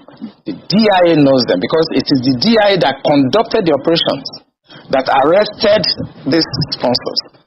So they know them.